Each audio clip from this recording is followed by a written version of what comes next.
What's up, Bird Nation? Oh boy, today's going to be tough, isn't it? I mean, not just for our Warriors without Steph, but dealing with all of this sky is falling BS. Let's pull up the back screen with the box score. I just got done rewatching the third quarter or most of it from the other night, and I'm going to do a video on it, but it depends on how we do tonight as well.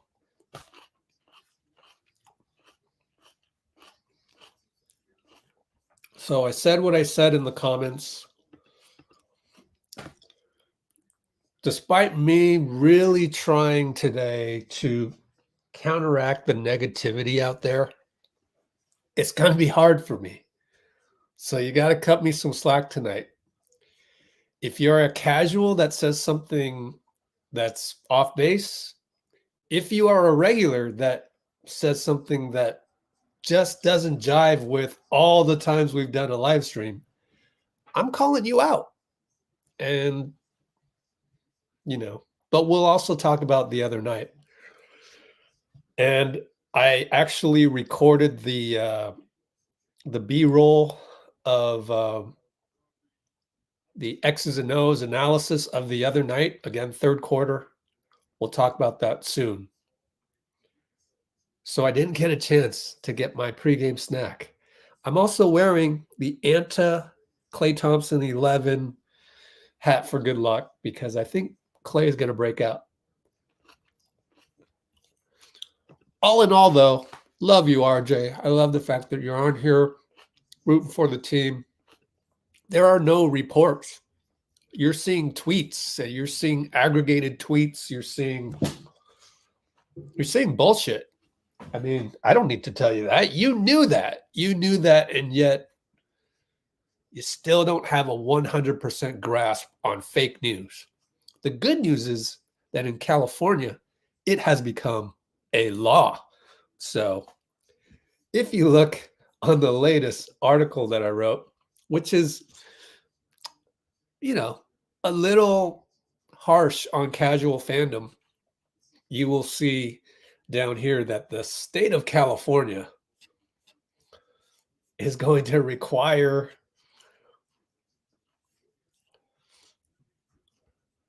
kids K through 12 to know what is fake news. So,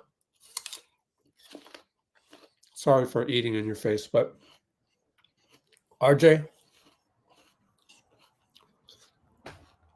reports of Wiggins being traded is fake news. Why? Zach LaVine would put us in the second apron for like 4 years. Not happening. We're not trading Klay. So why Wiggins trade talk is fake news. California will require K through 12 to recognize fake news. I don't know how they're going to do it. I want to see the curriculum, but that's what they're going to do. And you could have guessed that. So if you think it's fake news, it's probably fake news. And really, you go back to hoopshype.com salaries. When there are trade rumors, it has to be proposed who would be traded. So you're taking a 24 million, 26 million, and then who are you trading for? So you look at Chicago. Zach LaVine's making 43. You can't even trade him straight up. It would have to be Klay Thompson. And we're not trading Klay. I mean, why would you trade the guy that the Timberwolves and every other team schemes against? Like, if they're scheming against Klay and Steph, it tells you that they think they're dangerous. And it's a clue to you that maybe you're doing something right, actually.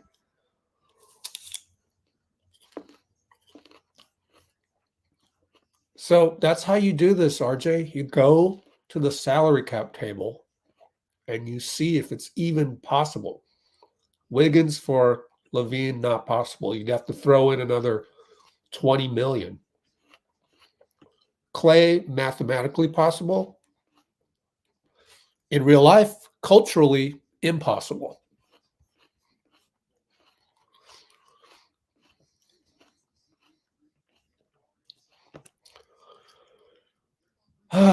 We wish we had all the home games. Well, one thing you should understand is when we go on the road, you focus more. When we're at home, we tend to focus less. And I literally have evidence in my previous article, which talked about the Cleveland issues. These two guys right here made the most mistakes at the worst times against Cleveland. And it's all in the article. But it's not really like normally, if there wasn't a thing called social media, I'd be like, yeah, they'll come back and play better. But no, now I got to point this out because everybody's blaming everyone else. I mean, they're already blaming Klay. Like, Steph is responsible. He's just as guilty as anybody for the problems that we've had because they're all spread out. Now, Wiggins and Klay are not making the shots that are designed for them, that are open. But news alert, Saric, CP, and JK all missed shots, and Moody in the third quarter that had a 3-point deficit become 16 at the end of the third. So, when you say, I wish we had all home games, it's like, you don't need to wish. What you got to do is just enjoy the process. This is basketball. If you were to play in your men's rec league at the YMCA or men and women co-ed league, whatever league, pickup ball, I guarantee you're going to go through a slump. It's just magnified at the highest level here with the NBA. It's all part of life. That's why you really got to just enjoy the process. And part of this process is that other people will get to play tonight. We got to make up 32 minutes here on the box score, which is for later. It's empty right now, but no Steph. We've got to make up 32 minutes. Chris Paul and Dario, as I thought would start. I think this means Dario starts. If you're starting Chris Paul, you should probably start Dario. Now let's talk about the other night. The other night, the problem was that Dario played some awful pick and roll defense against Cat. And it was Klay, Conley, and Cat. You know what? Let Conley beat us from three-point land, please. Like, he's their fifth option, fourth or fifth. So Saric appears to be starting per the pregame box score. But his PNR defense Sunday was bad, especially with Klay. So we'll see what happens, but hedging off of Cat to pinch on Mike Conley makes absolutely no sense. I don't know whether to blame Dario or the coaching staff on that. I don't know what the game plan was, but I mean, you just have Klay drop on Conley. Let him shoot threes all day. I mean, if he hits 7 for 7 a la Lou Dort, they win. Fine. I'd rather lose to Conley than Edwards, Cat, or Rudy having X number of blocks and putbacks. But anyways, good to have RJ with the long-term view. Good to have Dean. Monet's here. Arbel's here. Time for Wiggins to bust out. Henry Braxton, why would you say that? It doesn't matter if you're a fan for 50 years. So you've been a closet, offline doomsayer for 50 years. That doesn't make you high IQ. I mean, it's like, I've been a fan for 50 years and I'm a casual. All right. You've been a casual for 50 years. Okay. It just, that doesn't make sense to me. Just because you've been a fan for 15 years doesn't mean you can come onto my channel and just spread negativity. This team will not win one game. Well, we won 5 games in a row without Steph last year when the team was supposedly worse. Supposedly. There I go with the, what's his name? Joey on Friends. Supposedly, we were a worse team last year, and yet a team with Jordan Poole stepped up. I mean, we still would rather have CP than Jordan Poole, right? Wouldn't we? I mean, he's a traditional point guard. He's going to set the table. Okay.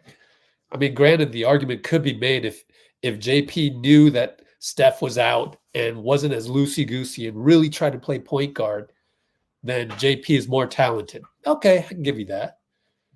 I mean, it's pretty much even. Still remains to be seen who got the better end of the deal. Last week, everybody was saying we had the better end of the deal on the CP-JP trade. I mean, the bottom line is that we can beat teams without Steph. We've done it before. We've done it in the playoffs. Henry Braxton, it doesn't matter how long you've been a fan. If you're not a positive person, I mean, I can spit out all the high IQ analysis stuff all day long, but if you're not a positive person, then this place is not for you.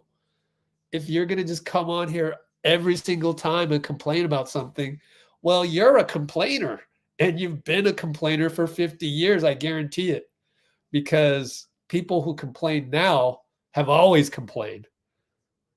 You don't get to a point where you stop complaining. It doesn't go, you stopped complaining when you were 25 years old, but now you complain when you're 50, or older, right? It's a downward slope, right? That's life. You mature. Some people don't. You got to learn how to not complain. I don't really have any complaints. Steph getting injured is what it is. Wiggins having a slump, a deep slump, it is what it is. I've seen it. I've done that in men's rec league when I used to play. Granted, it was amateur level and nobody kept stats. It wasn't on TV. I wasn't getting paid. I paid to play those games, but I was freaking competitive and I slumped. So I know what it feels like. And for a guy that played with a broken rib against LeBron James, and for a guy that almost had his dad die in February or so, I cut him some slack. Also for a guy that helped us win a ring 2 years ago with his tremendous play above the rim against one of the best teams in the league, Boston Celtics, one of the best franchises, right? We'll see. We'll see if you come back.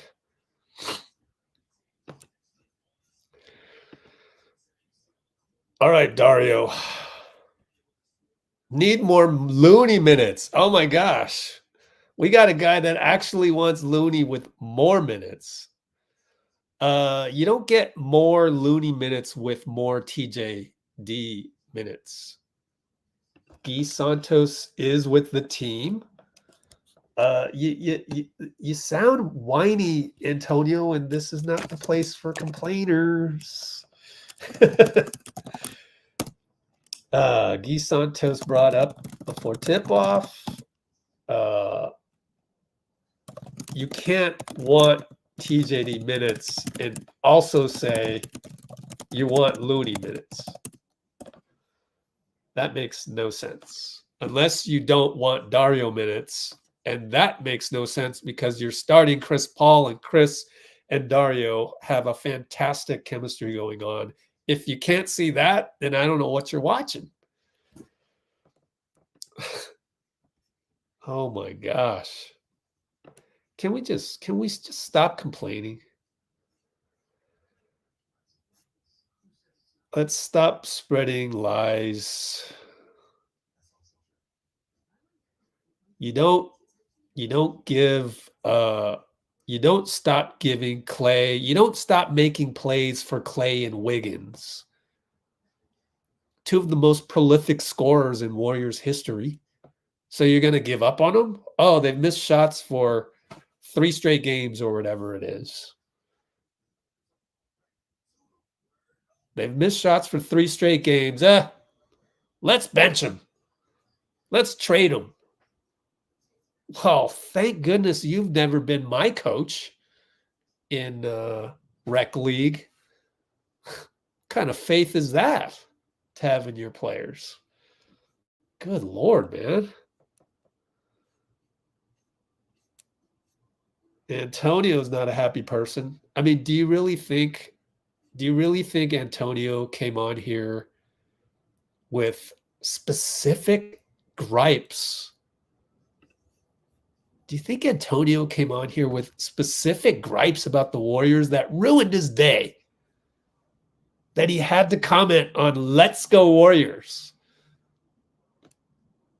It's LetsGoWarriors. It's not Let's BENCH Warriors. We're supposed to support how we do things. We're supposed to embody the Warriors culture, and we've never benched somebody because they were in a slump. Never done that. Not even David Lee. David Lee was injured when Draymond took over. So do you think Antonio was that enraged about the Warriors? No. Antonio has some other shit going on. There's no doubt in my mind. And I get it, Antonio. I get it. It's tough. The world is tough. But once you're aware that you are in a stressful state, when you're in a stressful state, you will go anywhere and comment something, and you'll pick something to talk about, to comment on and complain, to spread that feeling because you want to get rid of it. I get that. However, that's actually not the way. You got to look within yourself. And it takes a lot of practice. But the first step is to be aware of what's happening. That's what's happening.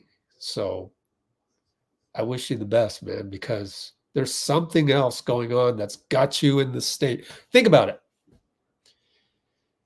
Don't you give yourself a break from that on your birthday? Don't you give yourself a break on that on your, I don't know, anniversary date, your mom's birthday, your dad's birthday, your child's birthday, Christmas, Thanksgiving? Aren't you in such a great mood on Christmas that nothing bothers you? You allow yourself, your mind physically creates a barrier, a safe space for you on Christmas to enjoy your family, to enjoy the day. What if you did that 365 days a year? What if you didn't need the environment of Christmas lights, Santa over at the mall, kids running around telling you, oh, I can't wait for Christmas, Dad. Your brother saying, oh, I can't wait to, come home and see the family. And that's your environment, right? What if on this ordinary day, you treated it as Christmas and you had that exact same joy? Would you feel the need to come on to Let's Go Warriors and type in something that's complaining about the team? So I hope that makes you a little bit more aware. And everybody else, I hope I taught somebody something.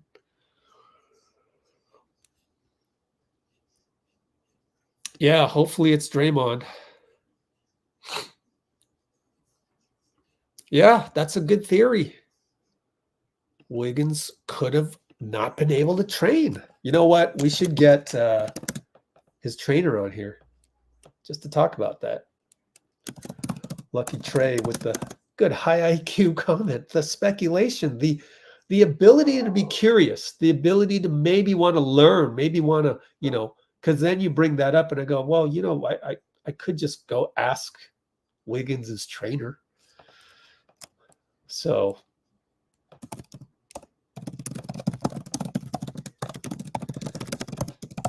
matter of fact, let me DM him right now. See, you're contributing to positivity now, right? You're contributing to learning, curiosity, to trying to find. In Instagram, I congratulated Gui Santos for the call up today, and he liked it. He liked the story. It's pretty cool. I mean, I'm telling you, Let's Go Warriors is where you get closer to the team. I share these things with you. Other things, I talked to someone in Draymond's camp. They said he's fine. He's not injured. Remember the other night, I was like, why did Draymond only play 24 minutes? He played 27, 28, and 29 minutes in the 4 games before he missed the Denver game. So I think we both agreed, me and the green person, we both agreed that they were trying something. And you'd have to watch the whole game you'd have to map out the rotations to figure that out. I don't have time for that. But Draymond needs to play more because he's been one of our best players. Against Cleveland, when he got ejected, already was on pace for a triple-double that night. Yep. Look at the numbers. 8 points, 5 rebounds, 4 assists in just 18 minutes played 3 nights ago. So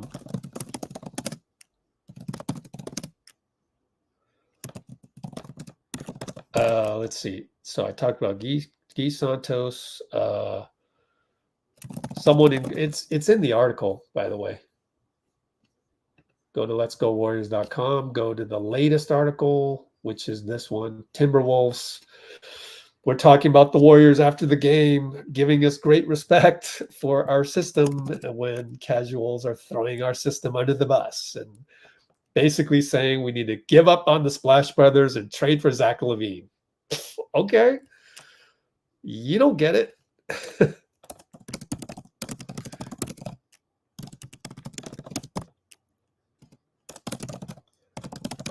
So Draymond should play 27 to 29 minutes tonight. Catching up on your comments. I know, right? Doom and gloom Warriors. Oh my God.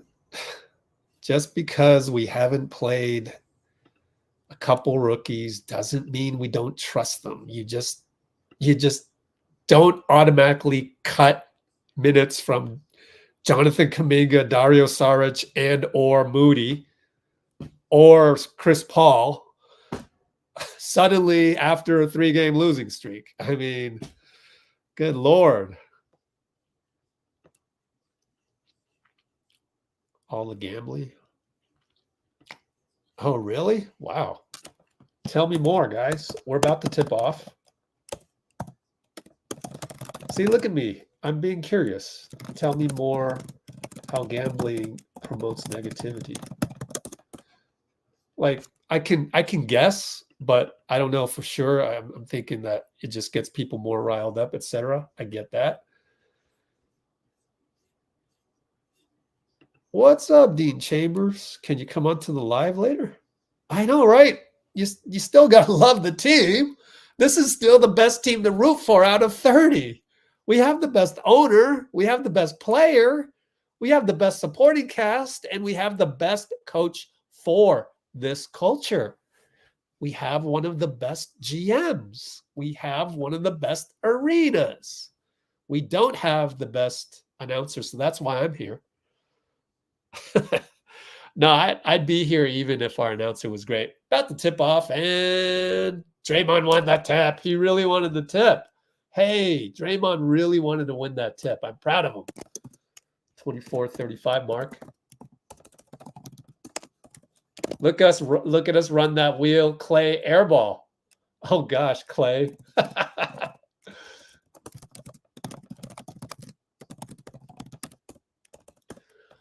See, that's what we do here. We laugh at that airball rather than chide Klay. Oh, Klay, trade him, trade him. No, we don't do that here. We're Let's Go Warriors. We see that in our culture says, oh, that's kind of funny, actually. Klay shoots an air ball on a play designed to him. Cat fadeaway over Draymond, no good. Outlet out to Draymond. Over to Dario, what a pass. Dario walks. He can decide. So you hope Dario starts to play better because those are important plays, man. And he did not play well the other night. He really did not. Needs to go up with force. He's talked about force. Also, something I noticed the other night, JK did not play with force. I watched the film. Jaden McDaniels for 3, corner ball. We'll let him shoot that all day. Good save by Draymond. Who gets the rebound? Klay or Draymond? Draymond did. Nope, hasn't been updated. Interesting. Let me know who got the rebound if you have the play-by-play. Wiggins for 3 with 12 on the shot clock. I don't like that shot, but I'm sure the coaching staff said, don't worry, just go ahead and shoot that, Wiggs. I like to run the play through a couple times. Edwards fadeaway 3 are, pull up 3. Klay and Jaden get into it. Draymond is all over Rudy, and Draymond curves like, whoa, whoa, whoa, whoa, whoa. Well, we're going to have a review, so I'm going to automatically say this is a timeout. Nobody has scored yet with 10:17 to go. And Q1 10:17 review coming up. Long review coming up, I guarantee you. So all you can hope for is that people don't get ejected. I'll turn up the volume to try and hear how Fitz and Kalena dissect this.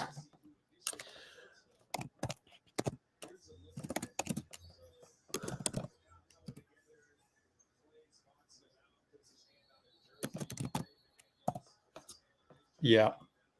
I don't know. Did you guys see what Rudy did?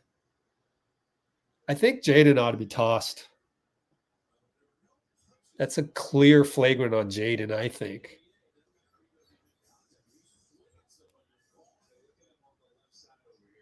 Well, the first replay was more conclusive on Jaden and Klay. So why don't I try and dissect the first one?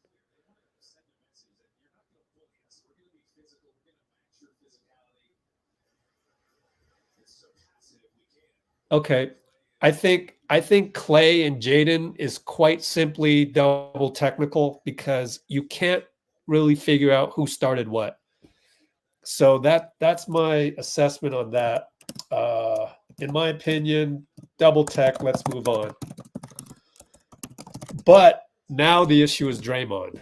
So let me look at what did Draymond do? Was Rudy getting in there? Let's see.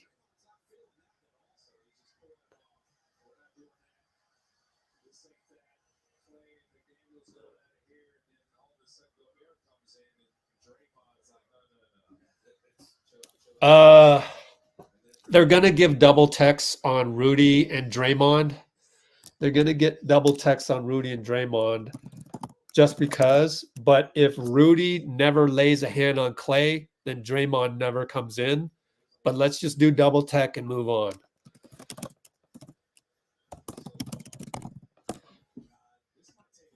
Okay, so let's start a poll.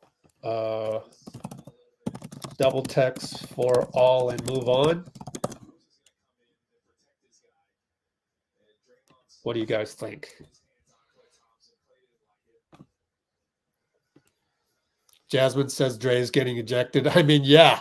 If this, we'll see if Draymond rules pertain here, but I just that wouldn't be fair because like you lay hands on our guy Klay. well, I'm going to pull you off of them. So, what's up, DV?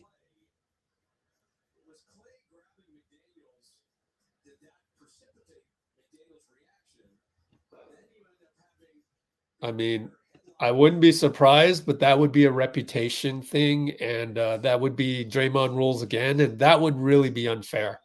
Just double tech it and let's move on, refs. Yep. Yeah, if Dray gets ejected, Rudy should get ejected. It's the same thing. Like, I'm watching the real-time replay. Oh, did Jaden do this with the jersey lock? Oh my gosh. That's ejectable for Jaden. Let me see.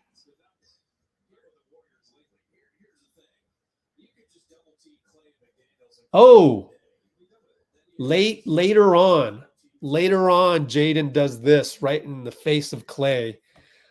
I don't like that. That's BS because you're pulling my jersey, I'm pulling your jersey, and then you're gonna go up like that. Let me see one more time.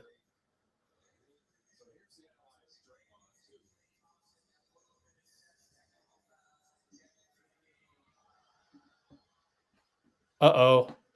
I just heard ejected.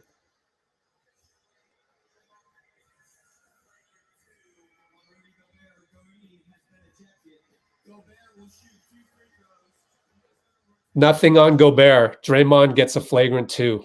Good Lord. That's trash. Couldn't just do double techs. Jaden's gone. I think Klay's gone. Klay's gone. What I tell you, like this epitomizes the young referee crews in the NBA. It's just trash. I don't know these guys. I don't know Aaron Smith. I don't know this guy. So Tyler Ford, I mean, you're talking about he's not even 10 seasons in. It's awful. You don't go and eject everybody. That's not even no swings were done. There were no swings at all. It's just awful. Just awful. Young ref crew again. Lead official has only 9 years of experience. 9 years. That's it. Normally we get 13. 13, 10. We're getting a 9 years. Just awful. Who is this? Aaron's 8 years. Oh my God. This is bad. Look at Mousa. 6 years. So you got an in-season tournament game from a guy that has 9 years of experience, 8 and 6. That's inexcusable. Wow. 8 years of experience. Who are these guys? For Aaron Smith, 6 years of experience for Mousa Dagher. All right. But you know what? Steve is yelling at Tyler Ford saying, we had the ball. Just awful. I'm going to say it right now. This is an awful look on the NBA.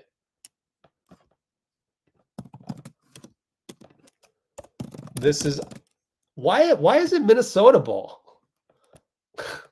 Wow, this is on Adam Silver. This is absolutely a joke. Absolutely trash. Just absolutely bad. I'm going to fast forward a little bit, get back to live. I'm a little bit slow. We got Gobert posting up on Looney, and they call a foul on Looney. Unbelievable. Podziemski came in to the game.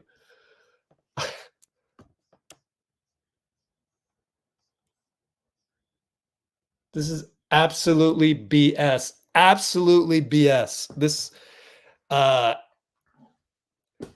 never been really someone to blame the refs, but it's 0-0 anyway. So this point on, but for them not to give Rudy anything for laying, I mean, you grab our guy. It's 2-on-1. What do you want Draymond to do? And then this is just really, this is absolutely the bottom, the worst I've ever seen. Ever.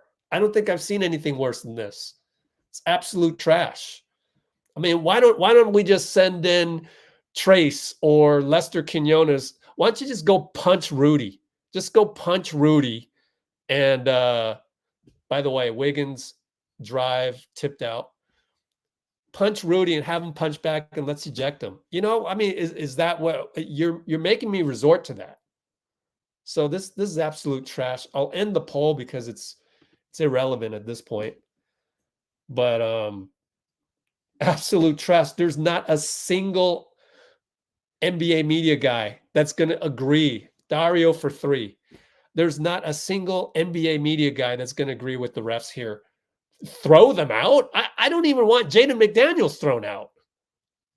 And then Rudy gets nothing? Bad screen, Rudy. Dario fell down. I mean, gosh. So I know you guys are super pissed right now. I am super pissed as well. This is absolutely the worst type of reffing you could ever have outside of Tim Donaghy betting on games. This is the absolute worst I've ever seen. 3-second call on Rudy as Dario was in the high post. Good adjustment by the Warriors to put Dario in the high post to draw that. So give Steve some freaking credit on that. But this is just shame on Adam Silver. Shame on Adam Silver to let a referee crew of 9 years, 8 years, and 6 years ref a game together. Oh my gosh. Never do that. I could tell you not that I would never do that in my rec league game. And they have unlimited access to refs. I don't. Wow. This is just, I've tiptoed on the line all season. And what I tell you is that these refs, there's too many refs in the NBA. CP3 at the buzzer, shot clock over Rudy for 3.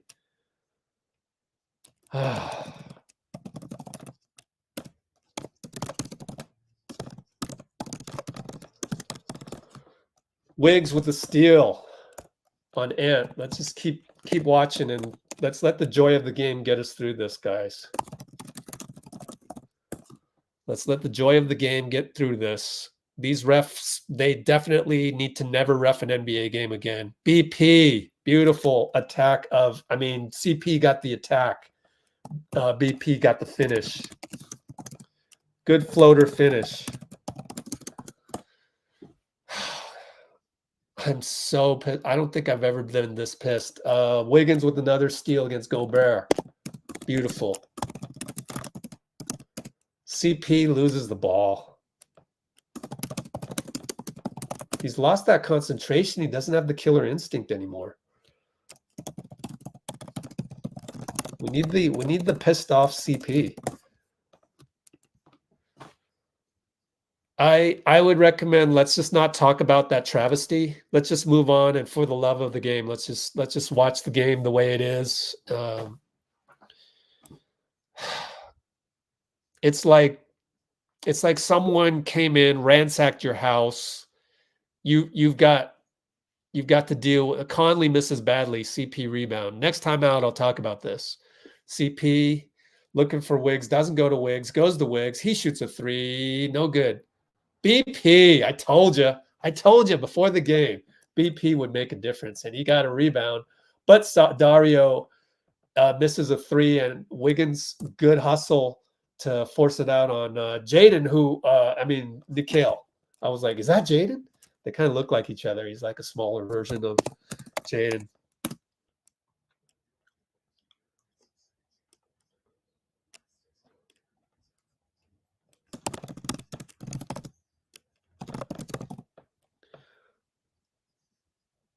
So now we pick and roll. CP again loses it. Come on, CP. We need you to have that killer instinct. Dario backs in. It's going to lose the ball. It's going to be shot clock violation.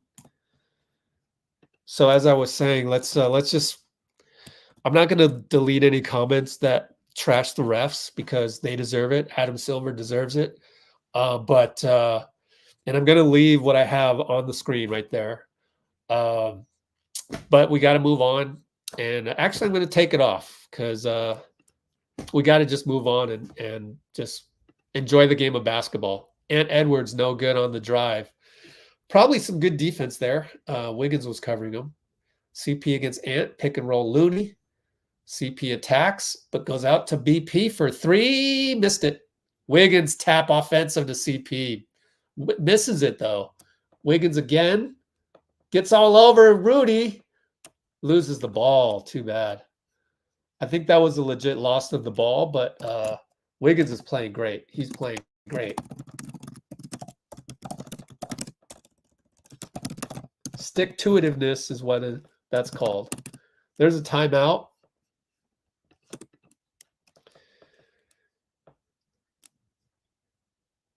If I were Steve, I would go on that podium. I would just get the fine. I would just get the fine. But I would say you can't. 8-5, 6:27 to go.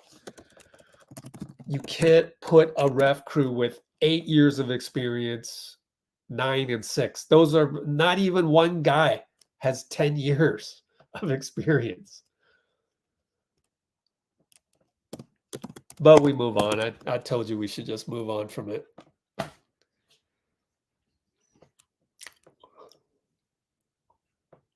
Yep, they're new refs. Good job, Wiggs. I know we need 48 minutes reports. Actually, they probably do. They just don't make it public. And Gilbert Arenas has complained about that on his podcast.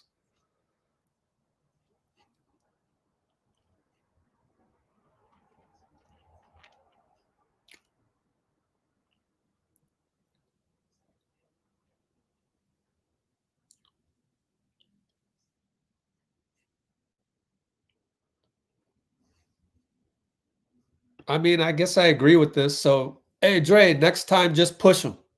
I mean, he's got his hands on Klay. So, but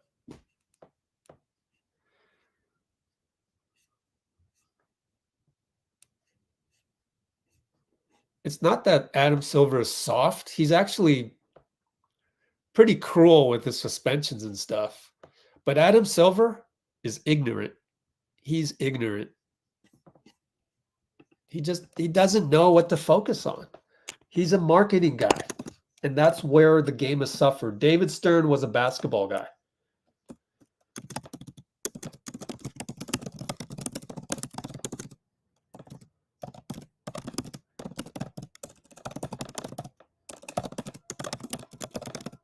He doesn't know what's best for the game because he doesn't love the game. He loves marketing. I said it. Send it to him. Adam Silver doesn't love the game the way people who love the game love the game. David Stern loved the game.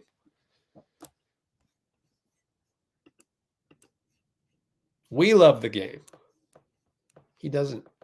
He just doesn't. So what do you expect under a regime like that? Yep. But anyway, let us move on. 6-19, 6-18, 6-17. Nice court. Dario taps it out against Nas. He's got to win this battle. But no, Nas wins that one.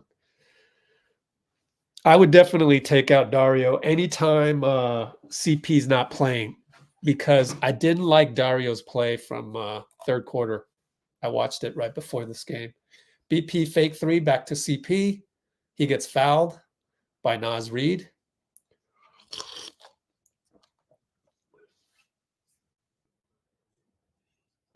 Right? We all know Dre's going to be Dray. I mean, that's who he is. He's not only – I love what you said, Dean.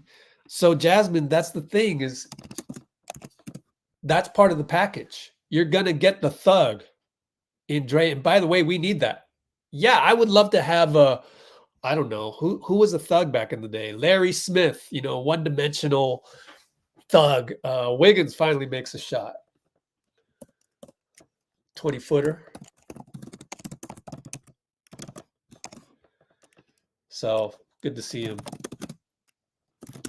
Dre's going to be Dray, and we should embrace that.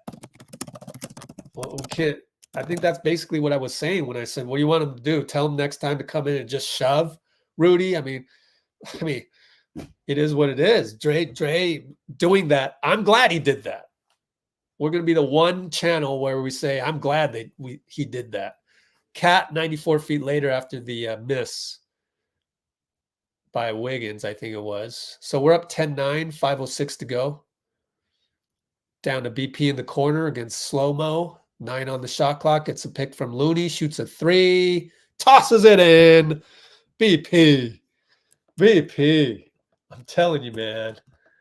If you go read my article, you can see what Coach DJV told me. You can see the insider stuff. Cat 3, no good.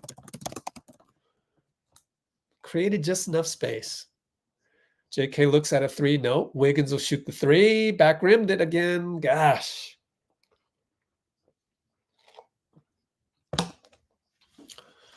He's 0 for October. Looney late call on Cat. I mean, you call that late and it goes in. Like, why don't you call it when it happens and maybe it's on the floor? But you're a ref who threw out Klay. I mean, that is absolutely BS. You throw out Klay. I mean, you didn't need any more than a double tech. You throw out Klay. What did he do? What's he supposed to do? Like, he holds Jaden's arm, which is within sportsmanlike, but then Jaden grabs his jersey. There should be a rule in the rule book. Do not grab a jersey.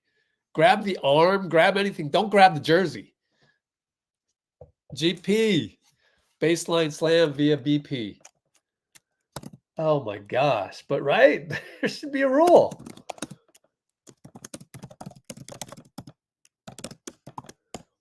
I think we're in zone with Corey Joseph in there. We're extra small. They get a 3 though.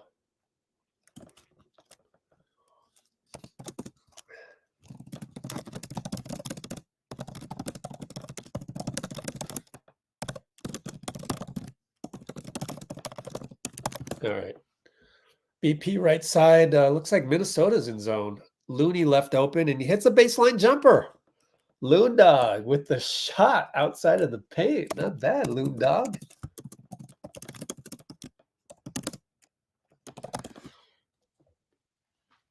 And Nikhil steps on the line, turnover. So we're gonna hate Minnesota from this point on, right? We need a team to hate. I'm glad. I'm almost glad they did this. To despise, like, you know, I'm almost glad they did this. Jaden McDaniels on my list. Corey Joseph, prayer 3 goes in. Wow. He forced, I mean, he basically willed that one in. We're up by 5. Pretty nice gold and black graphic NBC has to commemorate in-season tournament. Holding foul on Corey Joseph baseline, and it's our 4th team foul, maybe. We got timeout. He's buddies with Nikhil Alexander Walker. They both play for Team Canada, which is why Kojo said, "My bad," during the timeout. Exactly. I'm just gonna go, yep. I'm just gonna go, yep, on some of these. Just yep.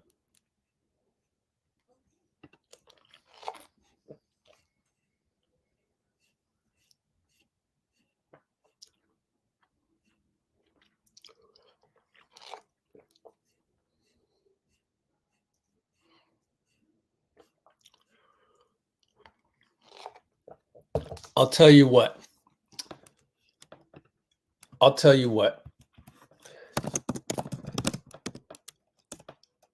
If this means that Rudy will think twice from now on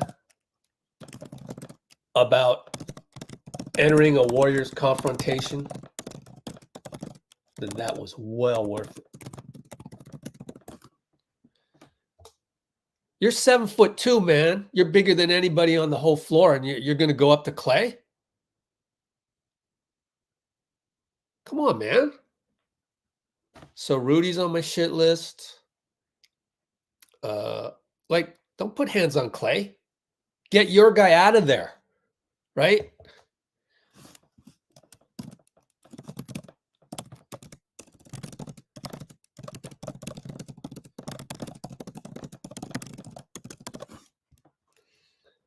I'm going to be the only Warriors guy on the entire internet saying, yeah, Dray. Because these guys don't exist anymore.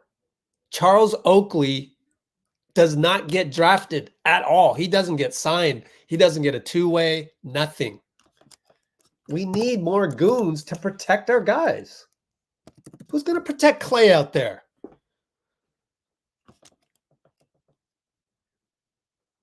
Draymond is a freaking unicorn. We should celebrate that. What he did today, every team needs one of those. Whether it's Charles Oakley or Charles Oakley, who happens to play like Magic Johnson and defend like Ben Wallace, or better than Ben Wallace, you know?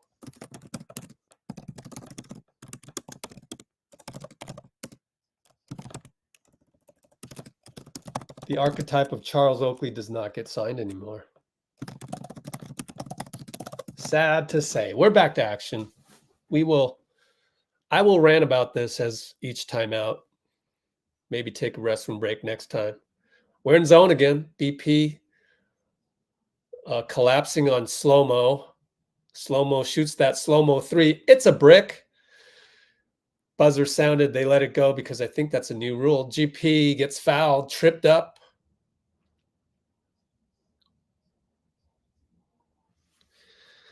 I don't know what it is, but Rudy's got to know, man. You are 7'2". You are bigger than anybody on the planet there in that game. Not the planet.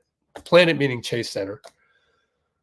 If you're going to approach my guy, you know, there's going to be some consequences. So don't bully nobody, because don't approach nobody. You're going to do that, there's going to be consequences. Kojo gets blocked. It wasn't a smart play, dribbled right into it. They come on the slow break, basically. Rudy sets a pick on slow-mo. Easy switch. BP doing what he can again against Rudy and gets a hand on it and gets a steal. BP is amazing. BP is absolutely amazing. Sit down, Chris Finch. Your man shouldn't even be in the game. Sit the hell down. That's right. If I was playing rec league, I'd be yelling at the ref, at the coach. I'd be yelling, sit down, Chris Finch. I would confrontation, but they gave it to Minnesota. But still, great defense. Naz Reid, he's been kind of an X factor for Minnesota. Oddly enough, we got to stop Naz Reid. TJ up top. We'll call him TJ because it's easier for me. BP gets in the paint. Push shot. Good. He's so good. Brandon Pajemski is so damn good. I think you got to play him ahead of Kojo now. I don't know about Kojo and having this diminutive lineup out there. Look at BP box out Rudy. Man, I'm running out of space to write about this guy. And he cuts. Oh, he's so good. JK out there. Can JK do something? What do we got here? Either a 3 seconds or a foul on is that Shake Milton against GP, maybe? Shake Milton, yeah. Is it a foul? Yeah, it's a foul. Not a 3 second, so we won't get a point out of it. Side out. All right. 121, 120, 119. Look, BP just knows when to cut, but we have the ball with Trace 6-5. Curl the BP. Goes to GP, passes up the shot, and he scores it. You got to credit BP to have the patience. How did he know that? Wow. Incredible. Anthony Edwards says, I got to stop the drought, and he does. Cuts it to 6. 55 seconds. We need JK to do something. All right, Kojo will shoot a 3. Got it. Way to stay confident. He didn't take the last block shot as, non-confidence. 3-ball airball by Shake. BP brings it up, finds room, scores. This guy's incredible. He's a freaking all-star. You better put him in the rookie soft game, man. This guy's incredible. Coast to coast. Oh, thank you, BP. You've taken all the frustration and the anger kind of away. 90% is gone. I still hate Rudy, but whatever. Anthony Edwards, again, with I got to do something to stop this bleeding. And he does. Gets a 3. And we have 10 seconds left with JK. Kerr barking out instructions. BP with the ball. Trace comes to pick. Oh, good swing pass to JK. Brick the 3. God, JK, man, golly. See, it's hard, man. This game's difficult. So you got Wiggs and JK thinking too much about their threes. And you get some ugly results. But it was a great swing pass.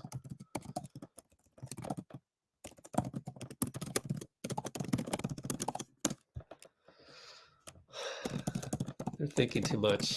Oh man, now they're showing the replays of Klay getting tossed, and it just hurts my soul, man. Klay getting tossed is just some BS. But thank you, Brandon Projemski. Restroom break, BRB. Keep it going, guys. Thank you, Dean Chambers, being in the comments. I'll be right back.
All right. Time to take the picture. Here I go. Oh, we got the magical number 73. Oh, went down to 72. Do we have 72 likes, though? Probably not. Let's get another Brandon Gojemski. That's good. Corey Gocha. Okay, cool. I'm going to screenshot that and then send it to Twitter as well as Instagram next time out. 11:51, 11:50, 11:49. At least we haven't really had anything to clip and, waste my time during timeouts. Oh, good trap by JK, or, pinch, basically. Good job by Trace. 1.9 on the shot clock. I got to credit JK because his point of attack was awful the other night. So I gotta give him credit.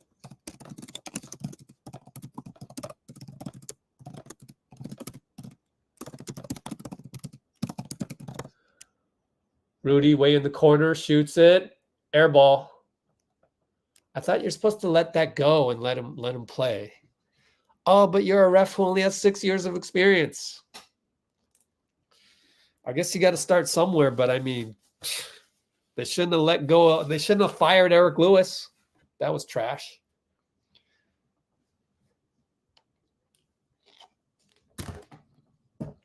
DV. 73 is a magical number if you look at the positives. Gary for 3. Felt it last time. Made it from the left wing, exactly the same spot. Missed it that time. Shake Milton, pick and roll with Rudy, and we're going to call a foul on Gary. Went like this. Fouls on 0.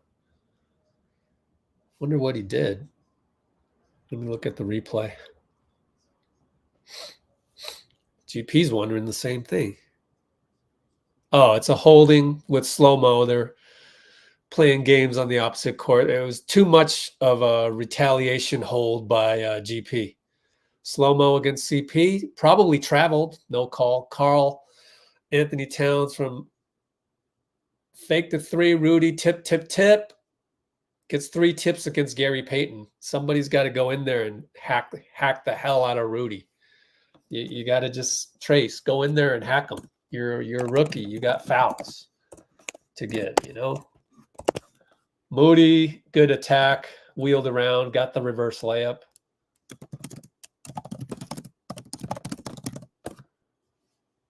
Conley over to slow-mo to Conley. You know he's not shooting that. But Cat's wide open. We forgot about Cat. Hits a 3. That's not good defense. You can't leave the guy that you're supposed to guard at the line. Moody over to JK. JK crosses over. Good. Hits the fadeaway. He's got that in his bag. Way to be decisive.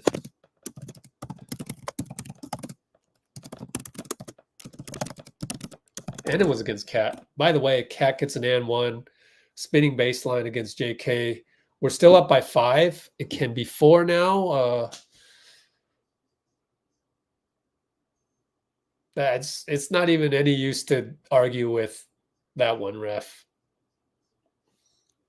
I don't know what you're supposed to do there. I think you just got to flop backwards. So if I were to teach JK some technique,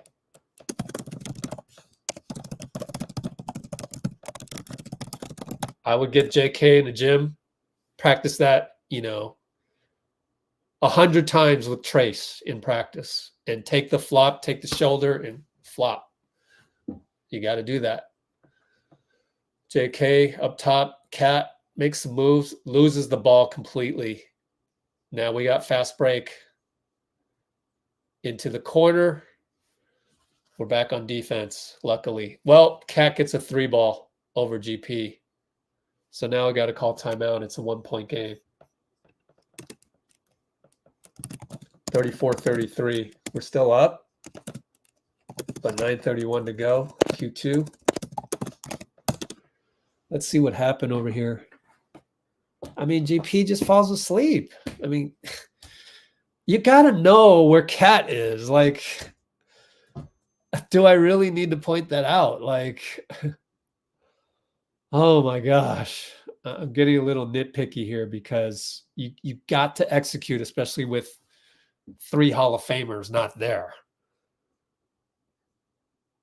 Let me watch GP throughout this whole sequence and make sure that this was his fault. It's either him or Moody, and you got to talk, and they're not talking.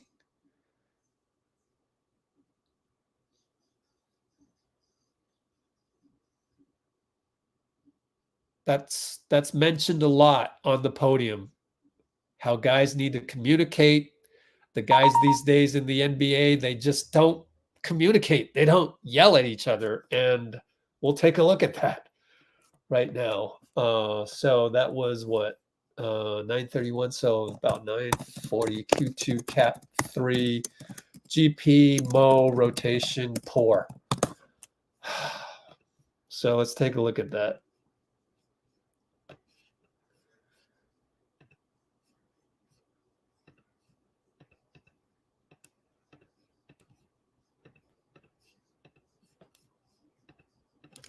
Poor communication. So we're at the 1:04:30 mark, or 45 mark, analyzing the last play. Let's see what kind of ATO Steve comes out with as well. But look, here we go. First of all, JK just, after JK bad turnover. I mean, you can't do that and win games, right? Now they're on a fast break, and thank goodness we got back. So that's number one. That's JK's fault. But then now GP's there. Okay. You got to recognize who to guard at this point. Now you're shifting off away from Conley. You're giving Conley to CP. I mean, look for Cat, for Christ's sake. And Moody, you've got to communicate. So I want to blame Moody for this, because obviously he didn't communicate that. By the time GP realizes that Cat is the one guy that's open and that Moody's got the guy in the corner, it's too late. The 7-footer already is in motion. I'm going to guess Moody did not communicate. You got to communicate tonight, especially with your 3 Hall of Famers not around. Dario into the corner with Trace. We're going, I guess we have Twin Towers against their Twin Towers. Trace hands it off to the wrong team. He hands it off to Mike Conley.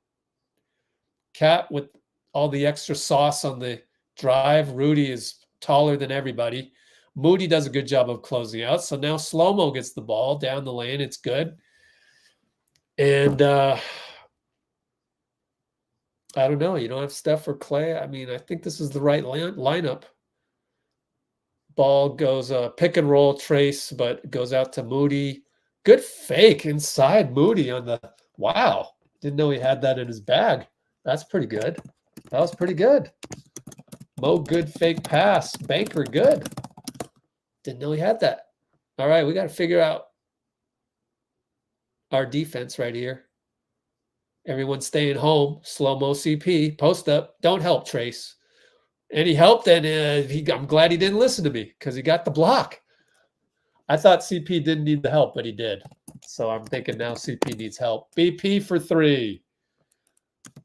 Oh my gosh, what a clip he's playing at. What a shooting percentage. 5 for 6.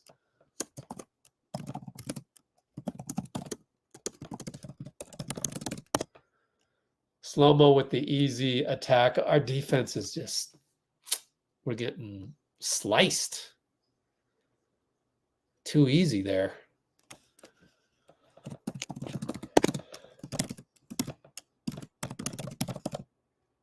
What do we got now? What is Ford calling now, for Christ's sakes?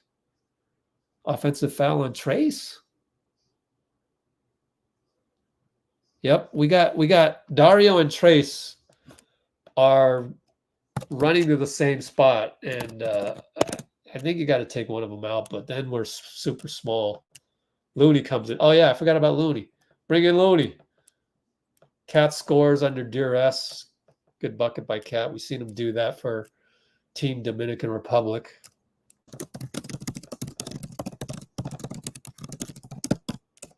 CP finally scores.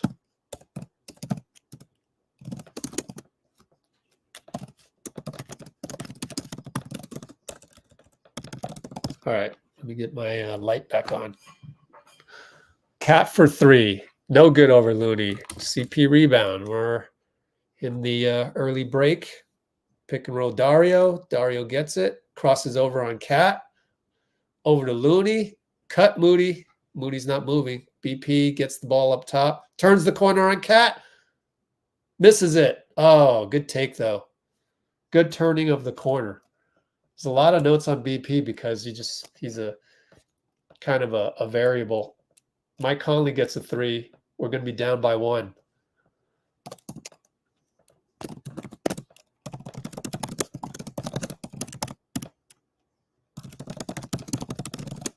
All right, CP and Looney. Play keep away. Over to Dario. Beautiful screen by Looney, but Dario missed it. You got to hit those.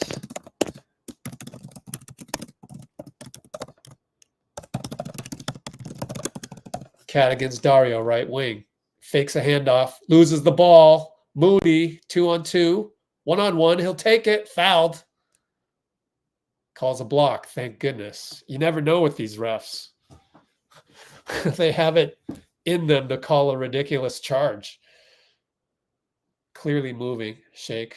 So good attack by Moody. I thought it was pretty good spacing of the floor by BP. Kind of be more deliberate about things. Might think about attacking more, filling the lane on the left side, because you had Dario, who's kind of slow getting up the court, but I won't nitpick that too much because our guys are playing well. 42 apiece. Wiggins comes back in. And again, next time out, I've got to do some social media promotions. Brandon comes out. Excellent game. There's Gui Santos on the bench. Good to see him, man. He should be making millions on name, image, likeness in Brazil. The guy's like built like a model. Anyways, Cat Moody is in there guarding Cat. Shake. I mean, this is a switch. Shake tries to shake Dario. Pushes off. We finally got a call. Gosh.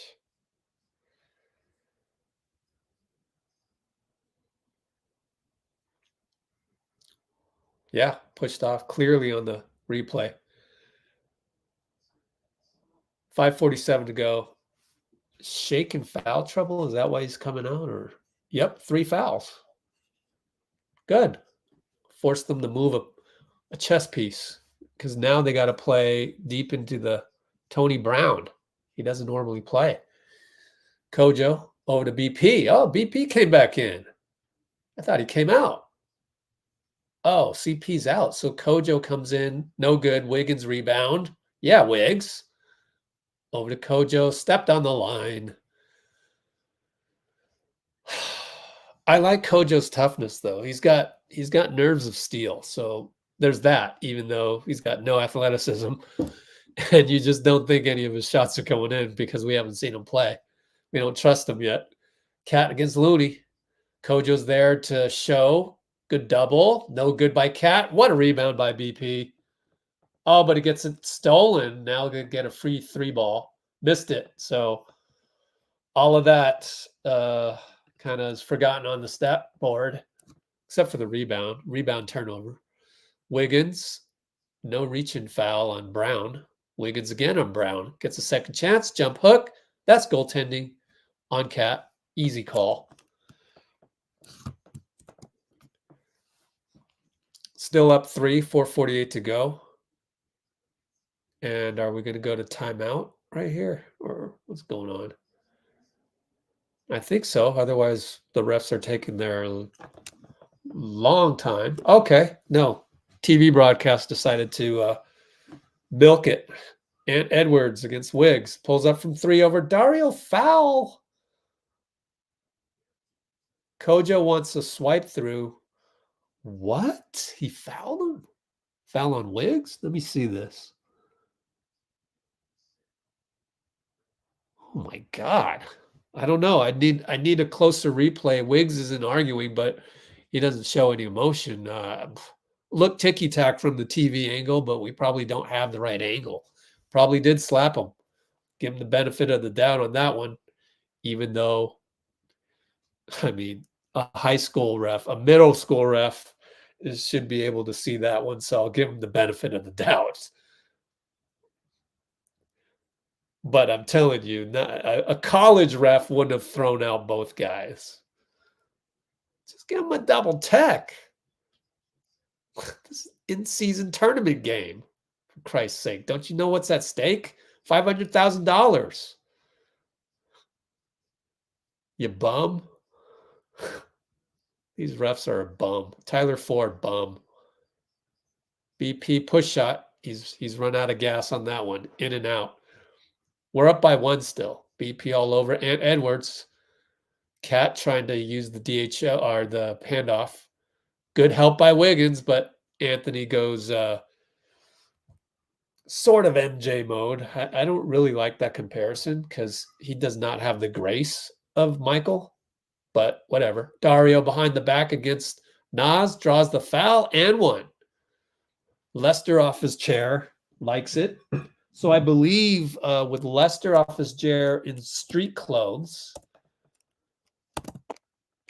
I would have to say so Dario and one with less in street clothes. Gui is probably active tonight because he's dressed. Good for you, Gui.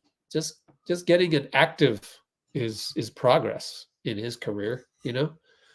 359, 358, 357. I'm way behind on comments, so I appreciate guys like Dean and Dean helping out. Cholo. All right. Driving kick, swing over to Tony Brown. Dario rebound against Nas. Good rebound. Good box out. BP with the pick for Dario. He's going to back in. Nope, back out to BP. Right side. Pick and roll. Dario, or pick and flare. Dario attacks, fouls, goes to the line. Nas Reed argues.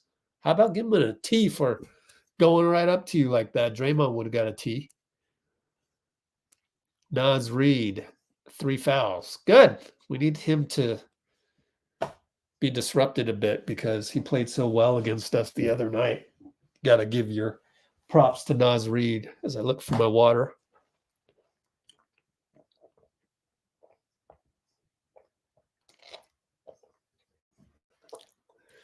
That forces Nas Reed. Oh, did he get a tech? I don't know. Let me check the play-by-play. Yep, he got a tech. Told you. You don't approach a ref like that. But Kojo misses the free throw. I guess, I mean, Dario maybe should have shot it. I don't know.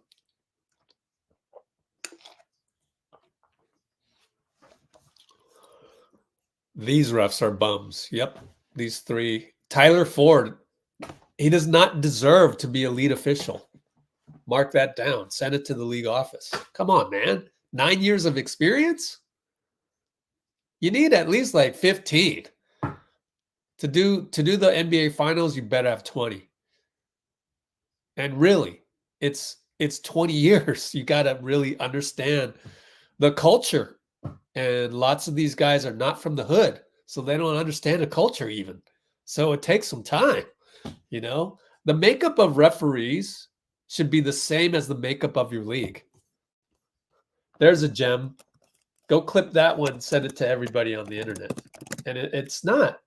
This crew is not representative of the makeup of the league. You know what I'm talking about.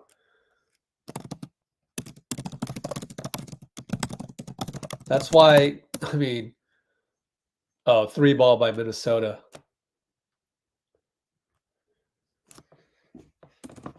I mean, if you have a ton of European players, then you should have some more European refs. Wiggins for 3, no good. Looney gets away with a push, but, you know, it wasn't that egregious. And CP3 gets a reload 3. Not enough to call it on Looney, I don't think, but just enough to, you know. But it did look very obvious, so wouldn't have been surprised if they call it. Edwards for 3. Wiggins still can't get a rebound. Geez, sometimes it's just, I think they should, you know, spend a few hours just going back to basics in terms of like, here's some loose balls. Go grab them. I don't know what it is. And this is, you know, this goes all the way back to the other day when Draymond threw the pass right to Wiggins, but Wiggins was still deciding whether or not to set a pick for Steph in the corner, and he couldn't handle it.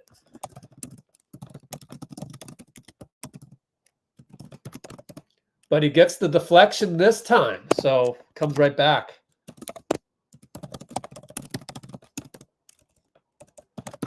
All right, CP up top. Trying to get it. Dario, beautiful tic-tac-toe and 1. Beautiful. Looney, that's a beautiful pass. And the setup by Dario himself to seal.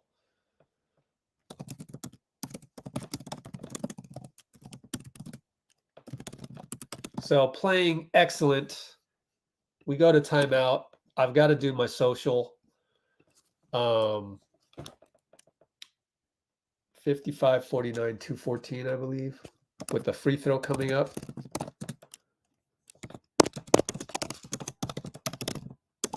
Free throw Dario coming up. All right, let me do my social. Appreciate your patience.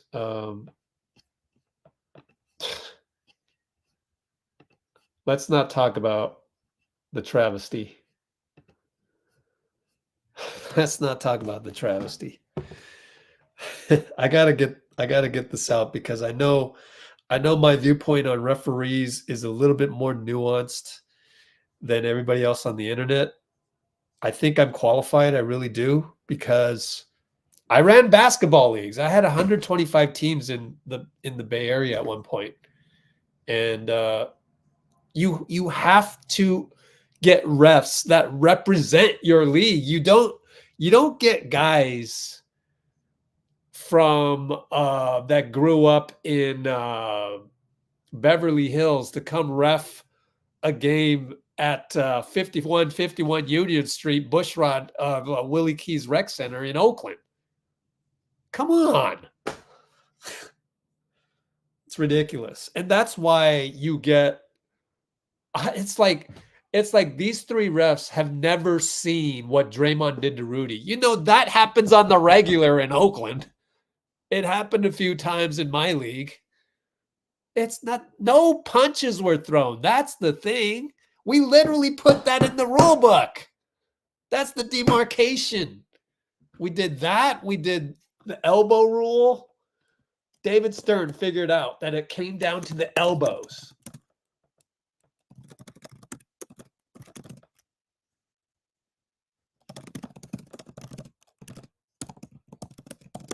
Oh my God. Do I need to keep giving this sermon? I want people to clip this and send it to the NBA. That's what I want, or the internet itself. Nobody's saying this on the internet. Nobody gets it. Nobody gets it except for me. Because why? I've been in every culture. I've been in every culture. I didn't grow up in the hood, but I spent a lot of my adult life in there. But I didn't live there. There's a difference still. But I know. I've seen everything. I've seen terrible refereeing. But it's an AAU, not in the NBA. You don't throw out people left and right in the NBA.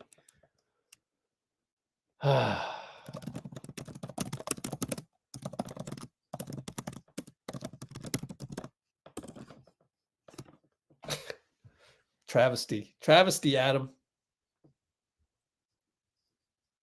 Absolute joke. Anyways. Cat, corner against Looney, attacks, throws it away. Dario Steele at the baseline angle, which we hate because I can't see plays develop. Dario on the top of the break, no good. Trailing. Whatever they call that. It's not called trail of the break. They call it something else. I forget. Anthony inside. They're going to call hold on Wiggins? Let's hope it's not on Wiggins. Let's see. Okay, one personal.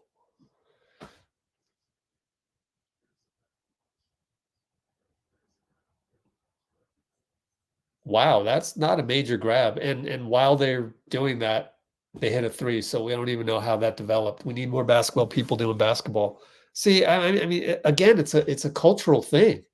Like, hire somebody that understands how frustrated we X's and O's guys get when you cut back on a slow motion replay like that. CP in the corner. Dario now crosses over Conley, finds BP. Baseline's got to shoot it. Late shot clock. Scoop no good. Looney rebound. Over to Dario. They leave him. Over to Wiggins for three. He hits. What a sequence. What a save of a possession by Looney once again.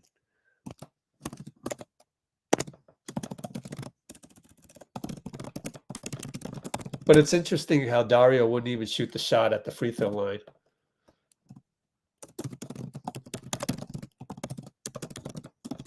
So he gets it. Warriors basketball. He gets it.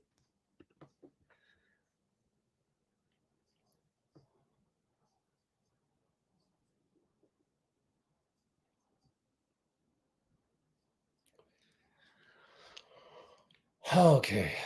Free throw good.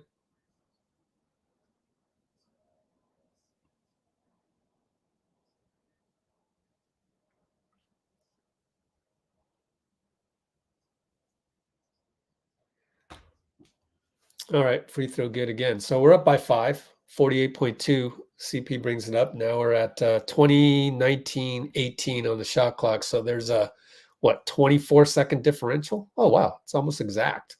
All right, CP with 11 on the shot. Pulls up. Nope, goes to Looney. Back to CP. Short. He normally makes all of those. Outlet gets deflected by Dario. Just a tad bit too slow to actually get the steal on that. So now we'll make some defensive subs. GP2 get in there. Please pay attention to Cat, GP2. Don't let me catch you napping on the rotation to Cat. And if Moody's in there, you better speak up, Moody.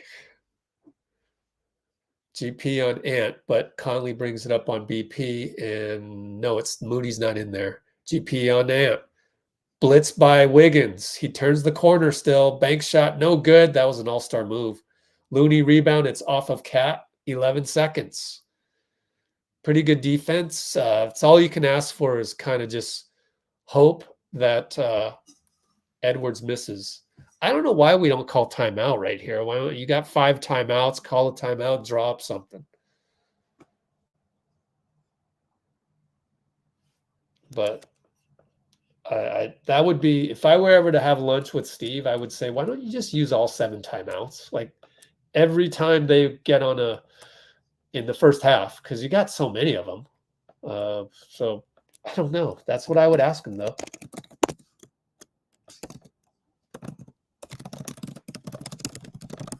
Because you don't have to advance it. You can still bring it up from the baseline. Oh, what a pick by Dario. Pick and roll. CP misses again. 3 for 7 only. Feels worse than 3 for 7.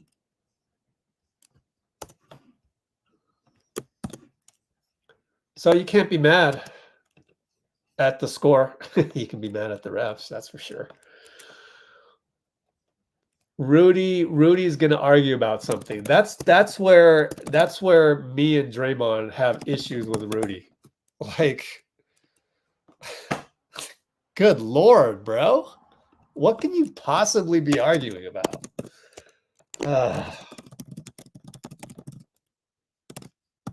Eye roll. They got BP on the mic, so let's see what he has to say. You don't have to get ready if you stay ready. Ooh.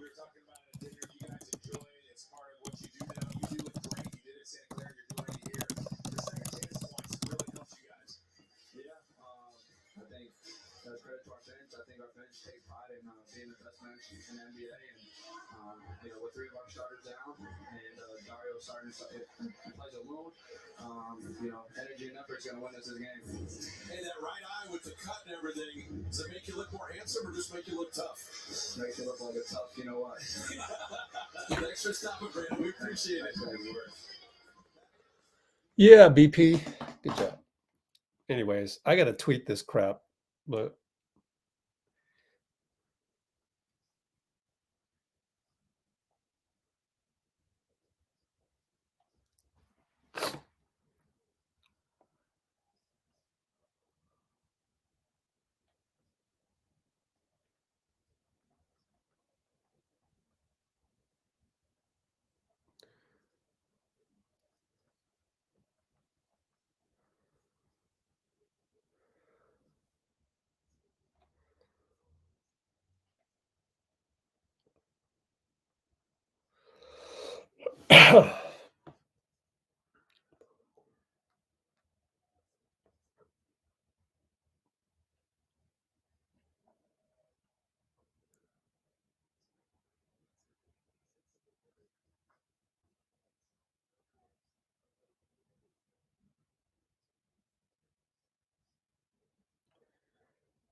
There we go.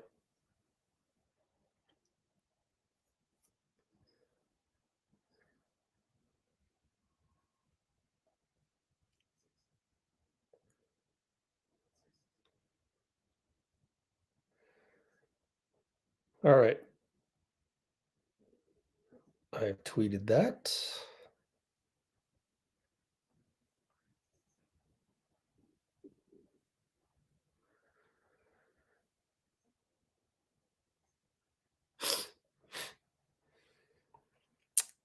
And I need to go to Instagram now and do the same.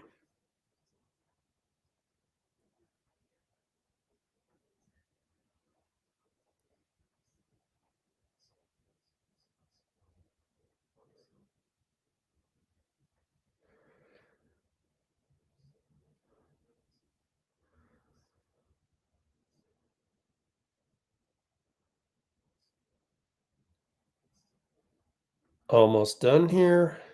Appreciate your patience.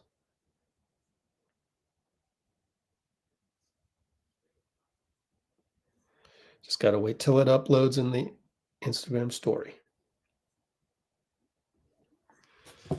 There's a bunch of Gui Santos GIFs within Instagram story, which is kind of neat. I like that. It's all for Team Brazil, obviously, or his Brazilian team. Absolutely, Ruckus. That's what I'm saying. You'd like to have 20. I'll take 15 because nobody's at 20 other than, I think, Tony Brothers. Let me take a look. And Tony Brothers isn't even that old. 30th season. That's why he's good. You literally need more than 20 to be good. I mean, you start getting good at about, high teens. It just takes that long. It does. 30 years of experience. And we got a guy with 9 years of experience as the ref crew chief. It is an embarrassment. It's an embarrassment. Adam Silver does not know how to run a league. I know how to run a league. You hire this, you get the gyms, you make sure. I mean, he just delegates everything. He doesn't really have the love for the game. If you had the love for the game, you would want to do that yourself. And I'm sure David Stern did a lot of those things by himself. Okay? Like these difficult issues, something he sees on TV that's not good for basketball. He fixes it. Adam Silver is so hands-off, laissez-faire style. I don't like that, man. He doesn't love the game the way I love it.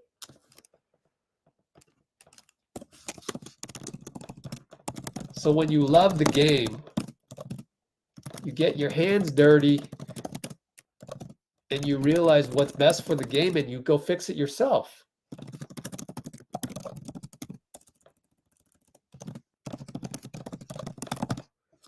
I might need to write an article about this. I don't like it, though, when I have to write articles based on negative energy. And that's been the case for the last 2 or 3 articles, unfortunately, because there's people saying trade Wiggins, trade Klay. There's people saying someone other than Steph needs to step up when Steph is making run-out turnovers in the worst times during the game. But it's not only Steph, it's also Klay. It's all 5 of them. Anyways, it's all like negative energy. I want to talk about something based on joy, curiosity, learning. Oh my gosh. I would rather have this, though. I would rather be critical on anything on Let's Go Warriors of the league operations rather than fans. Because it's more difficult dealing with all the negativity of fans.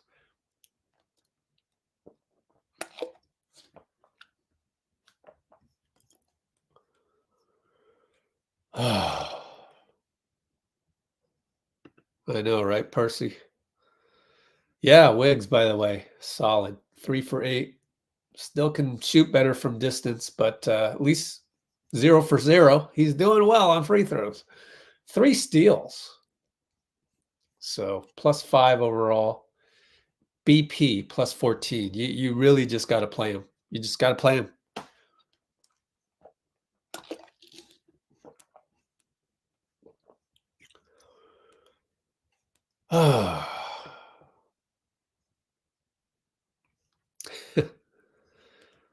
Comment about Rudy. Let's see.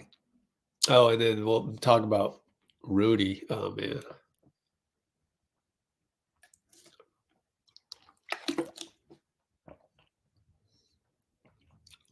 CP3 not bad except for the missed shots that you expect him to go 5 for 7 instead of 3 for 7. That's just how it is. He's that good.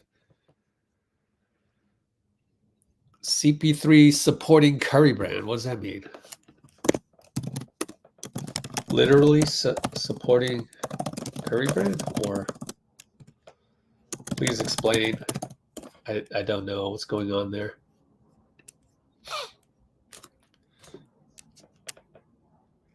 Tonight, I'm not giving Adam Silver any credit. If you're going to have an in-season tournament, you better have refs as if they're playoff games. Let me put that in the notes.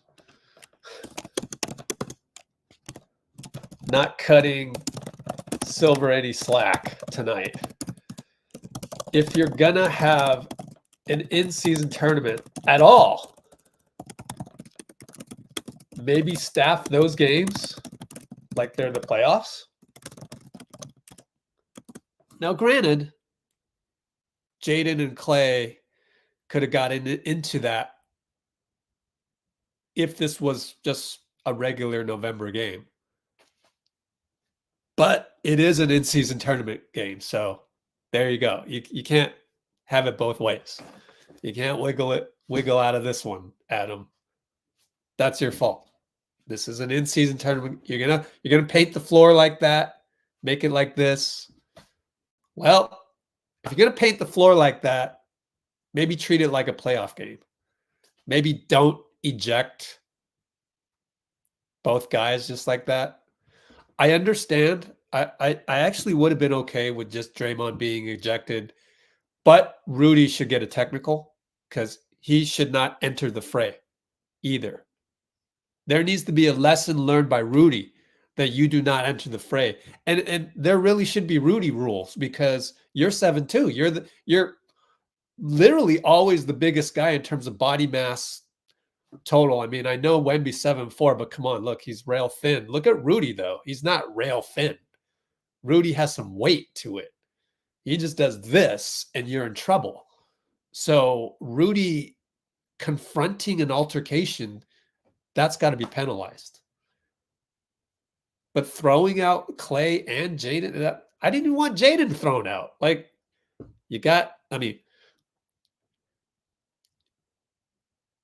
there should be a little bit more on Jaden just because Klay grabbed his arm and then you retaliate with the grabbing of the arm by grabbing of the jersey. But then that's Adam Silver's fault because the grabbing of the jersey rule is not in the rule book, and it should be. It's pretty obvious why grabbing a jersey is worse than grabbing somebody's arm. So once you grab the jersey, then you get an unfair advantage. Then it's like I'm at the mercy of, in a street fight, what do you grab? Why do you think Bruce Lee never wore hardly any clothes when he fought? That's precisely the reason why. If you were in a street fight, you probably want to get rid of that shirt, come to think of it. And you want to be really sweaty so that, you're slick and, but now you're grabbing the jersey. Come on, Adam Silver. If you don't learn anything from tonight,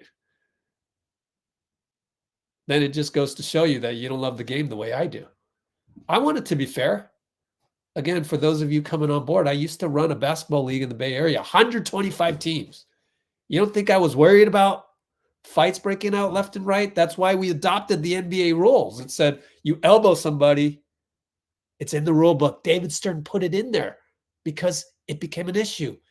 And credit to David Stern. He figured out it was the elbow. So if you connect on the elbow, I don't care if it's on accident. I don't care if it's on purpose. Boom, that's a flagrant. Or something to that effect back in the day. I can't even remember. It was so long ago.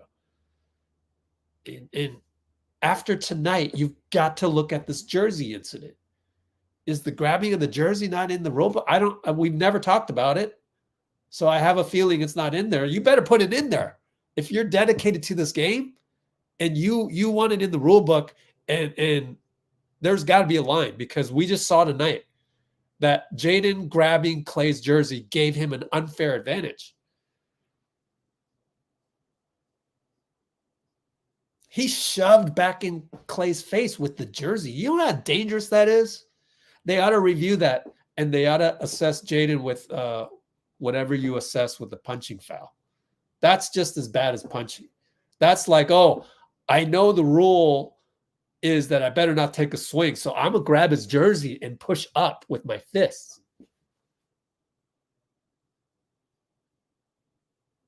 The only thing that makes what just happened better is Adam Silver. No one else is going to do it.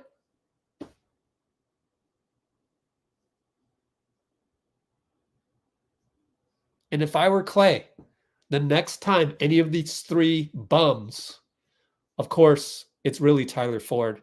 What is Aaron Smith or Mousa going to do? They're going to go up to Tyler Ford and go, oh, actually, Tyler, no, I think you're wrong. No, they're submissive, man. This guy is the crew chief, and they're so young, and that's the problem. 9 years, 8 years, 6 years. They're so young. They're not gonna second guess what they're doing. They're just gonna leave it in Tyler Ford's hands, and that's too much power for Tyler Ford. We're about to start here.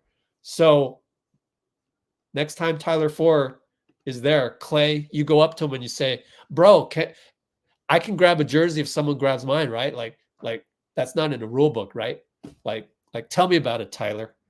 Like, have you talked about it? Because like we need to iron this out before I play this game, because you're in this game, Tyler, and you threw me out when the guy was grabbing my jersey. So you need to explain to me what I'm supposed to do in case this shit happens again.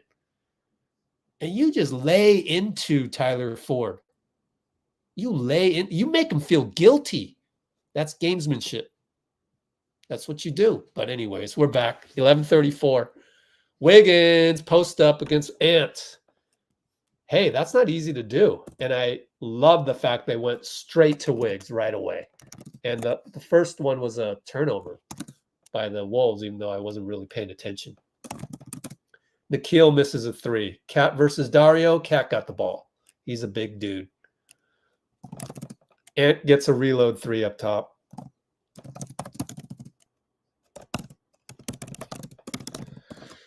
BP got the start. Wow. Who did he replace? Wiggs misses point blank. Looney got the ball. Oh, because Klay, yeah. Duh. Klay and Draymond's not there, so yeah. BP spinning, push shot. It's good. BP. All rookie team right now. It is written. Put it in stone. Wow. Push shot after the spin. This guy's incredible. Incredible. Rudy misses a dunk. That's what you get.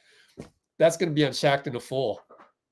BP finds Dario inside. They slap him. No call. Then Mousa finally says, "Oh, actually, that's a foul."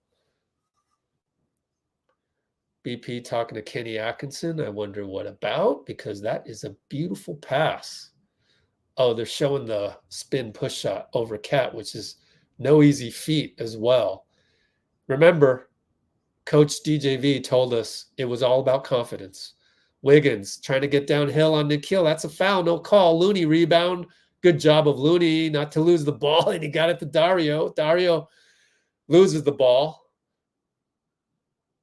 and it's a good foul by BP. Dove for the ball. It ended up tripping up Cat just a little bit. It wasn't reckless or anything. But yeah, a little bit of clumsiness there, not being able to grab that ball. And I kind of worry about that because we're seeing that all games, just kind of hesitance on that. Whereas if this were first round playoffs, believe me, I'm catching that ball like a football. Anyways, Edwards against Wiggs up top. Here comes the Rudy pick. Way up top. Stays home. Nope, Dario doubles. So now we're on our heels. Cat for 3. No good. Rudy against Dario. CP3 knocks it away. Off of Rudy. Great play by CP. That's what you expect. Looney gets the pass from CP but blows the layup. It was against Rudy, so it's tough to win that battle. Ant baseline fake over against Wiggs. Dario was there. Good job, Dario.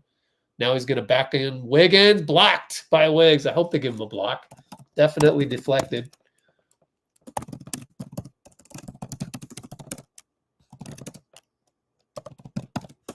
Dario corner 3, no good. Ant brings it up right side. 905, 904, 903. Ant right side hash mark Wiggs. One-on-one ISO. Here comes the Cat screen. Dario's there. They switch. It goes, and CP steals it. Tried to go cross court into the corner. CP was there. BP turns the corner, scores, and one on Conley. Oh, this kid. He is so good. So good. So good. Incredible.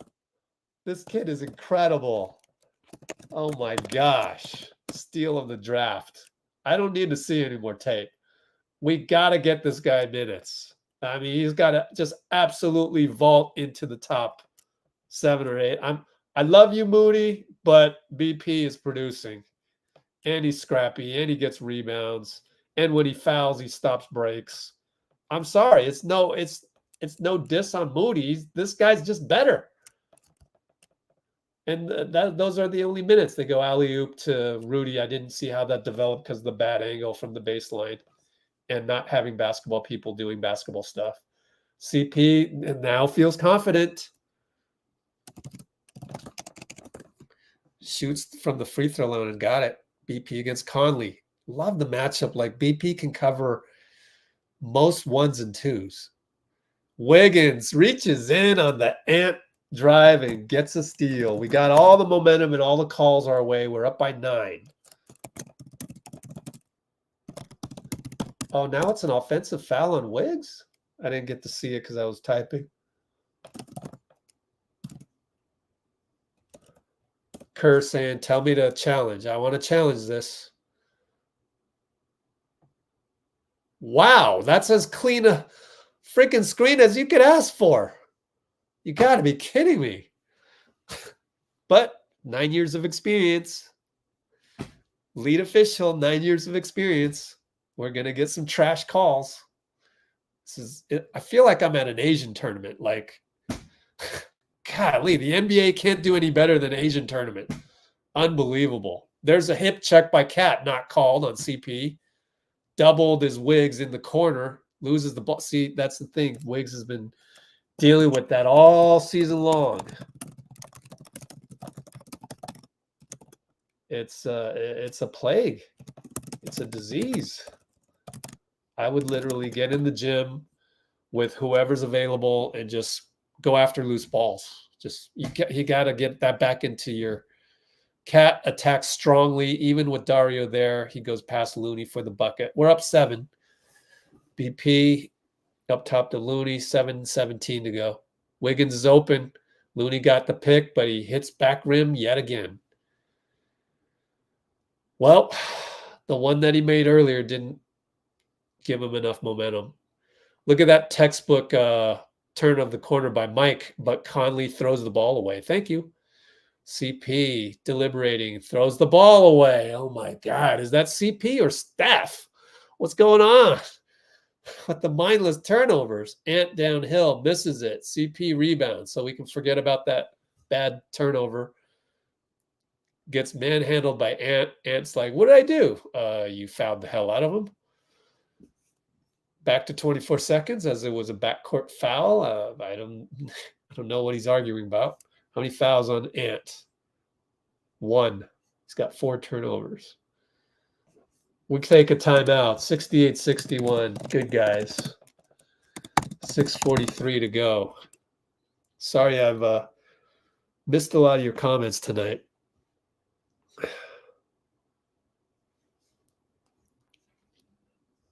Yeah, this is a good game.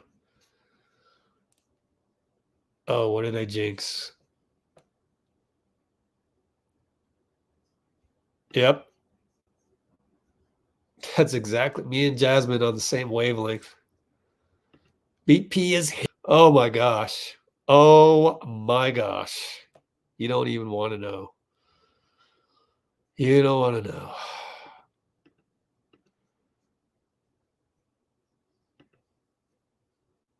Look at BP, man. So inspirational. Somebody's got to put that in the comments. I don't know if Rudy had Klay in a headlock, but the very fact that you're approaching a confrontation and you put your hand in there, I mean, to not get anything out of that, that's why David Stern came up with the rule. Again, David Stern loves the game. He protects the game. Adam Silver does not. Adam Silver is an NBA entertainment guy. Adam Silver gets network executives to sign exorbitant numbers on the dotted line. I see Adam Silver's value, but he does not love the game. And so Rudy, the problem is that, again, let's go to historical. David Stern came up with the don't leave the sidelines rule. Brilliant. Protecting the game. Why? Because when you approach a confrontation, you make it worse. Do these young refs even know who David Stern is? Do they know he came up with that? So do these young refs even know that Stern came up with that? Because if they did, they would understand the game and why Rudy approaching Klay cannot be unpenalized. End of rant. We're back. Trace misses point blank. Would have been an assist by CP. That's the thing is Brandon comes in, he makes that. That's the difference. I'm not saying it was a bad attempt. It's just that Brandon makes that. And a 3-ball over Trace misses. Thank goodness Nikhil's out of it today. BP open, but doesn't attack. GP will post up Conley. 10 seconds clock. CP dribbles it off a guy's foot again. He's done that every game for the last 3 games. 4 seconds. 3. He's got to shoot the mid-range, and he does. Nope. Can't bail him out. Dario gets the tip. GP gets the official rebound. Dario's wide open. Got to make that. He does. BP assist. So I'm a little concerned by CP dribbles off a guy's foot. Again.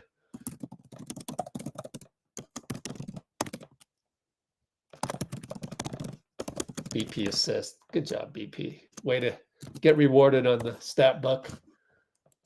Naz Reid in and out. He made that all day 2 nights ago. Thank goodness he missed that. I ran out of room in the description. So no more timestamps or no more notes in the description, unfortunately. I have to go offline with that. Dario attacks and gets the better of the matchup tonight against Naz. Wanted a foul. You're not going to get it from Mousa tonight. Cat travels, no call. Trace Can't defend that one. Not a lot of people in the NBA can defend the right hand down the lane of Cat. You see that.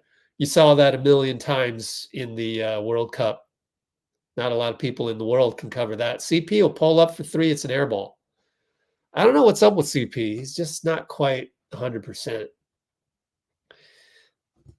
And at some point, it becomes mental.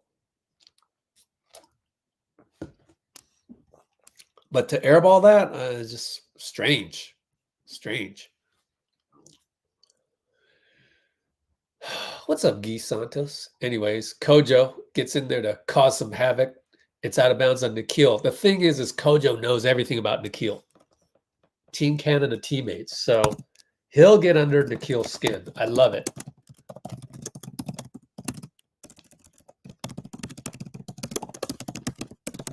Canada teammates. So I'm not worried about that matchup. In fact, I like the fact that Kojo's playing in there because he'll get under Nikhil's skin. Cat with a strong attack, but look at Trace absorb the contact, and he gets the rebound. Beautiful. He's going to be a great player. Kojo slapped on the hand. I don't think that's a foul because it was the hand. Let's see if JK can make a difference here. But Naz Reid's going to attack Moody. Travels. These are key minutes for Moody because he's basically backing up BP. Basically. So he's got to stay relevant. Just keep doing Moody stuff, even though I would put BP ahead of Moody in the spreadsheet. I'm sorry, but BP is just a weapon at this point. BP is a weapon. So just a tad better than Moody right now, but Moody's been great. Speaking of which, gets down the lane and delivers and gets fouled. Trace got fouled by Slow-Mo, who's arguing about it. Luckily, I mean, at all levels, that's a foul. From grade school up through college, that's clear foul.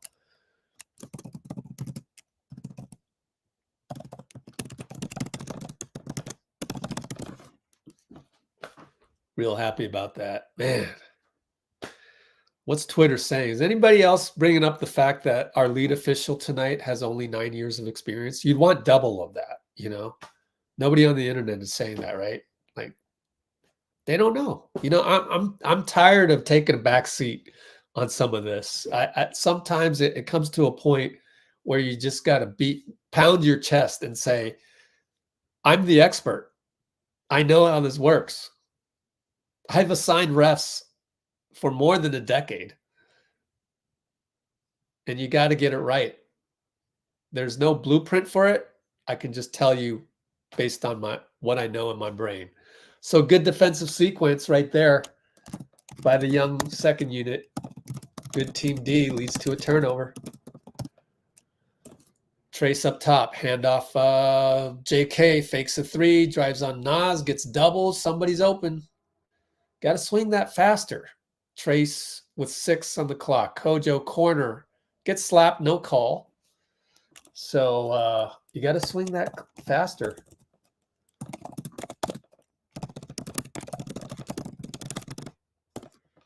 Moody, whose weakness is point of attack, does a good job on Ant, actually. They swing it to Shake. Gary may have fouled him. Fouls him this time. And 1 for Shake. Gosh. I don't know if it's the limited minutes or what, but let me look at the replay. What's Shake's three-point percentage? Because GP gave him a closeout as if he were Anthony Edwards. BKRef.com, Shake Milton. We got a timeout, by the way. 36% career. Okay. I don't know. I mean, look, if you want to be great on defense, I mean, you should be able to close out and cover the point of attack, just like Draymond. So I expect more from GP too. I really do. I'm sorry to criticize him, but I don't like that. I'm being a little sharper edge tonight for obvious reasons, but I told you at the top of the broadcast that I would be that way because of the negativity on Klay and Wiggs. Look at all this in-season tournament. Oh my God. Adam, Staff your refs like it's an in-season tournament if you're going to brag about this all over the place. Good Lord. So, yeah, timeout and GP2 close out, but bad beat and one for Shake. Not up to par, man. You know, I literally expect GP2 to play like he's on the all defensive team on that one, and that was not all defensive team material. We need that tonight, man. And I know your minutes have been limited, but Gary, you got to step it up. And I know that over the whole team, not everyone's going to have a great game. So I get it. We're getting, the stock of BP is soaring right now. So it's got to be balanced out elsewhere. So I get it. But I'm disappointed by that defense. Well, they're not going to publicly apologize. That never happens. Never happened in the history of the NBA. So unless maybe a couple times, maybe by admitting the Donaghy scandal, etc.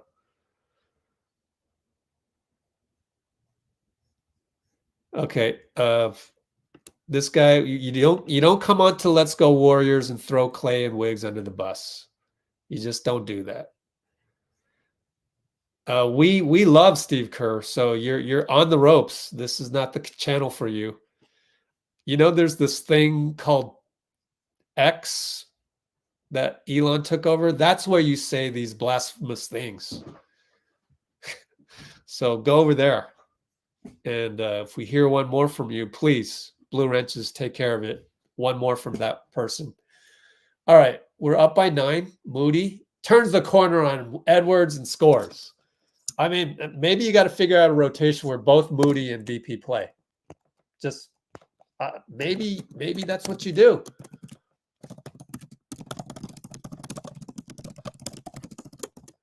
They get a corner 3 from Nas. So you got to consider that. Maybe you play both Moody and BP. I don't know how you figure this out. I'm okay with Kojo because of Nikhil. He can disrupt Nikhil, but now Nikhil's out of there. So, I mean, I know you want Kojo out there as veteran leadership. I get it. But pretty soon, you got to just entrust that BP can take over that role, because then it affects the minutes of Moody. So that's my opinion. But do you see me throwing Steve under the bus? No.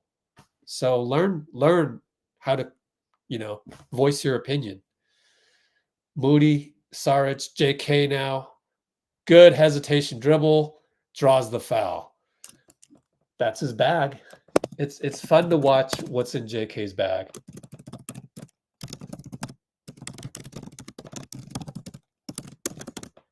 And Nas has no chance. No chance.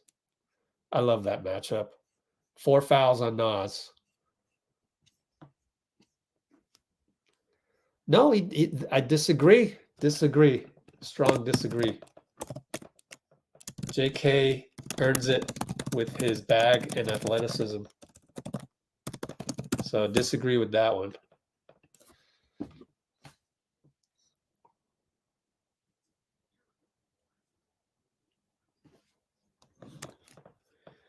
You're not convinced. I mean, you do see the reason for Kojo tonight, right? I mean, it's tiptoeing on that line of not listening to what I'm saying. You lose 3 Hall of Famers. You go, your natural instinct as a ref. Now we got an off-ball foul on Dario. Your natural instinct as a coach, not a ref, as a coach is to go, well, I probably should put in some veteran leadership in tonight. That's why I understand it. Going forward, plus he gets to guard Nikhil Alexander Walker tonight for some stretches. Not right now. Shake Milton has leapfrogged Nikhil on the depth chart. Slow-mo late, 3 seconds on the clock. Moody lost him on the point of attack again. Mo, what is up with that? It drives me nuts. His Achilles, his warts, I can see. And it was so late on the shot clock. Well, BP is in there. Spins, looking for somebody. Moody, 2, 1, shoot it. He shoots it. It's short. Good try by Brandon to get the rebound, but Slow-mo brings it up against JK. Please don't let Slow-mo turn you. Cat puts his shoulder into JK, but they're going to call it on JK. I want to run that replay because, you know, he kind of dips his shoulder like that. You should just no call it. But Tyler Ford only has 9 years of experience. He doesn't know about the no call. Anyways, well, at least you're rooting for JK. Oh, ball out of bounds. Okay. Sorry about that.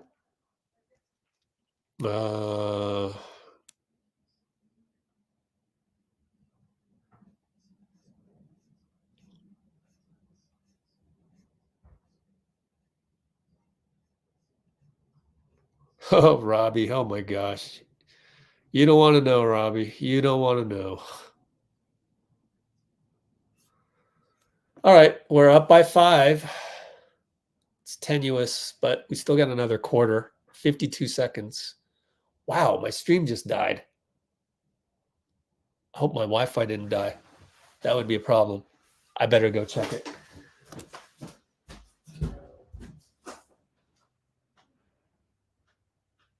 Yeah, we're good. Just the stream is bad. So I got to go look at my laptop, which is behind. We score 45.8 inbound right now. Oh, we're finally caught up on the main screen, but we're way behind. So let me look at my laptop. 38 seconds. Dang it. At least we scored. Shake against BP. Shake attacks. Fade away. And 1. Foul. What? On BP. Now I can watch the replay up here. Wow. What are you guys calling? I don't know what they're calling. The overhead angle. Oh, BP put his hand on his back. Just that one little tiny mistake. Hey, Bruce, how is Hulu? Does Hulu ever do this? Because I'm really rethinking this. 20 seconds left. Let's get back to real time here. Dario almost throws it away to JK. I don't know how I ended up live like this. JK loses the ball again. We got a lot of Butterfinger problems lately. I don't know what it is. Butterfingers again. Kerr barks out of play. 4.2 on the shot clock, 12.4 on the main clock. JK inbound baseline over to Dario. I need to use the restroom too. Moody goes against Slow-mo. Nothing. BP steals an outlet. 3, 2, shoots it. It's good. Way to go, BP. He's amazing. He's amazing. This kid is so amazing. Buzzer beater. BP. Game ball, man. Give him the game ball. 83-76. Win or lose, give him the game ball. Oh my gosh. Basketball gods. You're right. I'll be right back. Restroom break. My bad, guys. Restroom break. BRB.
All right.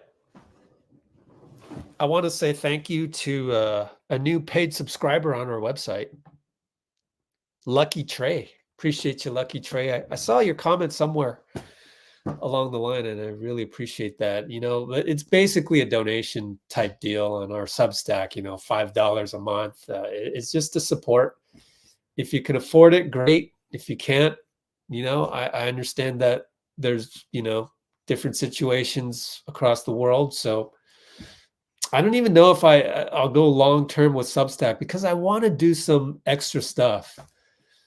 Man, I'm really thinking. I mean, if I have a good year on YouTube, which is totally 50-50, if I had the year that I had last year, like if we go to the finals, I'll probably have a good year on YouTube just because of the extra views in June. But I mean, I want to like just do an app for you guys because we're doing stuff on Discord. Only Lori and Catherine know this because they're the only ones, they're the beta testers, I guess. They get to see what I do on Discord. BP finally made a mistake. Got cleanly stolen by Mike, and Mike's going to shoot a 3. Oh my gosh. Oh man, that's too bad. Ah, BP, what a time for, you know, a -3 right there. So bad turnover, and then CP's going to bad turnover again. Oh my God. What are we doing? Usually Steph's doing this stuff. And good job by Looney to disrupt, and we got the rebound. So we start the quarter with 2 bad turnovers, but only have a -3 so far. 12 on the shot clock, CP baseline jumper. Rudy, no good. That just is not falling. Oh, maybe it's too much weight in terms of, oh, we don't have Steph. Hey, it's on your shoulders. Slow-mo has to be a charge. Has to be a charge on Mo. For Mo. If not, challenge this. No doubt in my mind.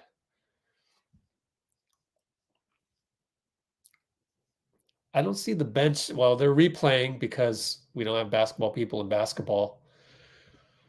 So I'll know what the call is the moment we get back.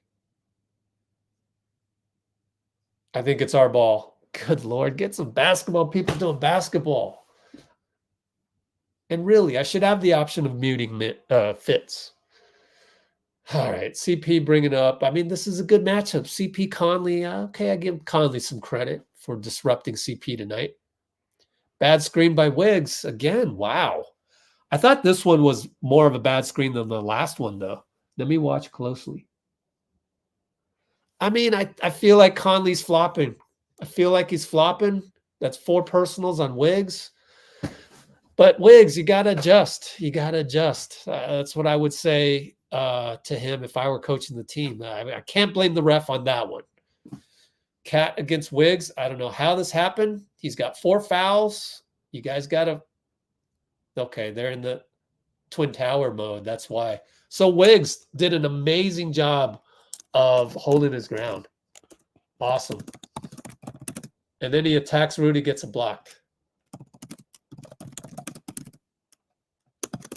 Wiggs will shoot a 3. It's off. You can see it on the TV. Good hustle by Looney, but Cat got it. How many rebounds, Cat? He's everywhere. Now they go inside of Rudy. BP has to foul him. That's okay. 8 rebounds. It's good help.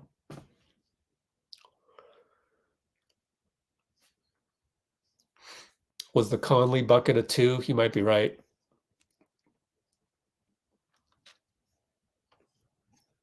Ah, yeah. Lucky's Trey. I know, right? BP. I got to clip this and send it over to Coach DJV and BP. Oh, and BP's dad. Got a smile for the camera. Let me see if we can get BP's dad on the live. Cat fadeaway 3 with the one leg in and out. Thank goodness. That looked like it was going down. BP gets the ball. Oh, stop this dribble. Shouldn't have done that. Dario now inside the Wiggs. Rudy's going to shade over, but Looney does a good job, and then Wiggs gets blocked by Rudy. But it was a good job by Looney to get Rudy away, but then you can do Cat with the jab step on Dario. Wiggins has to foul Rudy. Running out of fouls. Didn't Trace do a good job? I wonder. You got to get Wiggs off of Rudy. You got Cat out there. You're going to bring in GP2. He doesn't trust Trace yet. In a video game, you'd bring in Trace. But there's human elements involved. I get it. And Rudy's done a good job of free throws. Even though that was weak what he did. Well, I mean, he got away with it. This is what I'm saying. Even though he squeaked away scot clean. Let me see if we can get.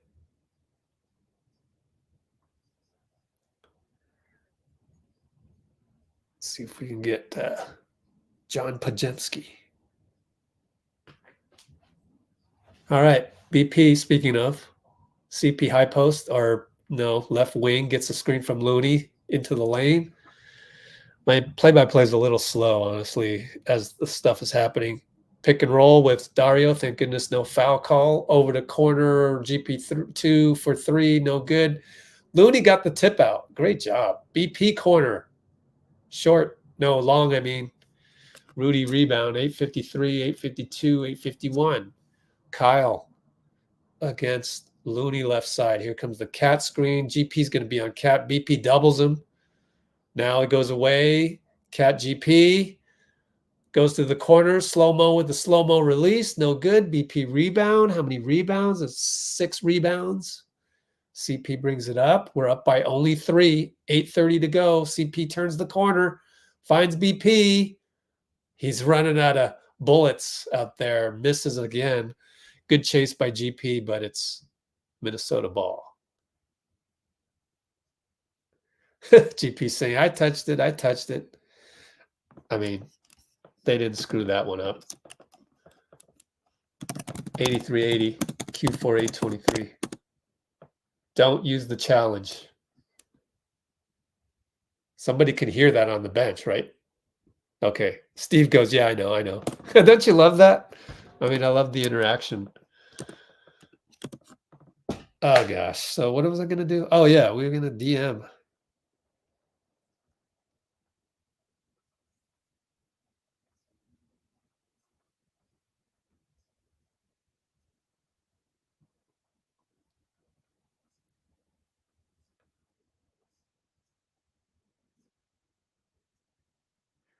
I will send the same message over to Dustin Van Leeuw.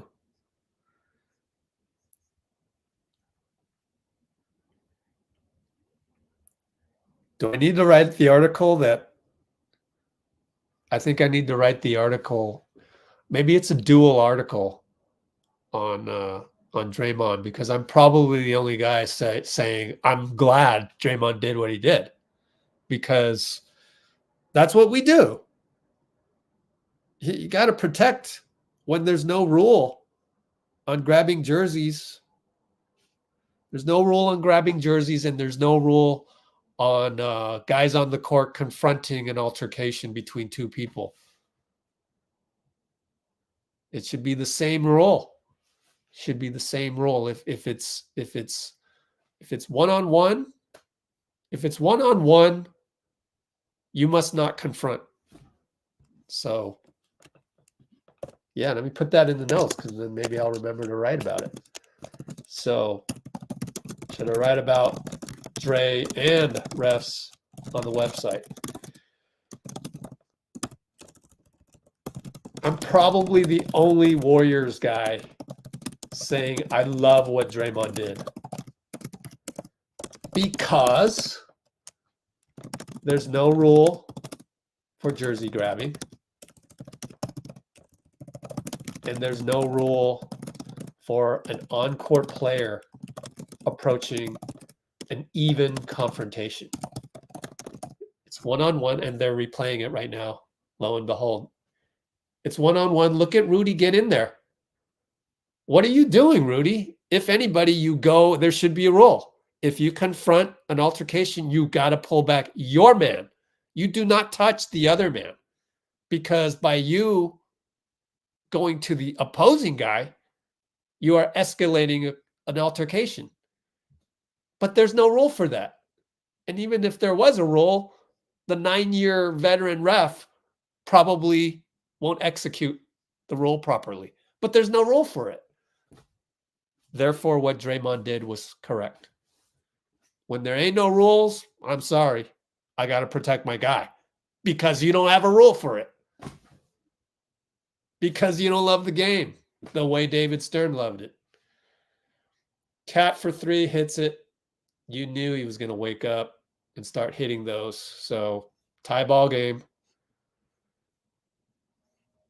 28 points for Cat. You knew he was going to burst out one of these 2 games. Dario crosses him over behind the back. Finds GP. GP converted. Yay. At last. But those are some... Dario's got a bag, man. Possibly as much bag as JK, or just a little bit less bag than JK. Uh-oh. Cat's feeling it, and he hits it. I knew at the moment, like, man, as a former coach, it drives you mad because you know he just hit the last one, and there is such thing as getting hot. Get on him. Like, don't even let him shoot. Like, get in his grill. Make him drive. Like, they don't teach that to this generation of kids. Have some pride. If I had a son and he was good at basketball, that's one of the first things I would teach him. Like, you gotta have some pride out there, man. Your man just hit a 3. He's liable to get off. You treat Cat just like you would treat Klay Thompson. Get in his grill, for goodness sakes. But the kids these days, that's not ingrained at an early age. So they don't know any better. That's along the same lines of why Draymond is a unicorn. They don't make him like Draymond these days. Like, Draymond knows that. Actually, Draymond's so talented and so long. He doesn't even need to think that. He's just that good. But if I don't see you rush it, Cat better not have a 3-point shot here. Like, you better make him drive. Give him 2 points. Like, Looney can't do it. God, Looney. Like, just get in his grill. It's like, it's like a cornerback. And freaking Tom Brady's the QB. You got to get in his grill. Kojo steps on the line again. Pretty soon, Kojo's got to go behind BP. I understand for this game, as I said before. But that's just some atrocious defense by Looney, but he was never taught how to just stick on a guy.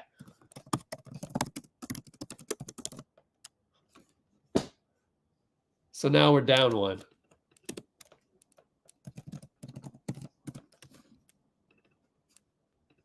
Jasmine, that's why you have the rule. You put in the rule so that he can't say that. It's a rule to protect everybody. It's a rule to save himself. It's kind of like the seatbelt rule. It's like, if you approach, people from Saginaw are going to put you in a headlock because that's what happens in the hood. And we don't want what happens in the hood happening on our court.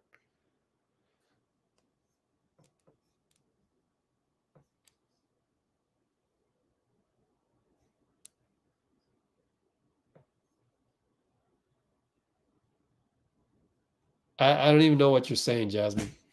You're saying one thing, then you're saying the other. As far as I know, there's no rule for what Rudy did, which is approach an even altercation. They need to spell it out. It's the same thing as coming off the bench. And we implemented that rule in my rec league because it made sense. It was right. You're like, oh yeah, that's true, huh? If you come off the bench, you're making things worse. Well, if you see 2 people in an altercation and you go in and you touch the other guy, That's making it worse. So I'm reading your comment and I don't understand it. Logistically, it doesn't make sense. There should be a rule that says you cannot enter a one-on-one altercation except to pull your teammate out of it. Rudy didn't do that. There's no rule. How do I know there's no rule? He wasn't penalized for it. That's how I know there's no rule. I don't even need to look at the rule book. Now, if there is a rule and the refs blatantly missed that, then these refs need to sit down for a while. I don't think they're that bad. They're just inexperienced.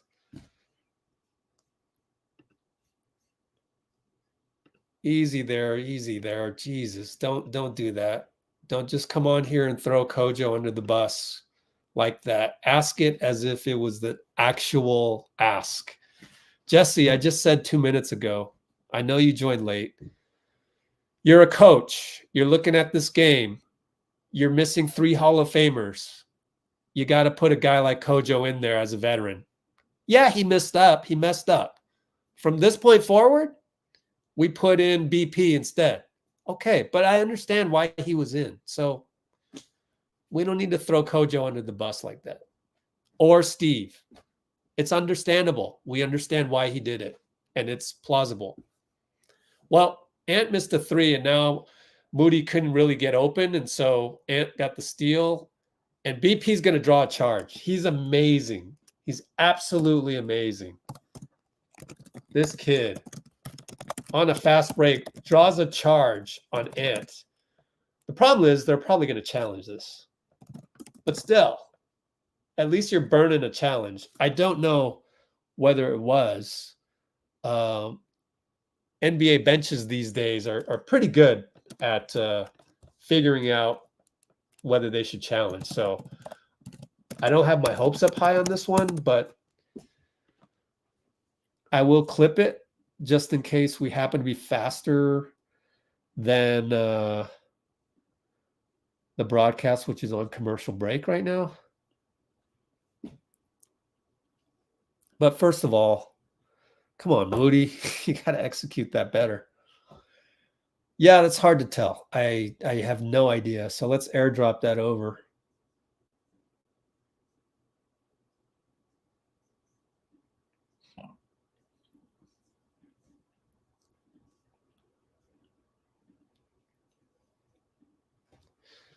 Okay, let's airdrop that over and let's go ahead and put that up. And we'll see. I don't think we have a good angle because the charge happens and, you know, we're looking right into Anthony Edwards' back. We're coming back to the game anyways, but for those of you who don't have the broadcast, yep, BP's moving on the baseline angle. So right here, he's just moving a tiny bit. So we're going to lose this challenge, but it's still pretty good defense all in all.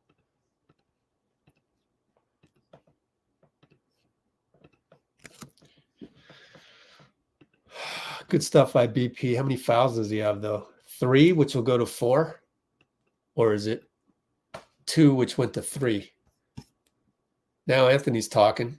Who is he talking to? Let's see. Blocking foul.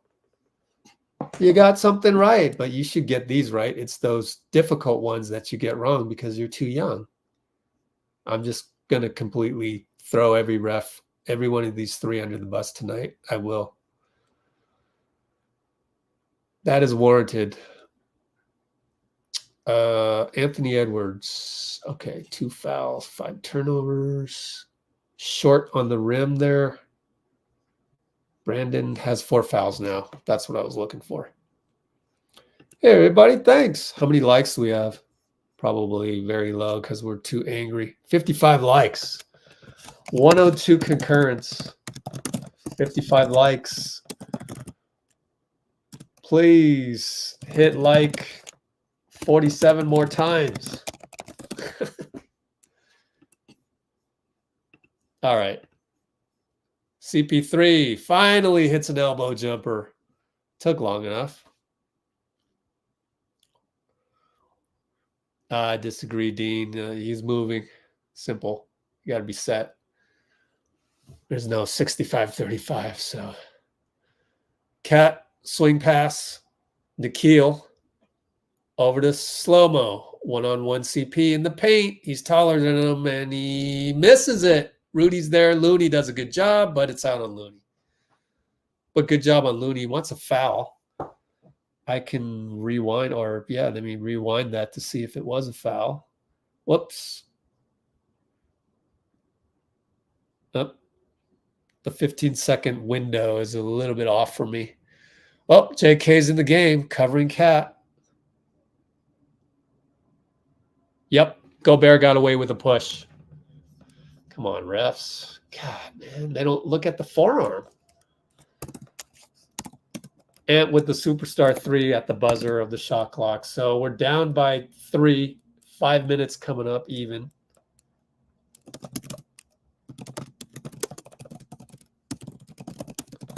And it's CP on the right side, Looney screen, play keep away against Ant. CP finally hits a 3. Drink. That came at the most opportune time because it's tied up 438, 437, 436. Nikhil over to Edwards. High pick and roll, but Wiggins does a great job to avoid it, and it's a turnover. Give credit to Wiggins. Did you see how he did that? BP on the break 3. Bank shot, no good. That was way off. Timeout, Chris Finch. He says he doesn't like what he saw.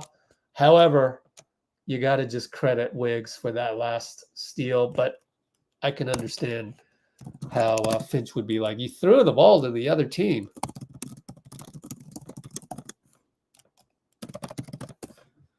Great anticipation of the hedge. All right, NBA rulebook. Fighting fouls should be assessed. No free throws will be. Yeah, I don't understand that. That doesn't. Nobody took a swing. That's the problem. I told you that earlier. There is nothing in the rule book for grabbing jerseys or confronting a 1v1 altercation against the other team's guy.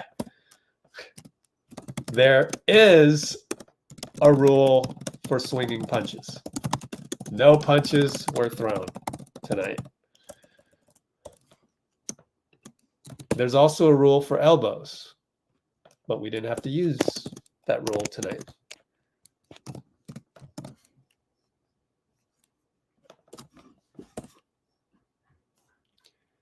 It is better now to see it in print. Does it make more sense now?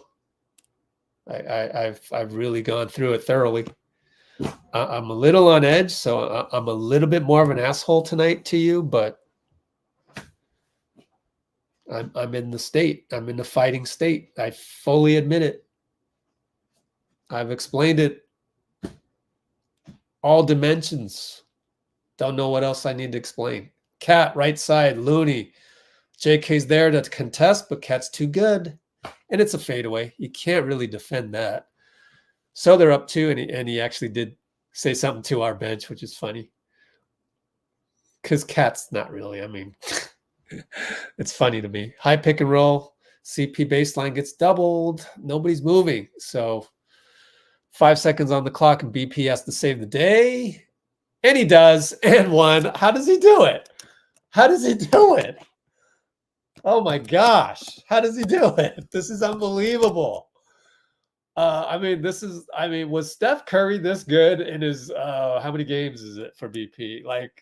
Now you start talking about, this is unbelievable.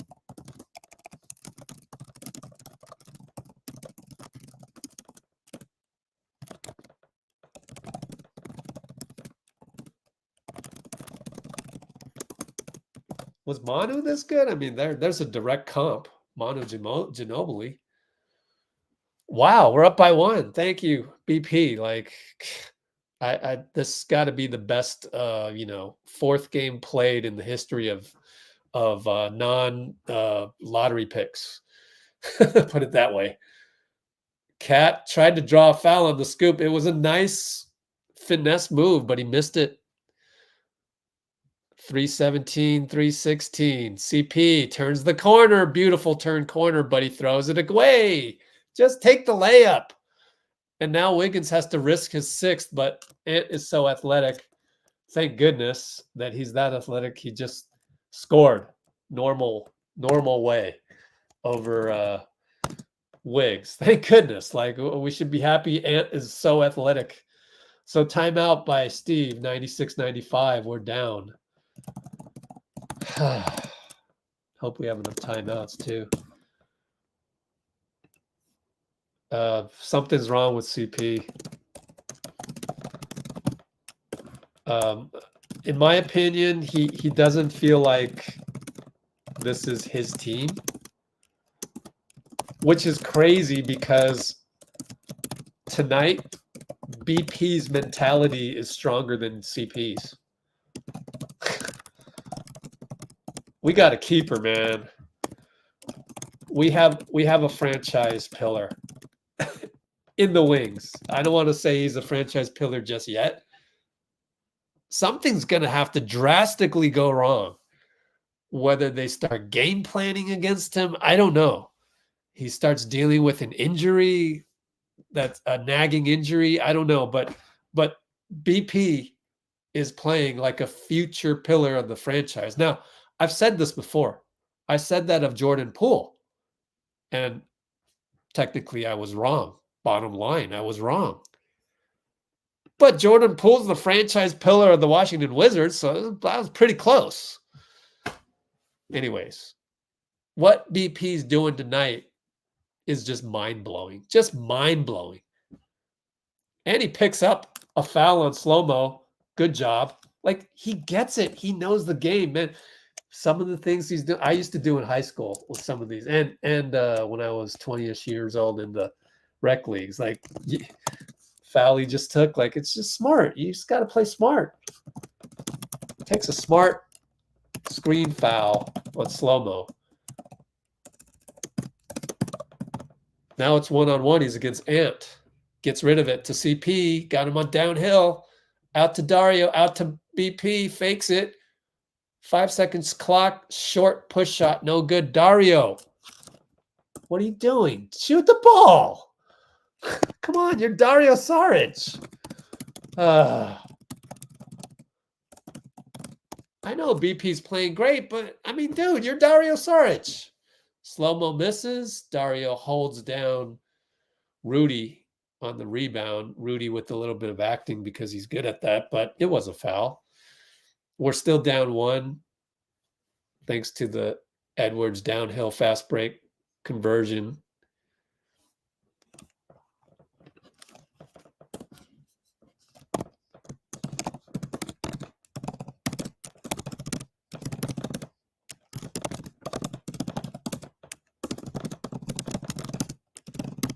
All right, so now it's 226, 225, 224. Ant tries to turn it on Loon. Now we're on our heels. CP rotates. Cat misses, though. Good rotation, Looney. Credit Looney for getting back there. Dario for three hits it. Told you.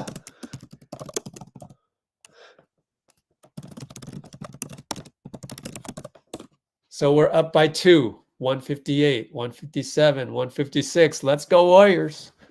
They got to do a Let's Go Warriors chant if they're not already doing it. Ant against Wiggs. ISO.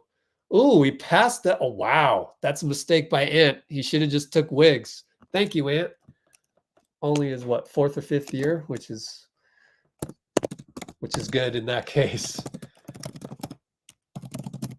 Should have taken Wiggs. I'm actually shocked. I'm shocked he did that. But then again, he's a young player. I don't know. CP against Conley. Now Dario up top. Cat. Fakes a handoff. Turns the corner. Somebody's open. Nope. Couldn't get it. Couldn't swing it. Now Dario up top. 5, 4. CP. Dario bailout. Buzzer 3. No good. Rebound Cat. Holds it. Holds it. 119, 118, 117. Ant wants to shoot a 3. You know he wants to shoot a 3, huh? Tries to turn it on Wiggs. Now fades away. Banker, no good. Slow-mo rebound. Now we're on our heels again. Cap for 3. Got it. Well, I mean, you don't get the rebound. That's what happens. Nothing you can do. Really, there's nothing you can do.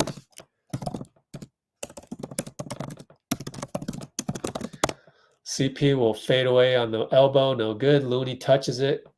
Ant gets it. They call timeout. Finch timeout. Good timeout. We're down 1. 51 seconds to go. We're down 1. 51.0. Let's rewind the tape and see why we didn't get the rebound. Dissect that one. Yep, you're going to be shocked. You're going to be shocked. Let me watch it one more time.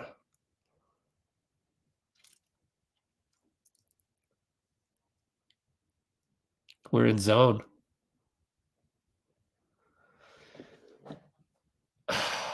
Okay, so the fact that we're in zone, ultimately, that's Steve Kerr's fault. But it was BP was the closest man to make the box out on slow-mo. So, but I got to be honest with you. I don't like going zone at that point, but I mean, I understand it. But that's what happens when you go zone, is you forget the box out. And so let's take a look at that. I just airdropped the wrong file. I airdropped the Anthony Edwards layup, so or the charge that was overturned. And there's not going to be enough time for us to do this, so we'll move on. But that's what you get when you go zone. Oh my God. But I understand it. I understand the lack of trust. They're going man this time. Come on, coaching staff. Cap for a dagger 3. No good. Thank goodness. Wiggins rebound. 38 seconds. Come on, CP. Turns this corner. Dario corner. Got blocked by Rudy. Cat rebound. Well, I mean, we got what we wanted, but Dario didn't execute. And it was Rudy, former DPOY, 7'2". What are you going to do? So we got 9 on the shot clock, about 7-second differential. Ant wants to be the hero. Goes to the corner. Conley for the dagger, and the dagger's there. 8.6. We're down by 4. Gonna take a miracle. So, I mean, now you're back to, oh, well, that's why you go zone. So, yeah, I get that. CP shoot the freaking ball. Well, I mean, I don't mind Dario if he found Dario, but let's go back to the previous one before that.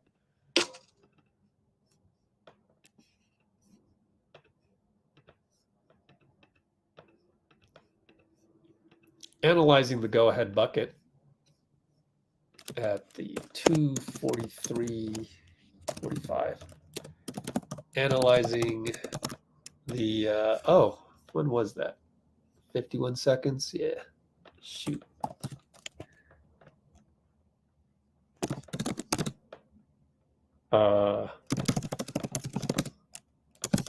Didn't box out Kyle. All right. Analyzing the non-box out.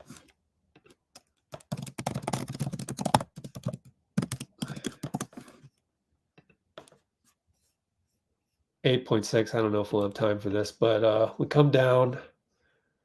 Ant shoots that. He misses the banker, right? Look at BP. Look at slow-mo. BP's in zone, though. We were playing zone, as you can tell from here. See the zone? He doesn't even care about Conley. That's a zone. So you can question that. I think you need to trust your team as far as it got you this far. So, but BP for 3. It's off rim. We're going to lose. And that's the final. Nope, 4.0 seconds. 4.0 seconds. 102.98. After the missed 3 by BP.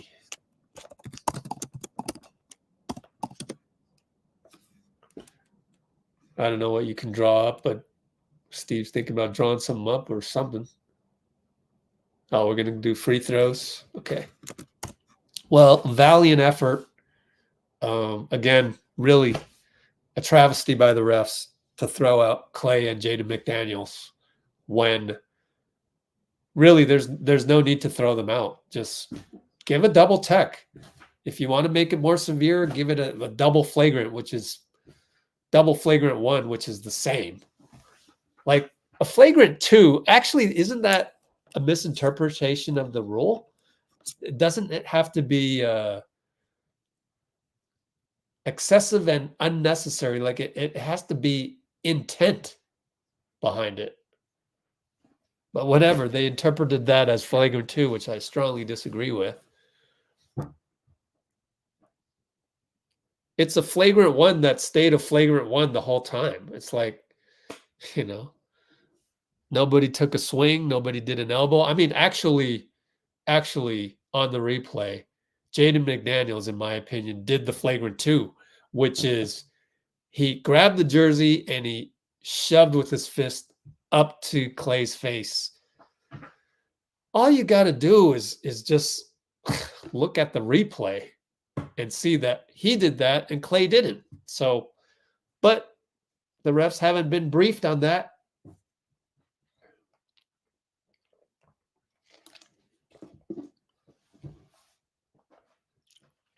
You got to put that in the rule book. If Tony Brothers was there, I don't think you would have seen Klay get ejected. So, but we have talked about that to death.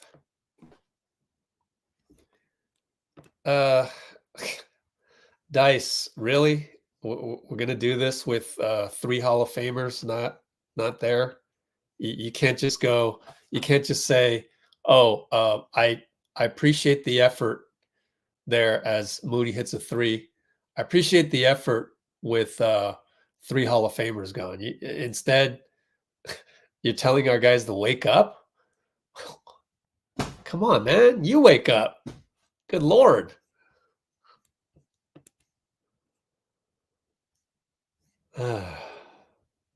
I mean, Chris Paul can certainly play better, but I get it.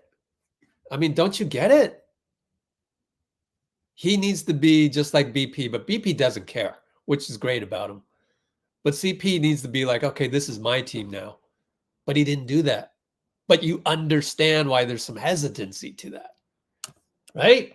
I mean, you can criticize a guy for something, but please, in general life,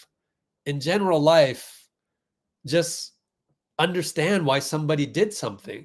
Like you can't always just go criticize, and that's it. Like understand why. You have to be open enough to understand why somebody did something.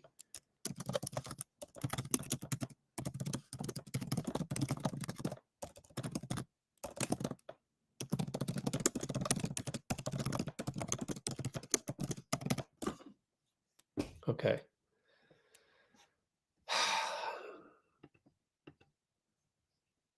You got to. This is an asterisk game, Dice. Can you not see that? Don't you think this would have been a breakout game for Klay? It was actually a good defensive breakout game for Wiggs, even though he still shot poorly from 3 and overall. But I mean, this is a positive step forward for Wiggs. So I mean, I don't know what you're thinking, man. You're looking at the bottom line. Oh, we're 6-6. This is unacceptable. You're not seeing the process. And again, at Let's Go Warriors, just like every time Steph steps on the podium after a loss, you have to understand the process. And so today, I mean, really, I don't even count this. It counts in the standings as a loss, but we made strides as a team today, despite not having 3 Hall of Famers. I mean, really? So you're really going to focus all your energy on the bottom line. That's unfair to the Warriors. It's unfair to the Let's Go Warriors channel. And it's unfair if you did that in actual real life.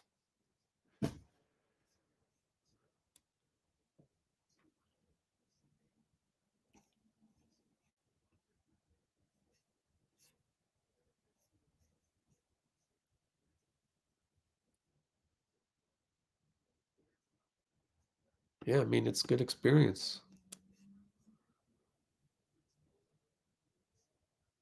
Right? I mean, the guys are awake. I think it's your words. We need to wake up. I mean, is that not vanilla on Twitter? That's what people on Twitter say. That's what outraged people say.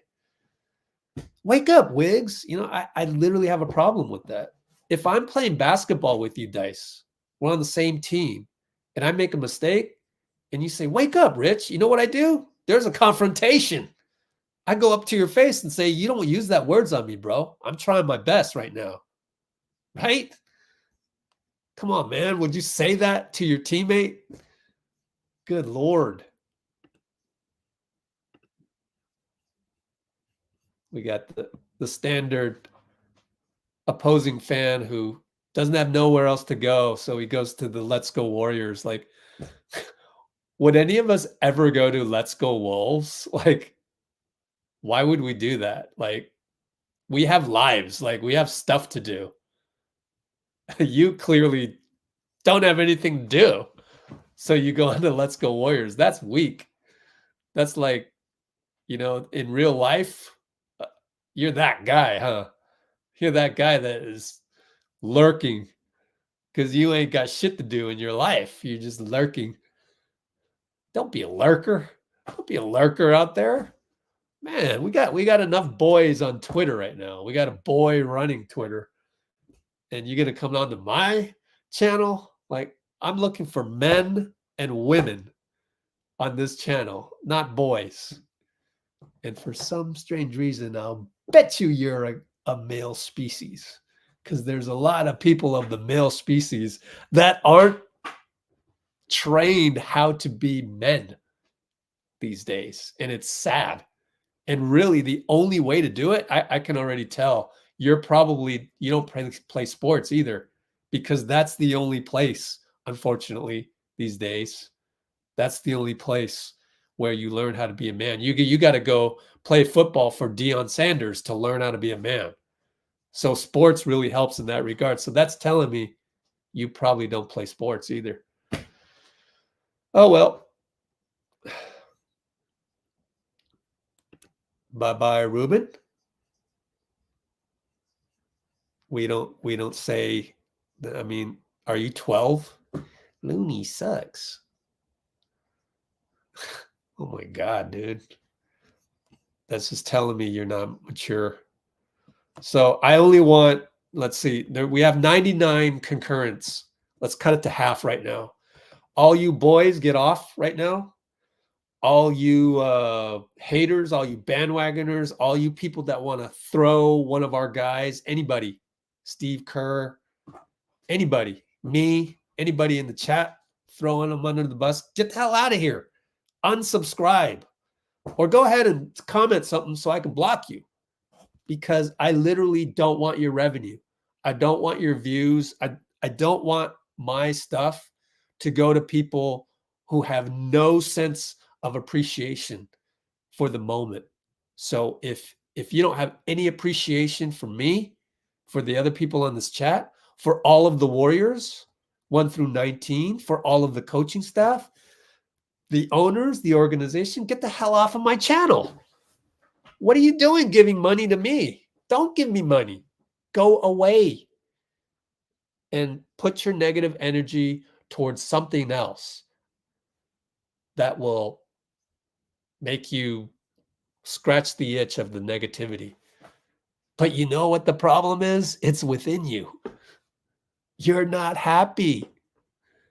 I know you're not happy. It shows. It shows on social media.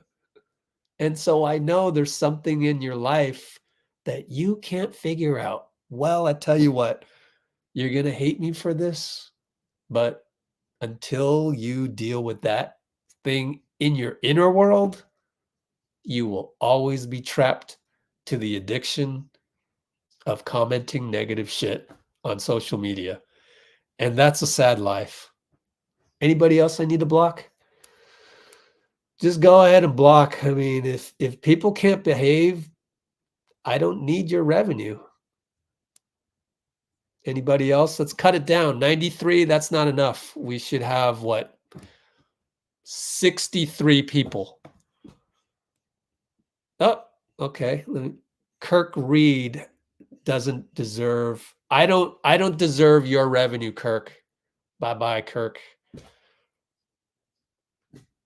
See you later.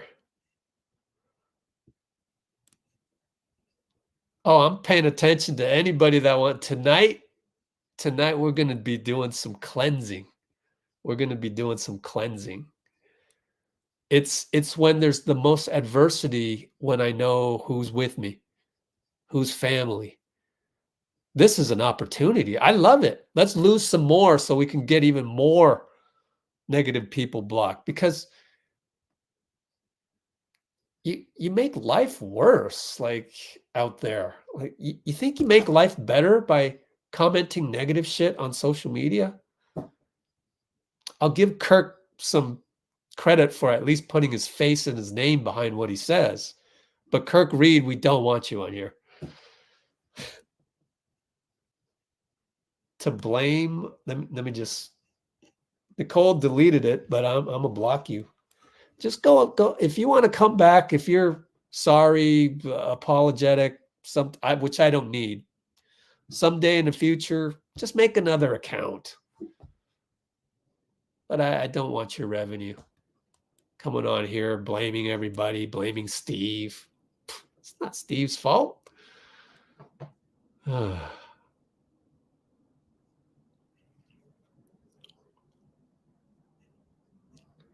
Anybody else want to comment some negative shit that we can just block you on?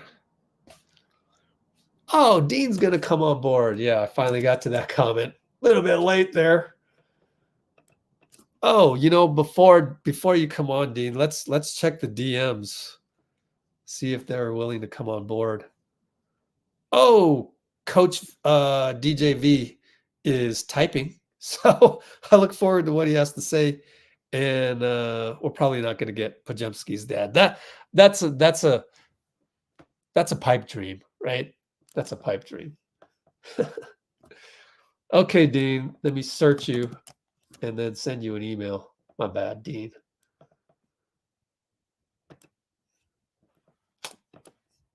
There it is. New message, no. All right, Dean, I'm going to send you this.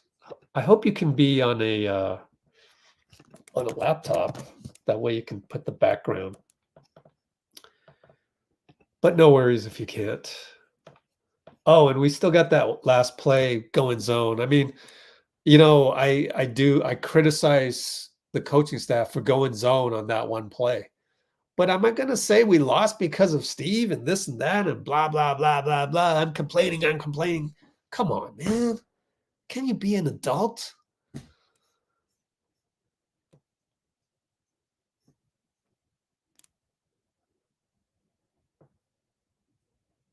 coaching staff needs to emphasize. Yeah, I mean, look, Calvin, I get it. How many games have we played without 3 Hall of Famers? Give our guys tonight a break, please. It's tough. It's an adjustment. It's game 12. Yeah, there you go. Glad to have you, Brian Rojas. Infuse a little positivity, a little, ray of light type of comments rather than the complaining, this and that. Oh, it's so refreshing. to get comments that are, rays of light. Something I can do all day. I mean, can you really just complain on Twitter or commenting all day? Why don't you choose something you would do all day and do that all day? Anyway.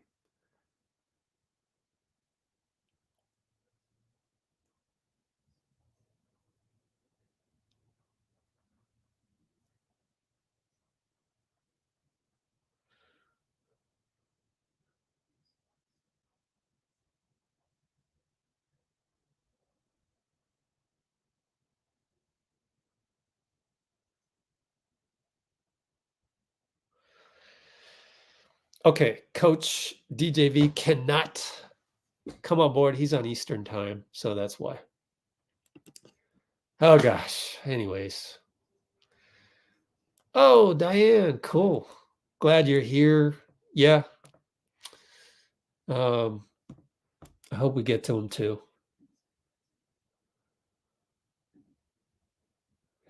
The thing is if I had to guess, Diane, I would say that Steve might be giving a pretty good speech in the locker room right now. So given the chance that he might be giving a pretty uplifting speech to the young guys in the face of a winnable game, yes, winnable game that we lost. Some guys might feel like they made enough mistakes to lose the game or whatever. You don't want that. You want to tell your team all these positive things so that you can build on this.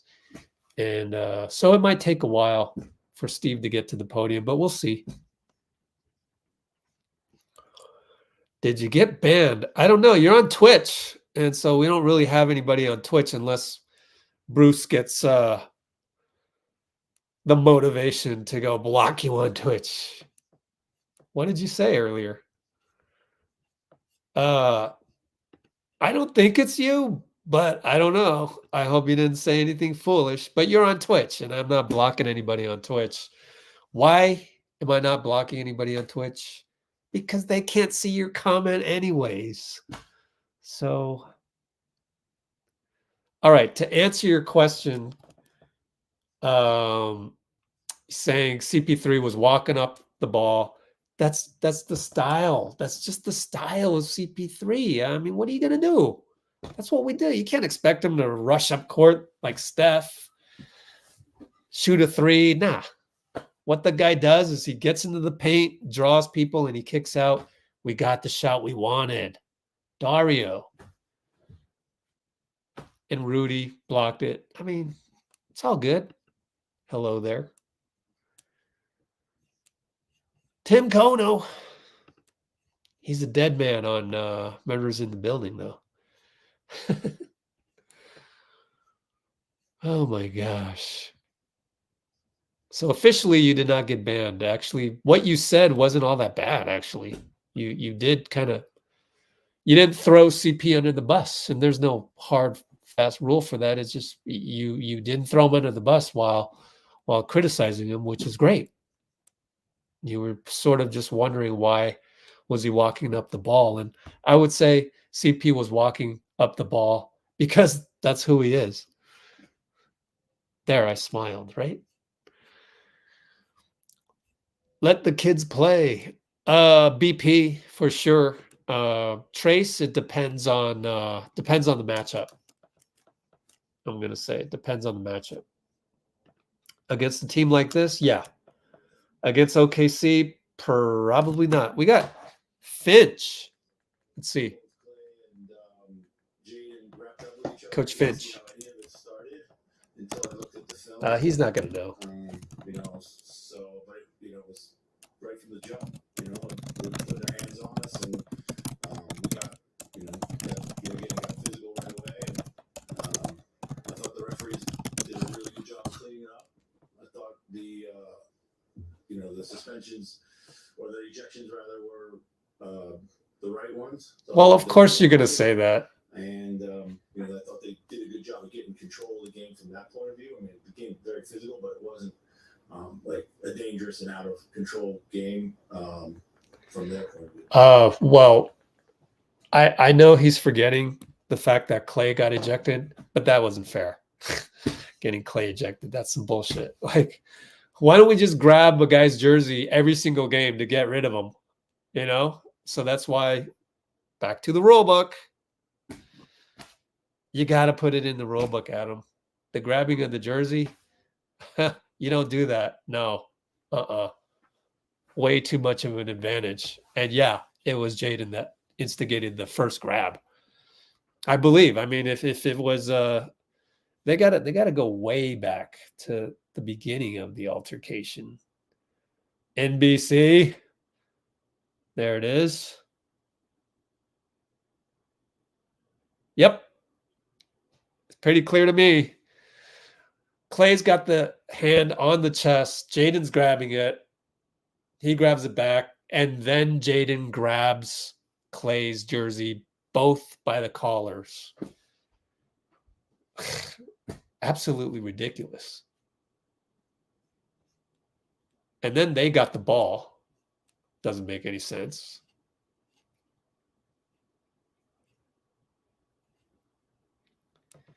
Was Gui available to play? Yes. Please don't say you wanted Gui to play in this. He hasn't even played a single minute. let him play in a real game first.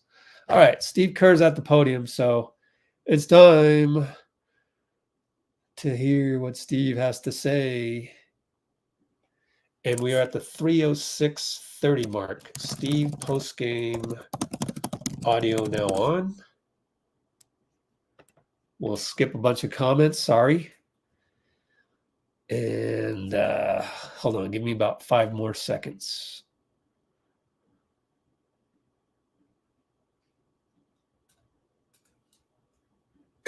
Presented by BMW.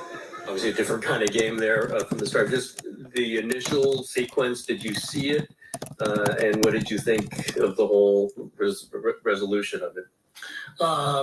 There's no way Klay Thompson should have been thrown out of the game. I mean, he's running up the floor, and the guy grabs his jersey, and he's pulling on him, and so Klay pulls back, and no way Klay should have been ejected. That was ridiculous. So I was upset about that. And then the Draymond piece of it, if you watch the replay, Rudy had his hands on Klay's neck, and that's why Draymond went after Rudy. And that's why I saw one replay right after it happened. Guys on the back of the bench were telling us that Rudy had Draymond or had Klay, and that's why Draymond went at Rudy. So that's all I know. But it was, a bizarre way to start the game a minute and a half in. What did you think about, I mean, you obviously had to switch up your units. You had to get new guys in there. Obviously, Pajemski had a notable game. What did you think the response of your guys in the wake of all that? It was just an amazing performance by our guys to be so shorthanded and to fight and compete the way they did. It was just beautiful to watch. I give credit to Minnesota. They've probably been the best team in the league to this point, number one defense, and they've beaten a lot of good teams, and they took over in the fourth. Towns made some really big shots for them, and they held us to 18 points, so they earned it. But I couldn't be more proud of our guys. They just competed like crazy, and it was really fun to watch. Yeah, Steve, bouncing off that, you said before the game, you said this is going to be a game of opportunity. Obviously, after the first couple possessions, even more guys got some opportunities because of the context. How do you think guys seized those opportunities, especially, in an environment where the energy could have kind of been sucked out of everybody after what happened? How do you think they responded, and how do you think some of those guys seized that opportunity? They were amazing. They did everything they could to win the game, and just came up short. But Wiggs, that early possession where he was just fighting like crazy and got like 3 loose balls and gets and the way things are going for him, he doesn't get the call. He's going up and they rake him across the arm and he doesn't get the call, which is just kind of the way things have gone for him to start the year. But I thought his energy to start the game was great. Everybody's heart was in a great place in terms of just competing together, doing whatever it took to try to win the game. And like I said, we give Minnesota credit. They earned it. We talked about pods All right, that was Steve, current fit. Okay, so that's some of Steve. Man, it's going to be real carnage in the comments, but I'll let it go when I post the videos of the post games.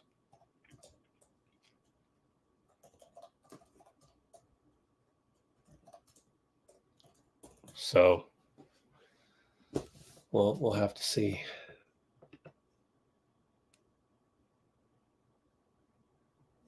Oh God. You guys got the Rodney McFarland one? No, come on, just delete those. I mean, you don't have to block them, but just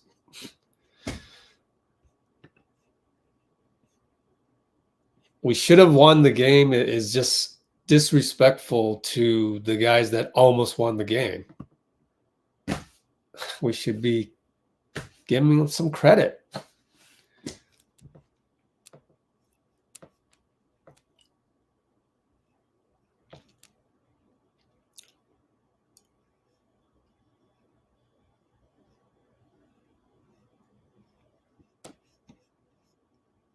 Yeah, thanks. I would have to agree with you. Everyone's going to have the wrong takes tonight.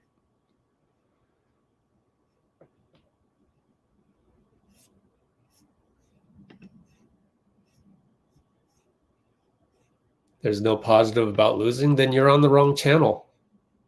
Let me just block them. Should I block them? All right, I ain't going to block you.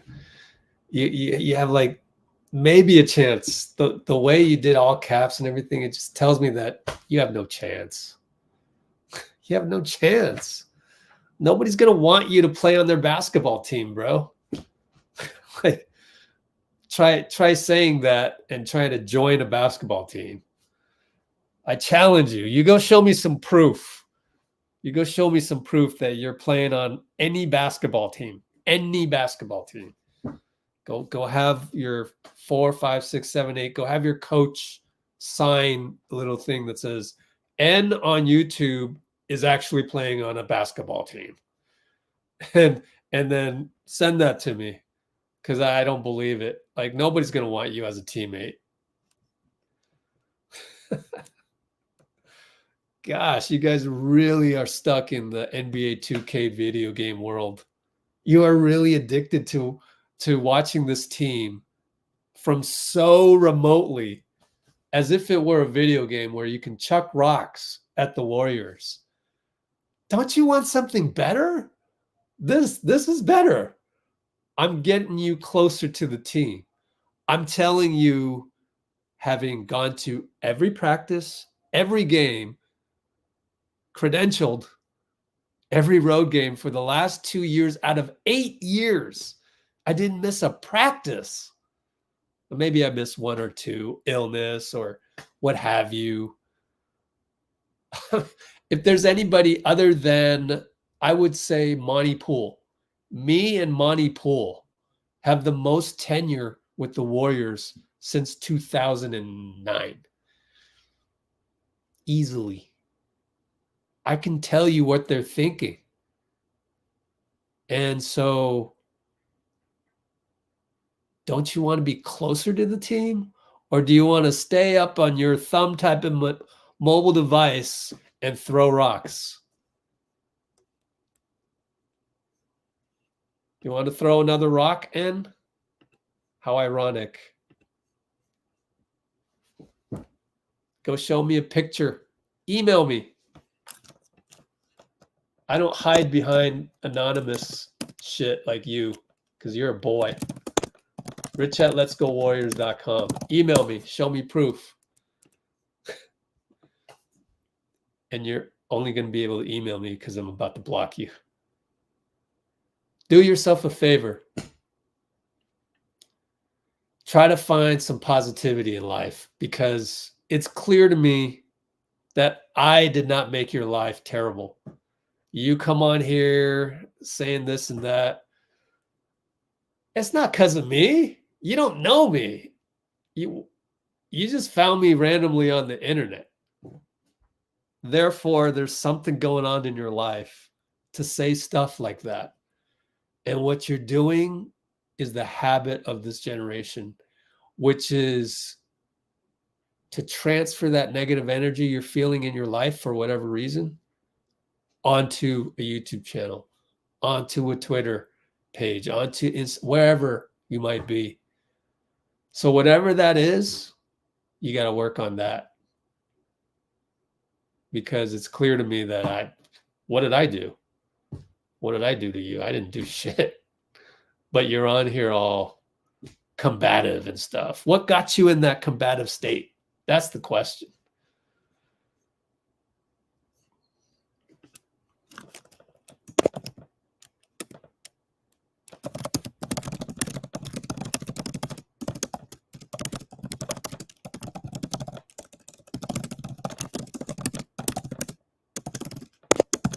And we go back. Can we just make a rule? Before you ask a question, think about if you're asking it in the context of a video game versus real life. Like, why didn't BP play with Moody? Because they're figuring it out. I mean, oh, here we got an error message here, Dean. Check it out. Your guest is on an Android Chrome, which has a bug that causes echo. Good Lord. And then StreamYard places the blame on Google. Google is working to fix it. Well, you got to put headphones. I don't know. You good? Or let me know. Anyways, it's like if you want to criticize the Warriors tonight, and just for tonight, because most times I can handle it. It's too much right now. We're on a 4-game losing streak. We got everybody negative comments. Please just consider if your question might be in the context of a video game. Like, yeah, in hindsight being 2020, I would remove Kojo and I would put Moody with BP, and BP would play point. Well, NBA 2K probably doesn't account for a guy being a rookie, but then he probably can't account for a guy having the mentality of BP. And then you can't account for the guy of the coaching staff thinking that Kojo might play better tonight just because he's thrown into the fire and he's a veteran. So, like, yeah, in hindsight, and if this were a video game, I'd just find and replace. Find Kojo, replace with Moody. It's not that simple. Give human beings a break. So that's what I have to say on that. Will Draymond get suspended? I bet you he will, right? Dean Chambers in the house. It's echoing. What's up, Ray? It's echoing, Dean.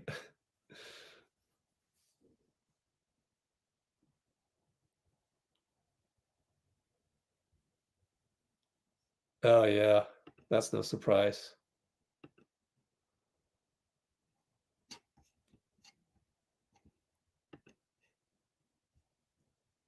Better than 5 and 7 or whatever we were. 5 and 7 or whatever we were. Yeah, it's not working. Dean. Let me try it again. Testing. Try it again. Testing. I'm echoing. It's not working, Dean. What'd you do last time? Got to work last time after many trials and errors.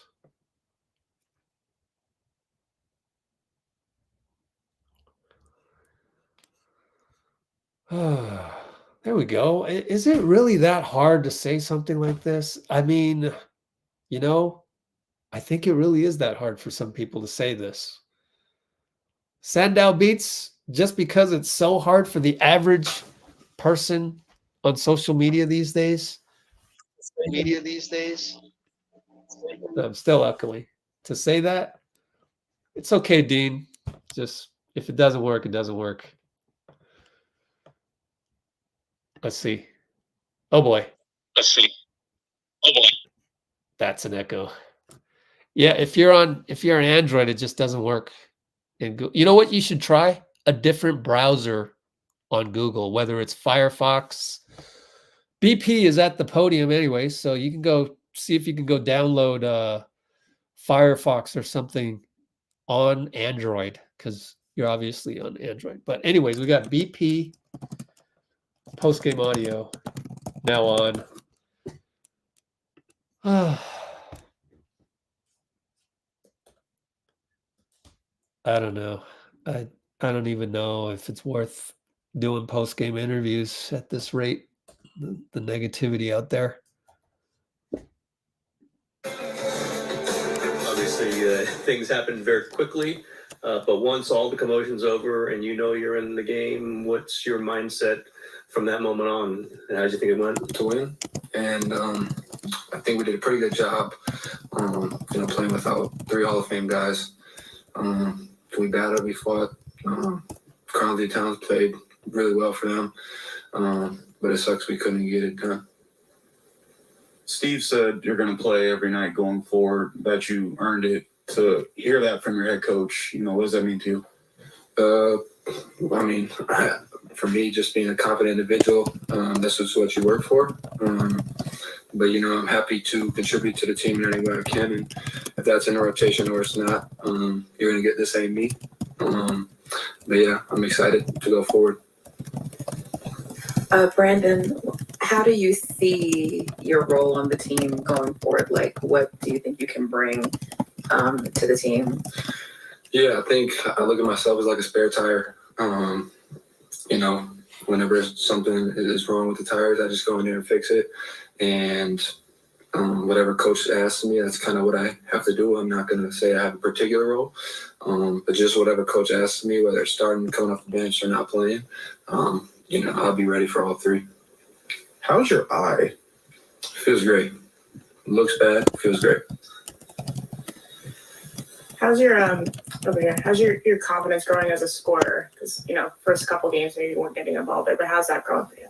Yeah, I think it was what the game called for. I think with the guys we had out there, I think me and Chris were our main scorers out there. So just kind of what the game calls for. Some games, I'll get 1 shot. Some games I'll get 18 like I did tonight. But just kind of whatever the game calls for. And it's just about taking the right shots. And I talked to 30 about it. And he said every shot I took tonight was a good shot. So just kind of what the game calls for. And we'll go from there. You were at the end of possession many times. The ball would just come back to you, clock running down. How did you feel about that? And also the buzzer beater at the end of the quarter there? Yeah, it kind of just felt like college, really. That's how it was all last year for me. And I feel comfortable, creating for myself or creating for my teammates in late clock situations. And then in terms of buzzer beater, I looked at the opposite end and I saw like 2 point something left. So just kind of turned and shot it. After the last game, Steph said he told you to stay ready. How does it feel to have someone like Steph Curry have that kind of confidence in you? Yeah, it's amazing. He's the best player in the world for a reason. And, our relationship over time has grown, which I couldn't be more thankful for. And, just him being around him every day and, us developing that friendship and then him having that confidence in me is something you obviously don't take for granted. But, I'm super proud that someone like him has faith in me. BP, way to go. Glad to have Dean here because later on I just know I'm going to be kind of busy with a lot of the Dean's not. Dean is here. Oh wait, don't know. Okay. All right, Dean, let's give it a try. Testing. Hey, it worked. No echo. That's good. Hey, there we go. Let's go. So what'd you end up doing? I switched to my an iPhone that doesn't have a SIM in it, but is on the Wi-Fi. Oh, good. Good call. Yeah. Yes, sir. Well. Oh my what God. A game. Noah. Oh my night. God. Okay, let's do a poll. Delete, comment, or ban. What's his name? Noah.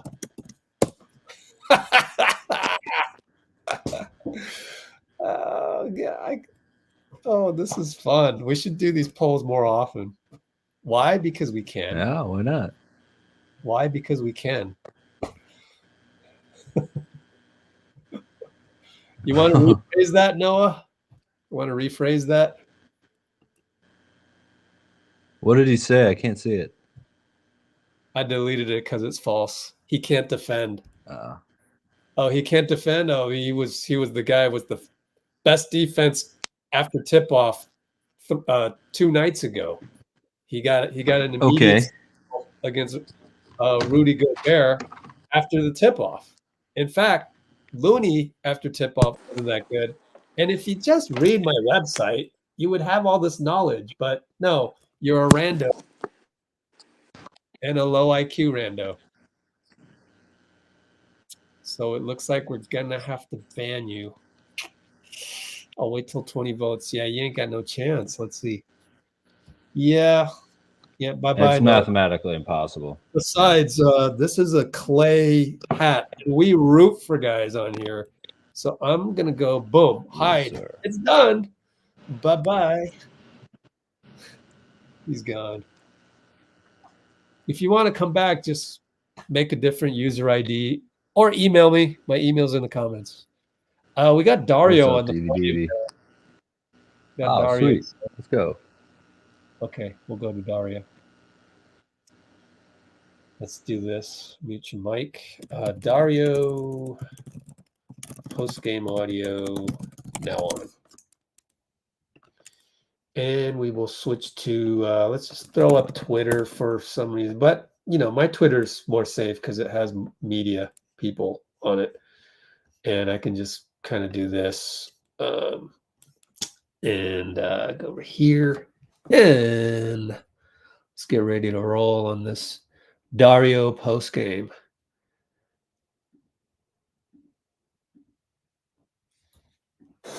What was your view of all the stuff that happened very early on in the game with Klay and Draymond? Were you kind of in the middle of it? Did you kind of see all of it? I mean, I didn't see very well. I just saw, I think, Klay and McDaniels kind of like talking to each other or something, and I just ran there.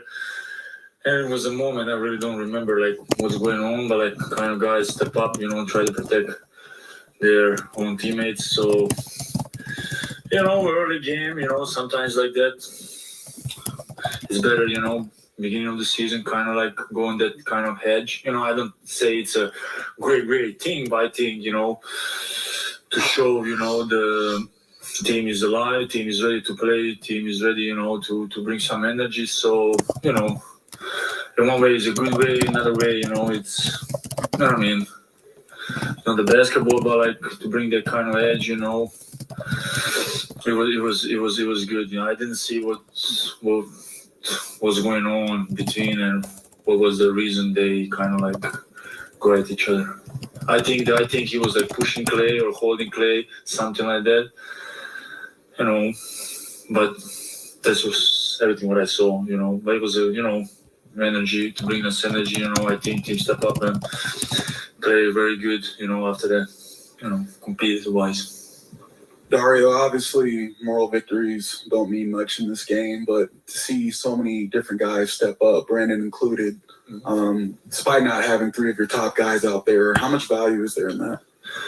I mean, I think we showed that defensively, we showed like we were like ready to play, you know, compete, especially in the defense. Offensively, you know, it's hard, you know, to find a new Steph, new Klay, new Draymond, you know, they were in like the posture on that team for so many years, you know, they know how to play with each other, but, you know, other guys step up, you know, I think we fought hard.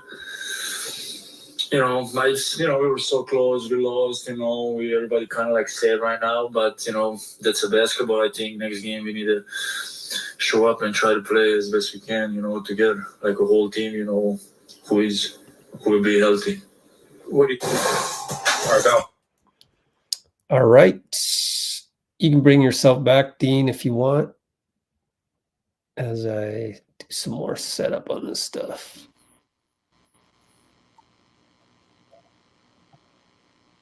Yeah. Thank you, Rich. Oh, thank Man, it's intense night. you. Right? Intense night. Very intense all around, especially in the comments. Definitely.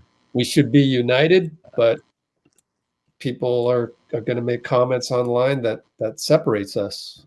That's too bad. Well, I gotta say two things. Yep. Watching the Timberwolves celebrate at the end of the game. It's a in-season. It's an NBA Cup game. Watching them celebrate, winning by 3 points against the Stephless, Clayless, Drayless Warriors.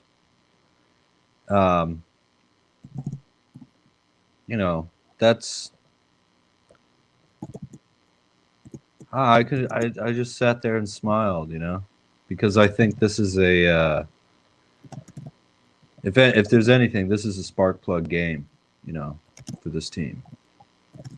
I think the next time we see them, that starting lineup: Wiggs, Steph, Klay, Dray, obviously Looney, everybody on the bench. I mean, they're going to go into hoop and the Thunder next, isn't it?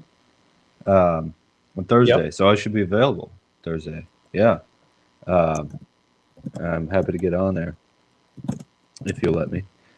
I think this is a spark plug game for sure. You see that kind of resilience and fight from the team, and it's just awesome. And secondly, I've recently, I always liked this group, but I recently really became a Who fan. Like, I really love the Who. I gotta say, the kids are all right, man. These young guys are great. We didn't even see a lot of Trace tonight. We saw a little bit, but yeah. Man, the kids are all right. They're good. BP, and we didn't even get a great Kuminga game. I mean, if Kuminga gets going, we win this game by a couple points, I think, maybe double. So in Wiggs, that's just a law of averages too. Those guys are going to shoot the ball better at some point this season. They're not going to keep shooting the way they've been shooting. So yeah, take over, Dean. I'll be right back. Use this as fuel. Yes, sir. I did sound like his DVD. It didn't sound like Steph's knee thing was a huge issue. Just needed a little rest today, So that's what I've heard so far. I haven't checked back up on the news because there was a game to watch, but I think it'll be all right. I mean, Steph. I mean, he's always gonna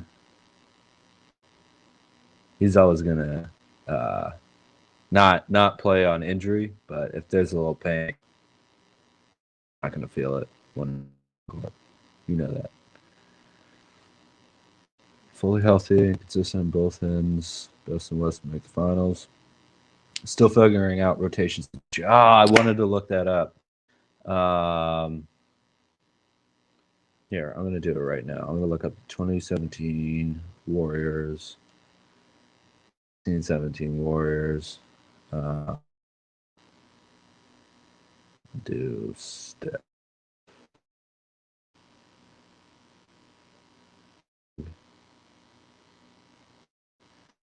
And when you added KD, there was a little bit of a learning process, and I can't remember how long it took.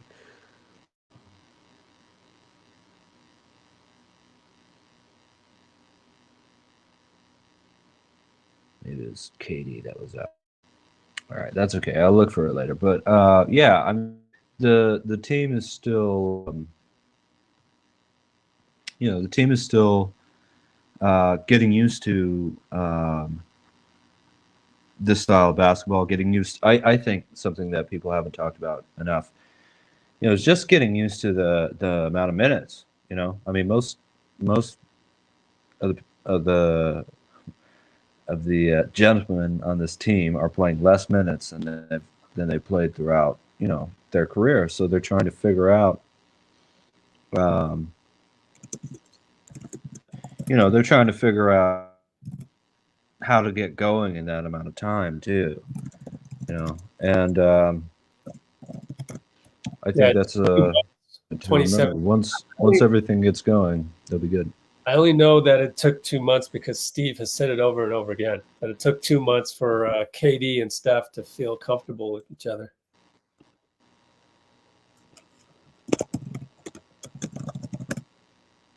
I'm sorry, what'd you say, Rich? Oh, you didn't hear me. It took 2 months for KD and Steph to feel comfortable with each other.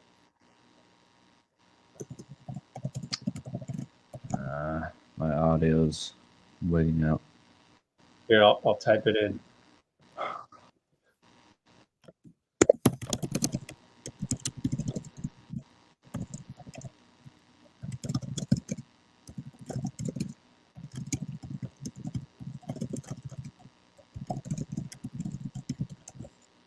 There you go.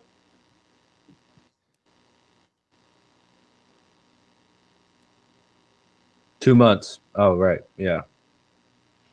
Absolutely. So you can't hear me? Sorry, Rich.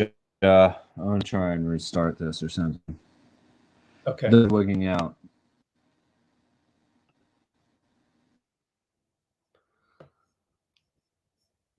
Man, we gotta send him a computer or something.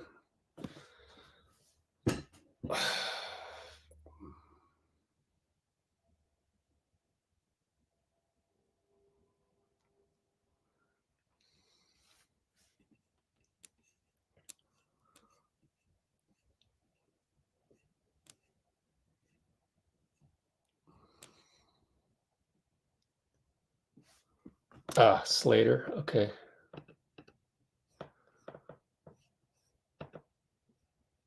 Oh my God, the pool report. Okay, thank you. I'll just throw up Twitter right here. So, Anthony V. Slater. Oh God, this is going to be carnage. I don't even need to look at this, but we'll look at it. Geez. Conducted by Anthony Slater. Why did you land on the decision to eject Klay Thompson as opposed to giving them double techs or involved in an all that didn't even in their actions warranted an ejection? No, it didn't. Tyler Ford, you are trash. You're only a 9-year veteran. Why was Draymond Green aggressively put in a headlock and refused to let go? This is unnecessary and excessive. As I said, I didn't have a problem with that. But Rudy getting nothing for the thing on Klay? Was there consideration given to extra discipline on Rudy? Gobert was attempting to separate and was ruled to be a peacemaker. Oh my gosh, Tyler Ford, you have gone down as the clown ref of the NBA by saying that. Oh my gosh. He is the clown ref of the NBA by saying that. And I wasn't going to even say that. But now that you said that, you are a clown. Oh my gosh. Thank you for the link. Let me put it in the my eventual notes, which will end up in the comments, which aren't available yet until we're done. Full report. Tyler Ford actually said Rudy was trying to. How do you determine that? Oh, you put him. Oh, you're trying to break it up with Klay. Oh, you're trying to break it up with Klay. Oh, you're trying to prevent them from fighting by putting hands on the dude.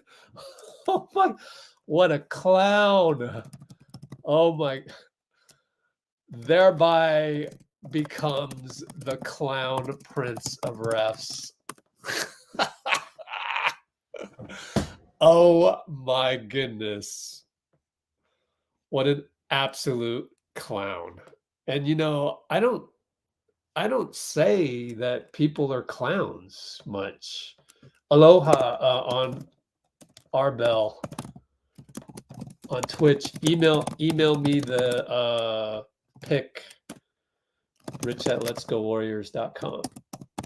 And then let me know so I'll go check it because there's too much going on right now. Plus, we got to throw Tyler Ford under the bus right here. He deserves to be thrown under the bus. You know, I really don't like to throw people under the bus, but when you make a clown statement like that, do we even really need to look at the replay? I'm pretty confident that I saw 2 or 3 or 4 times that Rudy was not trying to break it up.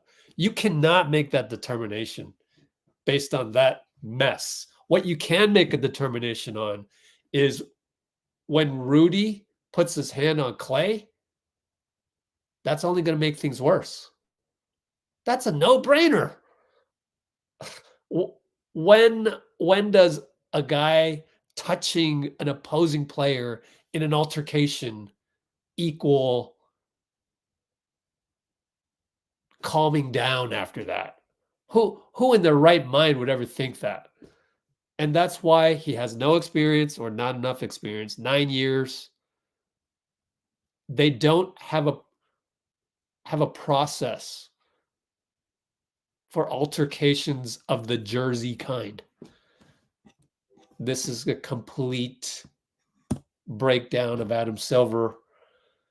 But hey, we'll see what comes of it. If no rule goes in place about grabbing a jersey by the handles, then you know that Adam Silver does not love the game the way David Stern does. And that will be proof. CP3 at the podium, and that is the only guy I really want to hear talk about the altercation. Don't ask Brandon Pajemski what he thought about the altercation. What's he going to say? Come on, media. Do better. My goodness. CP3 podium audio now on. I believe Dean is still trying to figure out technical issues, so I hope we can get him back on. But even without hearing me, I can say, hey, go talk for 2 minutes or whatever. Here we go. The emotion just when you see, Steph's out, obviously, you start the game, and then you see Klay and Draymond go out like that immediately. What did you tell the guys anything? Do you kind of rally it up, or do you know the energy just might be there because of everything that happened? I mean, we still had a game to play. You know what I mean? Whenever that stuff happens, I mean, it usually creates a lot of energy in the building or whatnot. So, yeah, it definitely got everybody into the game a little more. Chris, earlier Steve Kerr said that he was proud of the team and the Wolves won it, but he thought that you guys played really well. Was there anything in the closing minutes that you saw or just throughout the game that you wish you could have done differently or thought, like, if you could do that again, maybe? Yeah, absolutely. But unfortunately, it don't work like that. It's a few turnovers down the stretch that I got. And after watching that play, I mean, I gave it to Dario or whatnot, but the lane opened wide, for a shot. But that's like being a Monday morning quarterback, wanting to be able to do it over. But I think we played well. We played hard, but it just wasn't enough. You were out there for 36 minutes.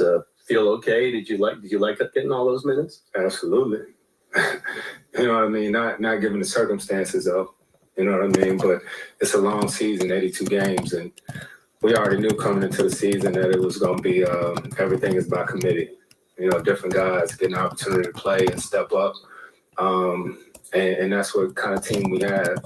We always said ain't no more victories, but it was nice to see that, guys are ready to play.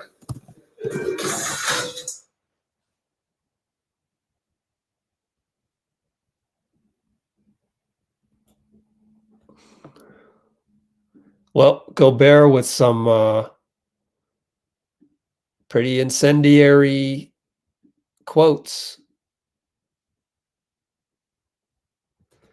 Pretty incendiary quotes from Gobert. as shown by NBC Sports Bay Area, but of course NBC is going to catch that. They like anything controversial. And we can go to John Krasinski. I just can't remember how to spell his name.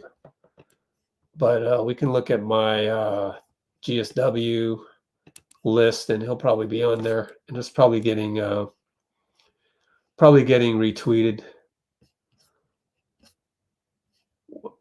Okay, yeah. John Krasinski. There it is. See? Told you. I have the bomb-ass list. So check this stuff out. It's more clown stuff from Rudy. But that's the funny thing is, it's like, I hate to use a Loki reference, Marvel, but it's an Ouroboros.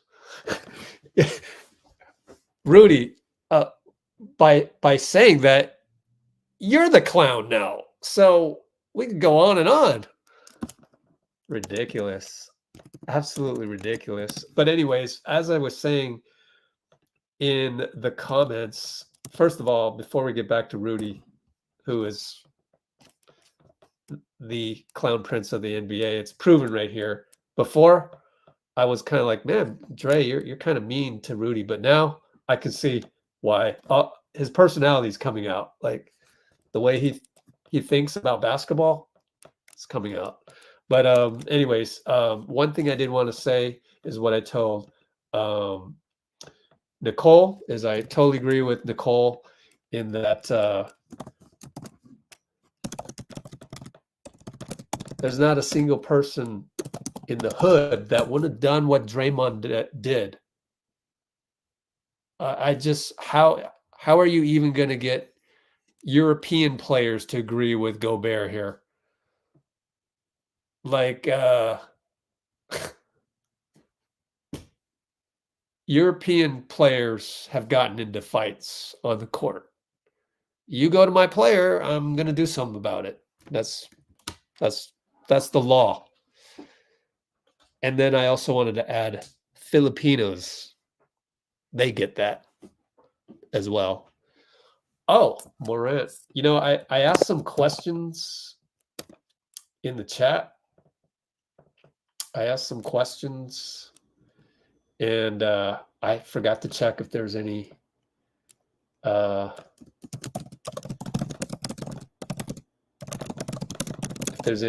answers to that. Okay. I just, Rudy does not jive with oh my gosh. Rich thing.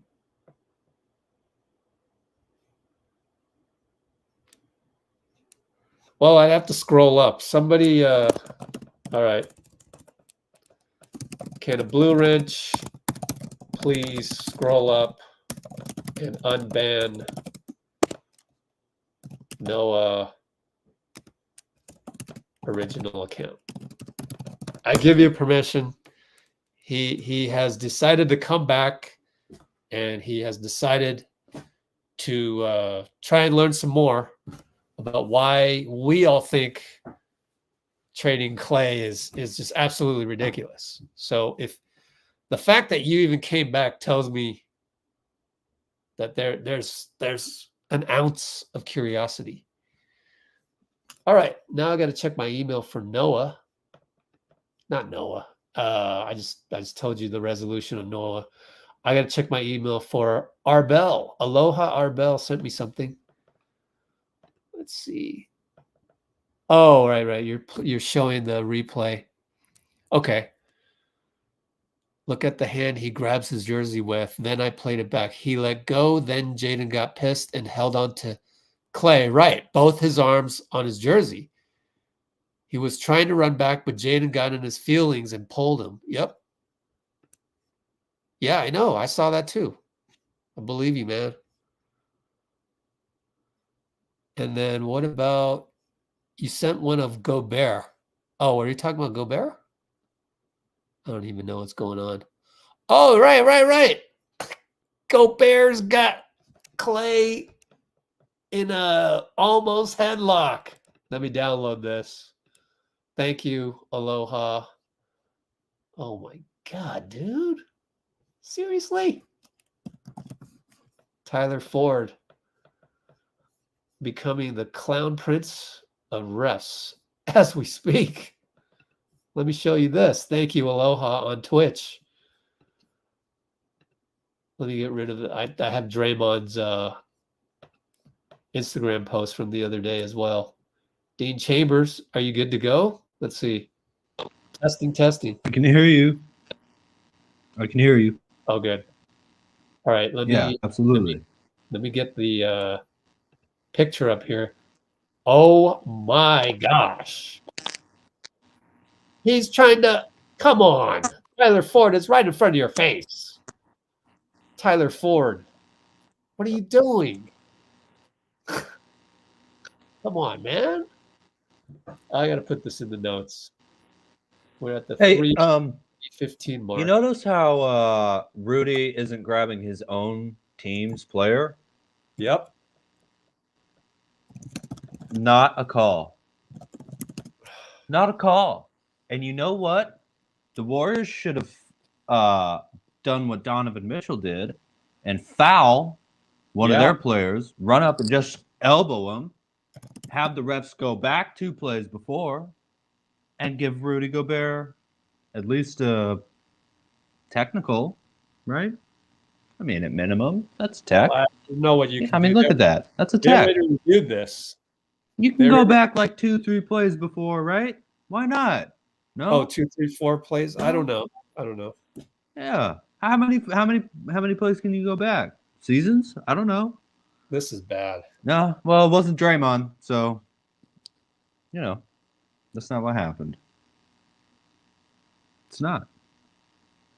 Okay. Yep. I mean, grab your own player, man.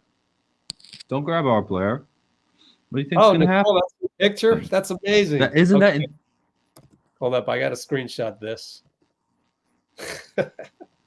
Wow. Screenshot Nicole's what? gonna go viral. Nicole's gonna go viral. And then we got to put. Of course she is. We got to put this. Get ready for the screenshot. Dean, hold on. Let me get to it. There we go. I got to put both. Wow, Nicole, nice. Yeah. This is. Oh gosh. No, yeah, we got okay. Nevertheless, the Warriors responded to that in the best way possible. We have to say that. I mean, what else? A lot of teams will get really, Yep, the league does. Yeah, exactly. But a lot of teams would have gotten really, caught up or something. And our 3 out of 4 Hall of Famers out. Cat having to drain fadeaway 3-pointers in the fourth quarter. Yeah. Good point. To win. I mean, that's not, that's nothing to be ashamed of. There's no more victories, but that's nothing to be ashamed of. I'm tempted to just go because I've already been defamed before on certain social media apps, which is illegal. It's illegal. Defamation of character. So I'm not scared, but I kind of want to say I'm into moral victories. I mean, sometimes that's what we're about. Because if your life was so black and white, what kind of life is that? Ones and zeros? Weren't you born a human being? Well, so you got to enjoy the process. So we're going to look back at this game years from now and we're going to laugh. Okay. It's going to be good stuff for the campfire, for the Christmas party, whatever. We're going to laugh at this, and that's life, and it's good and it's fun. I mean, we can't look back at this later and go, that wasn't fun. This was a fun game. It drives us nuts, but it was a fun game. We got a little. Yeah, absolutely. Steve pregame. I wonder what they're talking about. Let me see. Chime in here. He is. He's cocky. Oh. And I love it. Oh, it's talking about Brandon Pajemski. Why don't we just listen to this on Brandon Pajemski because we deserve to give BP more shine, and he's going to get it right here in the pregame audio from Steve Kerr. All right, so let me mute you real quick, Dean, and let's go. Steve pregame audio on BPods. Now on. Yeah, he's got a little arrogance to him, BP does. That's very CP3-like, although tonight CP3 didn't play like CP3 in terms of that asshole mentality, which we needed. But he's getting used to it. He's integrating. He's cocky. He is. He's cocky, and I love it. I love it. He's brash. He knows he's good, and that's important. It's really important in this league to not only think you're good, but to know you're good. Brandon knows he's good, so that's a really good first step. You got to show a little humility amongst the veterans, while you're going about your business, which he's learning, and the guys like him, and he's a fun person to be around, but he works, he's competitive, skilled, tough. He's going to be a really good player. All right, Dean, you can get yourself back on if you'd like, as I do a little housekeeping on the files.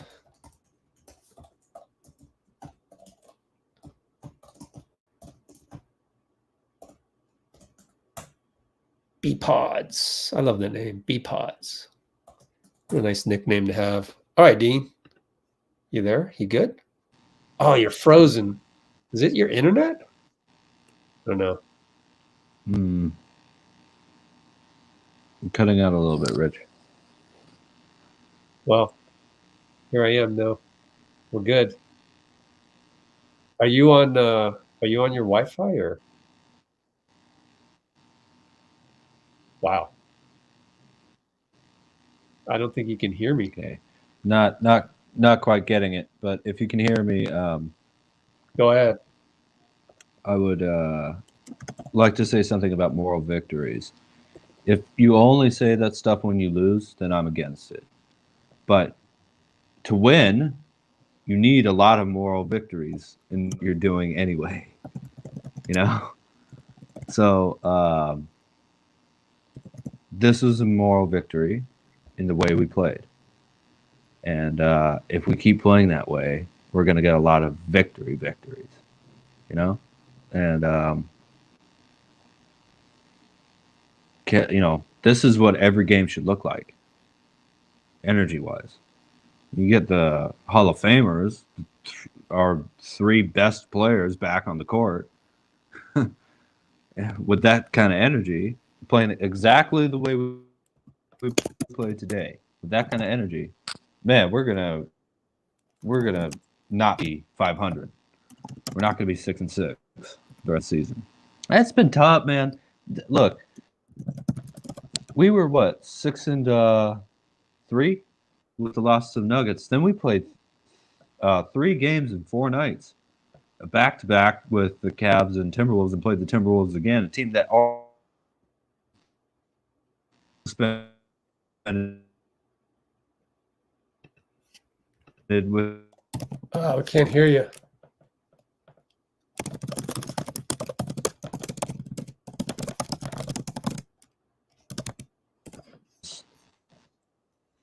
Lost you there.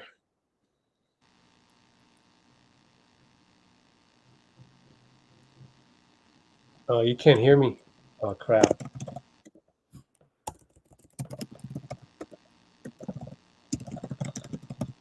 Are you saying something, Rich? Oh, no. Yeah, you can't hear me. For ourselves with the record or anything.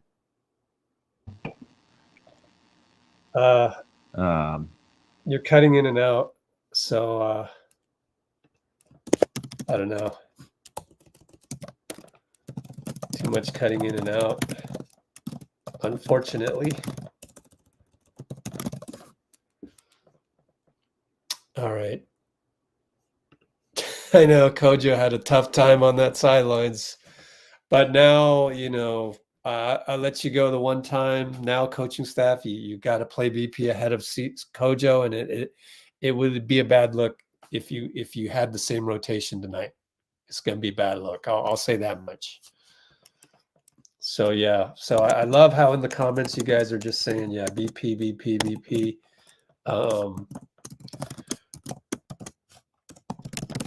Yeah, if the coaching staff goes with this same rotation, which won't happen,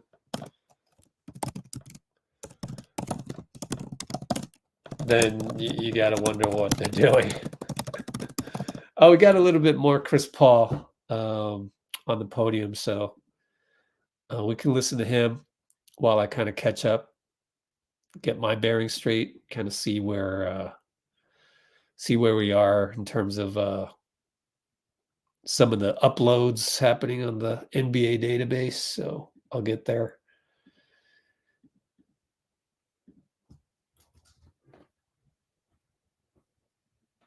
£11. Let's go to Chris Paul, who had to step into a very big pair of shoes tonight at point. Jemsy a lot, and he mentioned he felt great playing with you. What was that kind of combination like, you and Brandon? It's great, man. BP, we talk a lot during the game. His energy is contagious. It's another ball handler that's out there that's able to attack, defend. He just, we talk about it all the time. We don't have some regular rookies. You know what I mean? We got some rooks who pay attention, know what they're doing. You know, to be on a team like this early in the season, playing valuable minutes in big games, it's only going to be good for the long haul. Following up on that, what do you tell a young guy like Pods, through this game, he's racking up minutes, like 39 tonight, just about keeping composure and being able to do what he did? No, we talk all the time. I mean, he watching the games on iPads and stuff like that. And sometimes you only learn by experience, but the best thing about being a rookie is you don't know anything different. You just play hard and, whatever happens. And we need that with this team. What did you think of the altercation at the start of the game? I ain't seen it. You seen any of the videos of it? I mean, I ain't been on my phone. I ain't, you know what I'm saying? Yeah. I ain't seen no videos of it. I just remember what happened during the game. Regardless of not seeing it, I mean, how shocking is it for an NBA game? There's not a point scored, 3 guys are getting ejected. I mean, how does that kind of throttle the game? It happens. Shit, I've been in one. You know what I mean? So it's competitive. It's funny because if you watch our games, hell, I used to play against them all the time. So you constantly hold Steph and Klay so they can't come off ball screens. So they can't come off down screens and stuff like that. So, coach had told Klay before the game, like, get them off of you. You know what I mean? Probably not to that extent, but it was good to see that energy and that fire. Unfortunately, it was 2 ejections, but.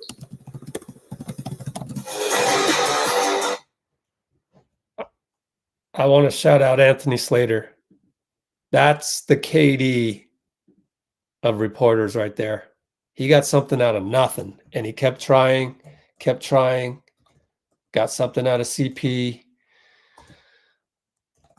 and said that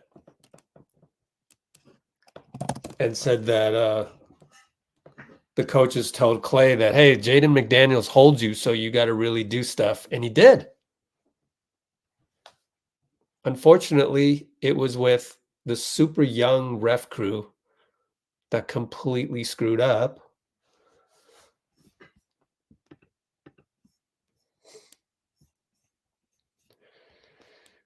I just don't want to think about the ref crew and, well, here's this. I don't know Brett Siegel. And I respect the fact that he's the main NBA guy with clutch points. I always cringe with super young journalists like this, who I don't even know if he has a journalism degree, number one, or I don't have a journalism degree, but I have bound myself to the ethics of it. You do not need to put this second sentence. You can just put that and let it be. But he's clutch points. He's NBA. I get that the first sentence is a humble brag that you have league sources. Good. I'm glad to know that the league office will be reviewing it. You don't need to speculate here, because all that does is rile people up when they know that Klay is not going to get suspended for this. And if he does, then the refereeing department of the NBA is truly screwed up. And then I'm not talking to my boy Trey Maddox for a while. You know what I'm saying? It's like you work for a bunch of clowns. I can't even deal with that right now. So I love you, man. I'll talk to you in the off season, and maybe we'll talk about it over coffee. But this is why there's too many young people on Twitter. There's just not enough experienced guys that can resist the temptation or don't have the need for putting an opinion out there when you're a journalist people look up to because you have sources. Why can't people be more like Anthony Slater? How many times has Anthony Slater put an opinion on a tweet? Hardly ever. This just riles me up a little bit, because it's like, did you see the altercation? Like, you don't need to say that. You can just skip it. And I think that's the thing today in our YouTube comments. A lot of people just need to skip it. They need to skip that. Whether it's scroll down to the next one, or just keep scrolling. You don't need to put a reaction or tweet every little tiny thing. Like, do you know how many thoughts the brain thinks? It thinks 60 to 70,000 thoughts a day. Twitter is the digital two-dimensional form of everybody's thoughts. Really? I mean, I don't want to know your negative thoughts right now. Now, if you had some positive thoughts, those are cool, because positivity is positivity. But you're going to think some things that even your brain's sometimes going to tell you things, even things that's disrespectful to yourself. Your brain is going to say, oh, you're not good enough. How many times does your brain tell you that in a day? Probably a lot, right? You have to say no to that. You got to say no to your own brain. Just, you don't have to tweet all the time. Don't tweet. Oh, goodness.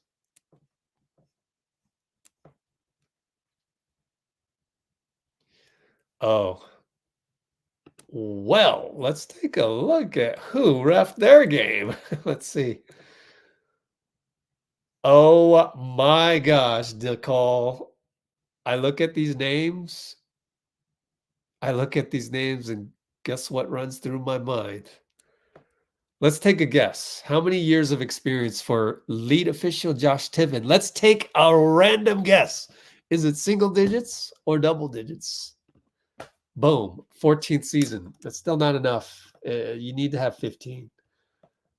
Mostly 20. I mean, Tony Brothers has 30. Natalie definitely is single digits. Good Lord, we have too many refs. Matt Boland has... Oh, okay. Bro, if you're in your 21st season and I ain't ever heard of you, is that my bad or your bad? Well, I can kind of see how that may have gotten out of hand for the Clippers, okay? Because, and look, isn't the lead official listed in the first column? Matt Boland, you're not even a lead official, and you got 21 years of experience. I ain't never heard of you. Oh my goodness! Oh gosh, they have too many refs. I wrote about this. Go look it up. Too many refs. They just have too many refs. Come on, internet. Are there too many refs? The main problem. I wrote about this. How do I know? I ran a league, 125 teams. I got a staff, hella refs every weekend. There's too many refs. You don't need whatever they have. They have a ton of refs. How many refs are in the NBA?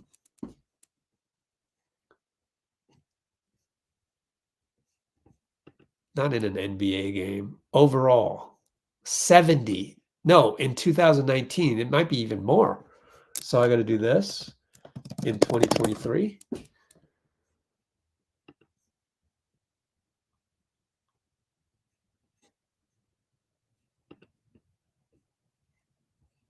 That doesn't tell me.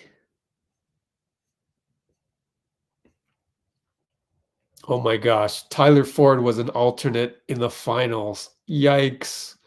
Well, I know they had 36 in the playoffs. They didn't need 36. So if you have 36 in the playoffs, that means you got to have at least double that. So let's say there's 72 officials.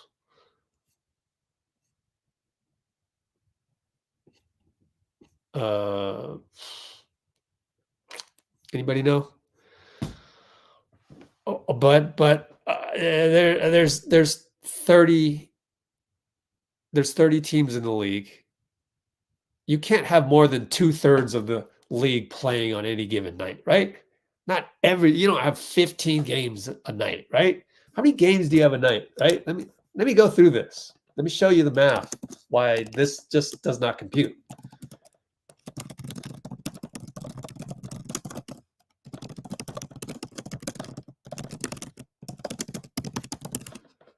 So let me first get the link over here, right? This was my original, so let me put that there. But how many games did we have tonight? Let me use another window. NBA.com. Scores or games. This was a pretty full slate, right? Like you're going to get no one on the internet doing this type of analysis because there's nobody like me on the internet that's done all this different stuff. 1, 2, 3, 4, 5, 6, 7, 8, 9, 10. I told you there's no more than 2/3 of the league playing. I mean, I used to have this massive spreadsheet scheduling games. I know what it's like to schedule a whole game, to schedule a whole league. I had to schedule 125 teams. Adam Silver has to schedule 30. Come on, man. I can do your job in my sleep. You know what I'm saying? And so 20 games. That's 60 refs. I don't know how many refs there are in the NBA, but I guarantee you it's probably way more than 70 because you have 60 refs on any given night. You don't need more than 60. That's it. That's it. Maybe a couple alternates just in case something happens to those guys. So what, one alternate each. So that's 4 refs. Actually, there's 10 games. No, I did the math wrong. There's 10 games, 3 refs each, 1 alternate. So that's 4 refs each, 40 refs. You probably don't need more than 50 refs. You don't need more than 50 refs. You're diluting the talent.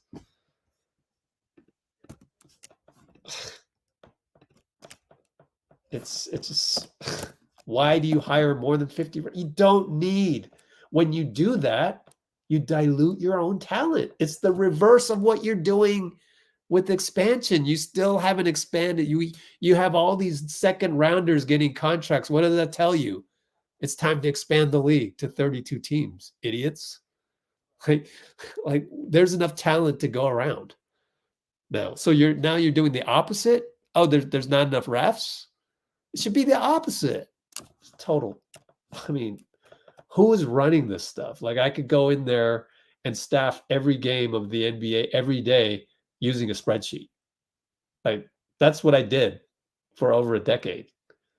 And I'm telling you right now, you have too many refs. It's quite simple. The quality of your refs is going to go down because you have too many refs. Your most talented refs are excluded from certain games because you have too many. Somebody look it up. Somebody look up how many refs are in the NBA. 20 teams max per night play. You only need 40 refs. Your entire staff should be 50 refs.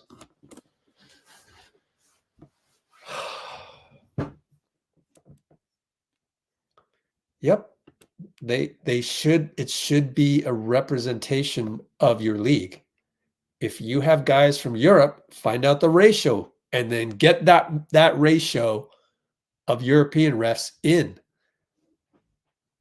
The same example that I gave for my own league. I would never send a guy who refs in a white neighborhood to go ref. I would not send 3 refs who ref in an upper middle class white neighborhood to go ref a game at Willie Keys Rec Center in Oakland, 5151 Union Street.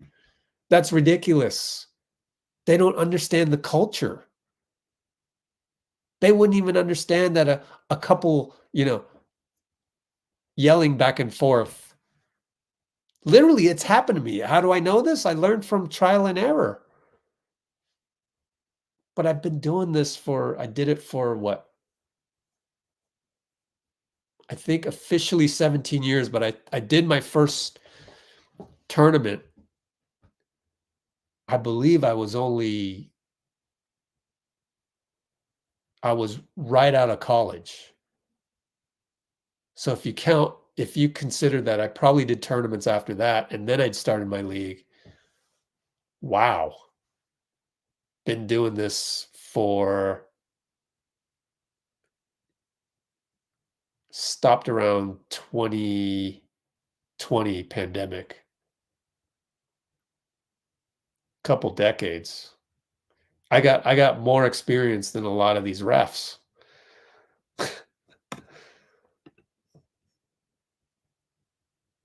Wow. Thank you, Dean, for looking it up.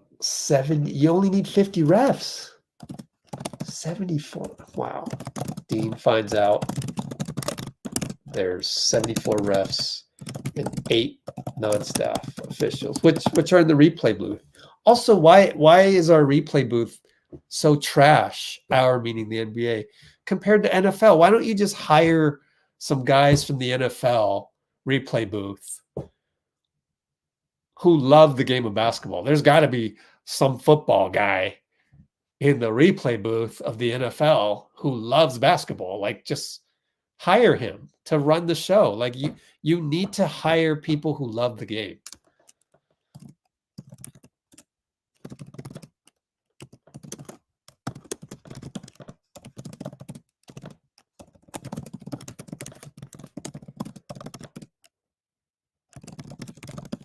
Anyways. Well, it's too bad Dean's technical difficulties aren't working, because I might have to go soon and work on the post-game videos, but looks like there's still time.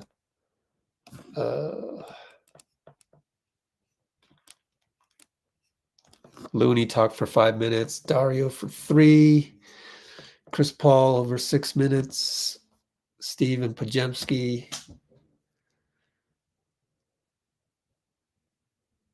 Looney's going to give us some words of wisdom, though. So yeah. Actually, Dean, if you want to just come on and just talk and let me know.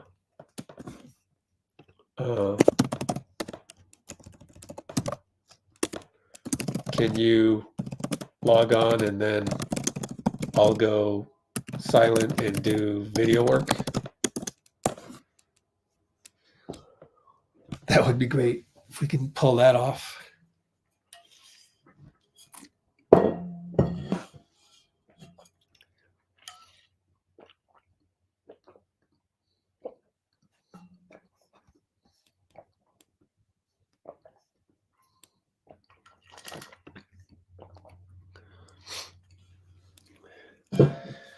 Jenkins. Oh, Jenkins, yeah. Huh. Yeah, Nicole, thank you.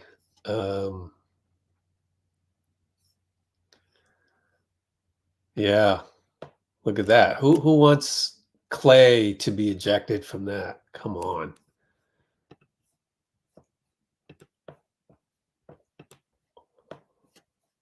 I don't know why the on-court refs should not be doing replay. Do you have the NFL refs doing that? No, there's dedicated replay people who aren't running up and down the court. And even then, the NFL guys, they don't have to run up and down the field as much as NBA refs do. You have a physically exhausted referee looking at a replay. It just give them a break. And besides, that would be better for the on-court ref to go, you know, the replay center made the decision for me, so you'll have to take it up with them. It's like, it's such a no-brainer. Yeah, I mean, really, you can't get enough cameras? NFL invested in the cameras. You don't have enough cameras to make sure you have the right angles. Why must it be the referees on the court sweating their butts off because they don't get a sub? They're running up and down every single time. In fact, they tell them you gotta run, like boom. So they got to keep up with the action, and even a faster paced NBA these days. Some of the old school generation of refs wouldn't last in this generation of refs because they're more physically fit now. So why are you burdening those guys with replay? All right, Dean. Oops, I muted you. My bad. You good? Yeah, how's it going? Can you hear me? Yeah. Oh, got wow. it to work, I guess. Crazy. All right. Well, you do what you got to do. You have the floor, and if you need me to, I can change the background to whatever. And yeah, let me know. But I'm gonna mute myself and probably remove myself to go work on some video stuff. And, Sir, thank you, Rich. Okay. Go ahead. Cool. Yeah. Deep guns and AI can now tell which calls are fouls or not. What training data, need enough cameras. I mean, there are a ton of cameras in the building anyway. They have, you know, they have footage of everybody in the crowd. They have enough footage of everything that they need. But you can't argue with AI. Like, you can't get an explanation, you know. And I don't know. I think Rich said those 8 non-staff officials, whatever they were called. I'm like, oh, well, I think you're Rich. Amy, what did Amy say? But anyway, I think one of the best things that you get, really, honestly, I'm not kidding. Like a ref call clock, maybe like 1 minute, 60 seconds to look at a replay and figure it out. You know, I think that would just help with the pace of the game. And there have to be a lot of experienced refs around the world, and I can't think of how many refs I've heard coming over from, you know, the Euro League or any other good league. You know, I don't know, the NBL or something. Oh, Sunday night. Yeah, I was at work. Sorry about that. But yeah, I agree with that, Rich, with the dedicated replay official. Yeah, and even if they do have to confer, there should be a time limit for that. Look, you're icing someone for 5 minutes. That affects the game, and it's not conducive to keeping the people who aren't super basketball fans like everyone here. Like we're the exception here. Where like if it's rough fourth quarter, watch, we're gonna stick it through. Other people, they're gonna turn the channel. I mean, if you still do that, they're gonna click on some other app or whatever, So the pace of the fourth quarter is important, and with all these replays, Rudy Gobert was charged with absolutely nothing at all tonight. With nothing. After all those minutes of replay, So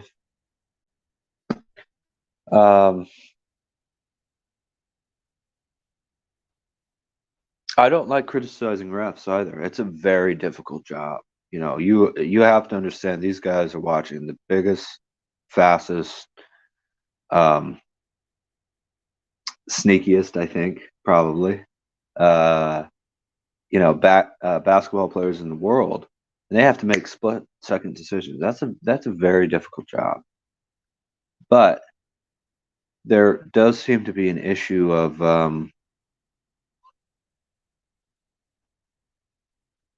what should we say? Opaqueness, maybe, to their decisions, where it's like there are rules now where that's something I've never heard of before. And I don't, I'm only 28, but I've been watching basketball for a while, and it makes me uncomfortable when I hear that you can look 2 replays back at something, or that you can review a play, see the photo that Rich just shared of Rudy Gobert holding Klay Thompson and not his own teammate back.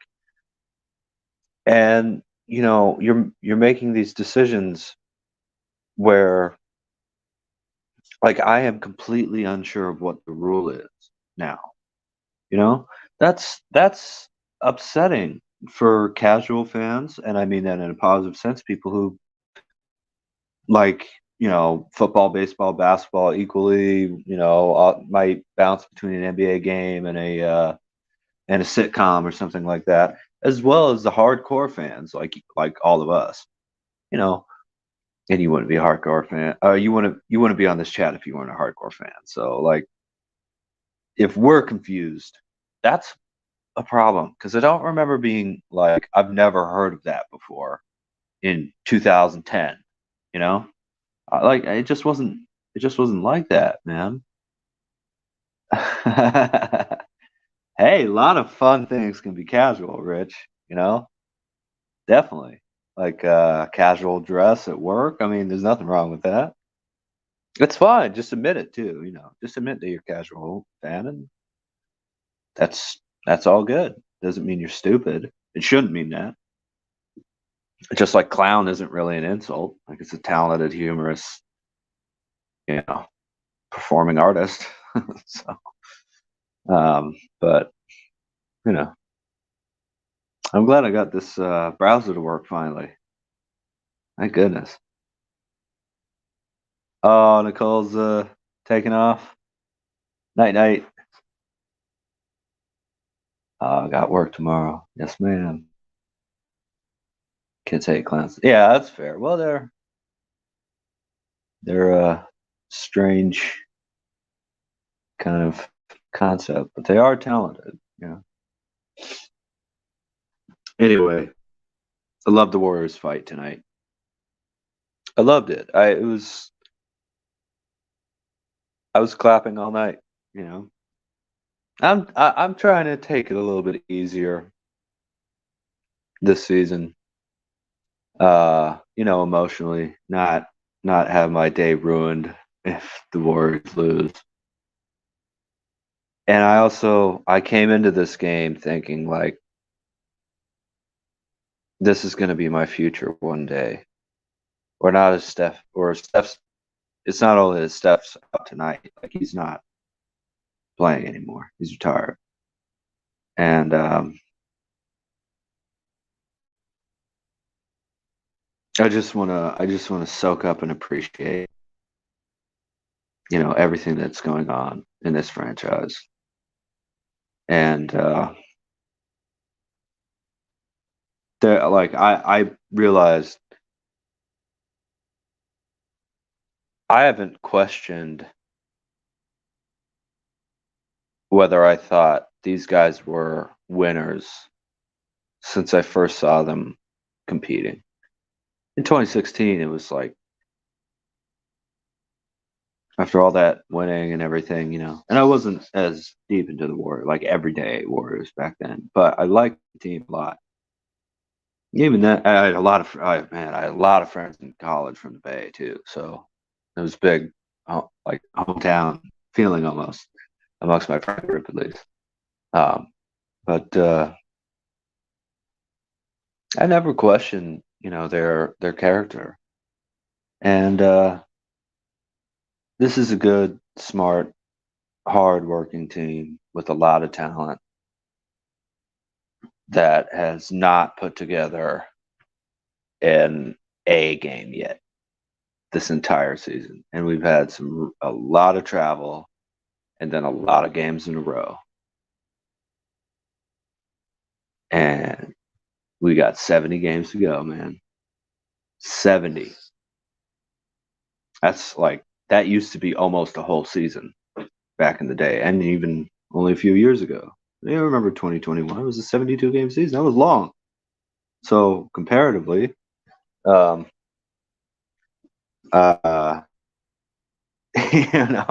a lot of games to go, man.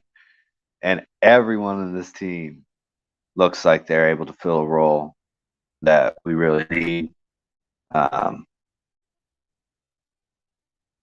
I can't name a player in this team that I don't really like. Just their personality. Who is it? I mean, a lot of people say Chris Paul, but man, Chris Paul, he's been playing really well for us, and his shot has not fallen yet. That's going to revert. Look, it's just the reversion to the norms, It's going to start falling, and I've loved having CP3 on the team. I really have. I mean, should he have taken the shot when there was no one around? What were we down 2, I think? I actually don't remember the score, so maybe there was reason to go for a 3. But anyway, should he have taken the shot at the end of the game? I guess so. But I mean, Saric's in the corner for 3. Live with that. If that's what if that's how the Timberwolves, who have been the best team in the NBA recently, I think they have the longest winning streak, and they've been the #1 defense in the league. That's what it's going to take to beat our bench and third stringers, mostly, with Wiggins and Kuminga struggling. How can you not be proud of that? How can you not be proud of that? Just everybody, man.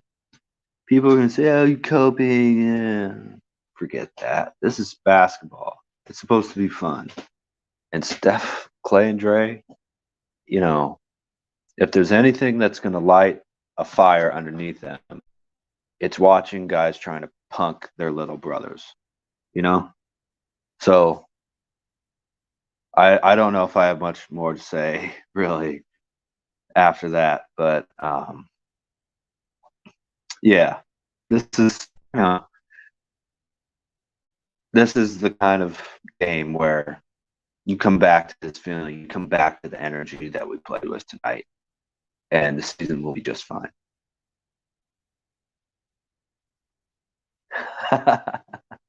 Thank you, Amy. Thank you. Now it's time for Warriors therapy.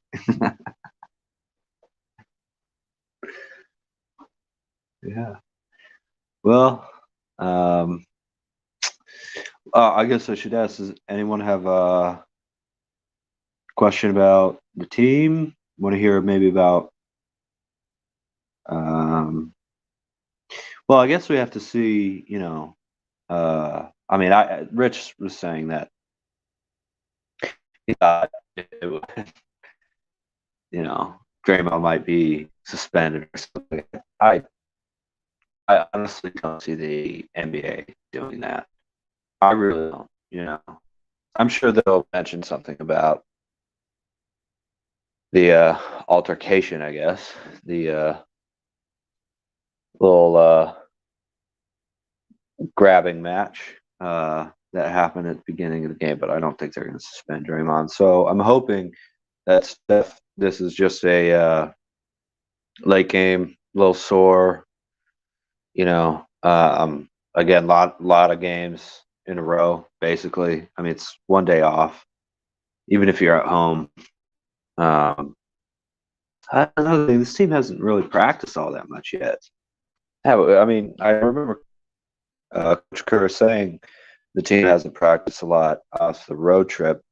I think we had 2 days off, but then played 3 games in 4 nights. So that'd be nice, getting some practice time, in for the group, and just there's everybody always says you can't replicate an NBA game at practice, but you can't replicate through timeouts, half times, watching film, talking, the kind of minutia that you can get to, that you can get into in practice. So I would love to see. Oh, that's great. MRI and Steph is good. Won't be out long, but day to day. That's fine. That's what I was hoping for. And you don't play Steph if he's feeling these soreness that's impacting his comfort out there in the court. That's that's totally the right move.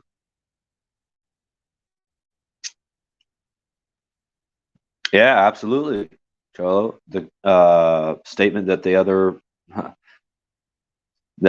rest of the team has Steph Klay Dre's back. Absolutely. I mean, you look. There's no way that those 3 guys are looking at the 46 or so minutes that they played without any of them and going, oh well. Sorry. They're absolutely, I think, watching this game and going like, oh well, like when they're kind of set loose, like a lot of these young players can offer a lot. I mean, the way everyone was really hustling tonight, that just the energy and the quickness and everything like that. I mean, it was awesome to watch. Dallas lost to the Pelicans. Yeah, interesting. Dallas has been up there at the top of the West too, so a lot of man. There's a lot of parity in this league. There really is. It's you're on top 1 minute and 4-game losing streak the next. Crazy.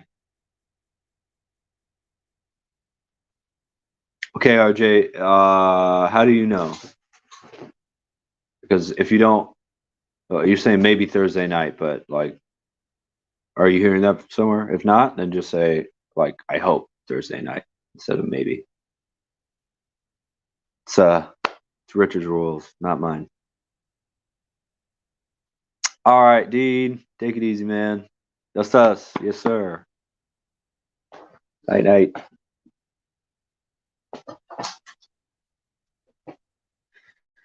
Well, let's look up.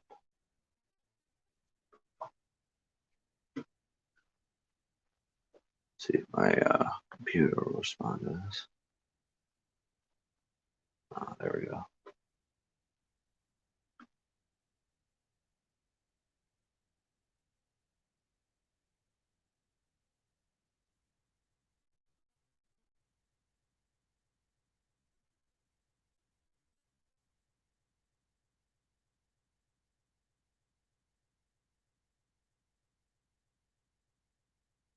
Trying to look up here the news.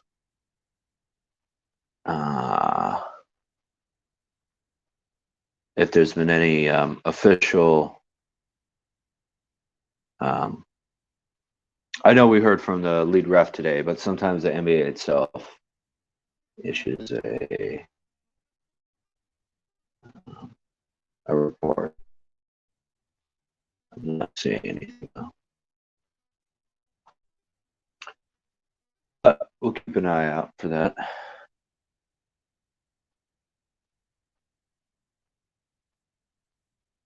That's hoping they will win a game. Huh? You mean? I mean, we're always hoping that they'll win a game. But I don't know. Let me know, RJ. Don't quite get that.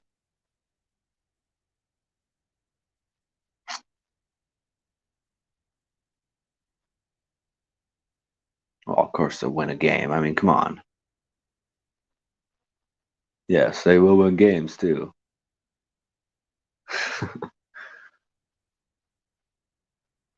Look,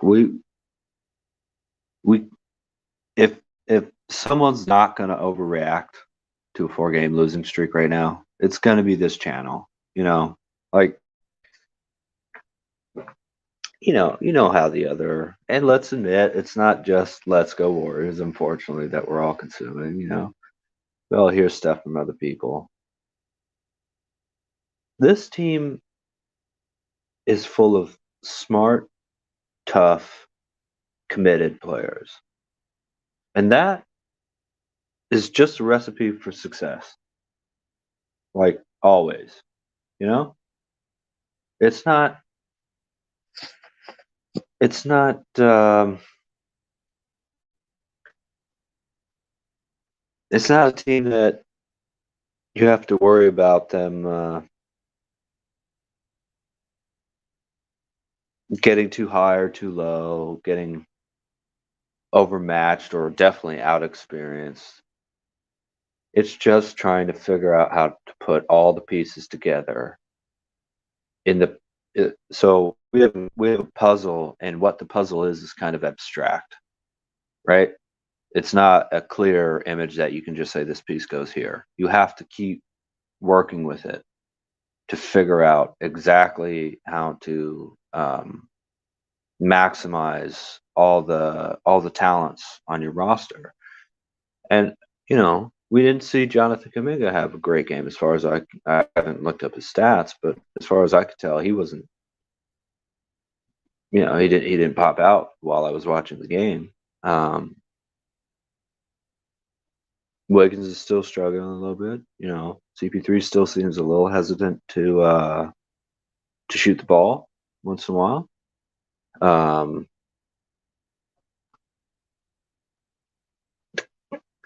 Steph, Klay, and Dray were out, so it's a hard game to completely analyze. But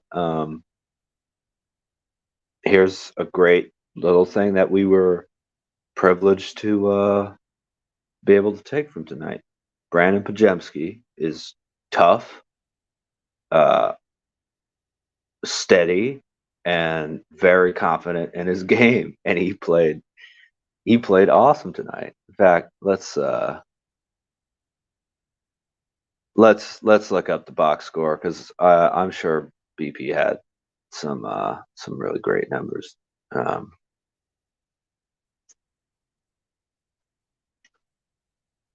Here, I'll have this up in a minute.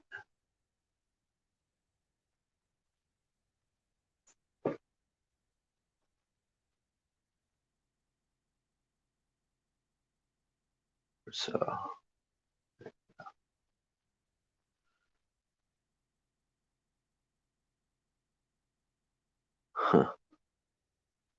okay. What's up, Rich?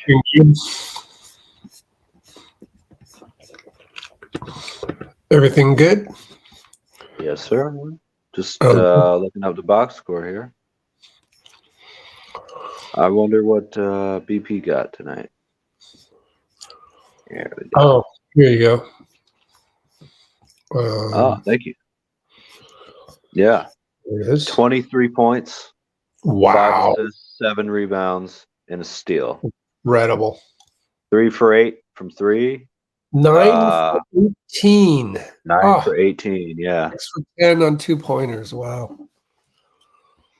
Well, I'm still 6 working. for 10 on 2s, yep. If you're able to He's a keep plus going. 11. Sorry? If you're able to keep going, it'd be great. Trying to get Bill or Austin to chime in since they were in the arena when the altercation happened. And they can give us some. And then you can interview them actually since I'm working. But we'll have to see if they're available. All right. Anything else I should put this on? Otherwise, I'll just kind of look around. What's this? Well, BP did it, and so did Saric. We had Warriors score over 20 tonight. I love that. We can shut up about that shit. I know, really? Everyone's swearing. Right? Just shut up, man. Exactly. We out-rebounded him, too. And had more assists. And more steals. 3 less blocks, so. Yeah, not too bad. Got to the line 16 times out of 21. We've been doing a lot. We've been getting to the line a lot better this season. We really have than the past couple seasons. Like, the free throws have been a lot closer this year than before. All right. I got to log off a little bit. But, I mean, I'll be around. Mm-hmm. Rich working his magic in the background. Yeah, we had more shots than them. We made one more shot than they did. But we shot 33% from 3, and they shot 41. They shot 14 to 34. We shot 13 to 39. And they made 2 more free throws than we did. So even still, only lost by 3. Yeah, man. That's not too bad of a game from the old backup group. Oh my goodness, Chris Paul had he had 15 points. He had 4 assists and 4 turnovers. So what's he up to? 10 turnovers for the season? Something crazy like that. Wiggins still struggling a little bit, although he had 3 steals, 7 boards. It's not too bad.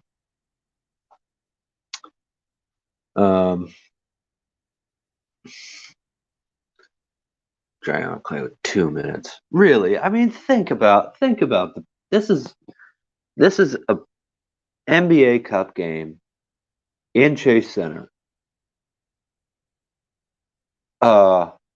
Those are not cheap tickets. And there's some people that's their like Christmas gift. Seriously. And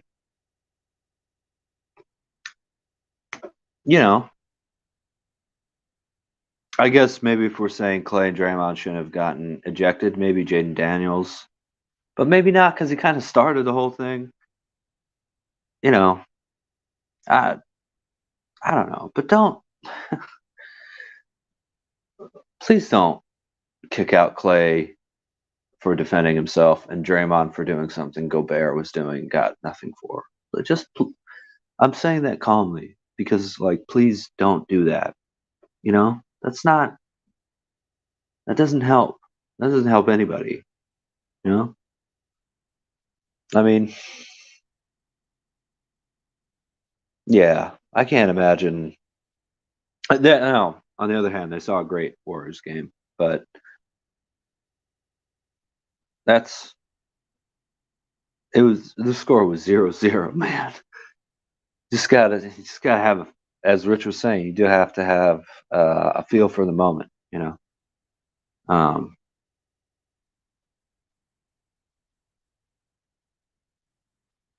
But that is out of the control of us as fans. That's out of the control of the Warriors players, basically. Because I honestly don't know I guess you can say have Draymond let Gobert do whatever he's doing. But what are you going to say to Klay? What honestly? What are you going to say to Klay? Let him what? Throw you to the ground? I mean, really, what was Klay supposed to do? Well, man, I really don't like complaining about refs, as I said. I really don't. It's a very tough job, and kind of no matter what you do, people are going to hate you.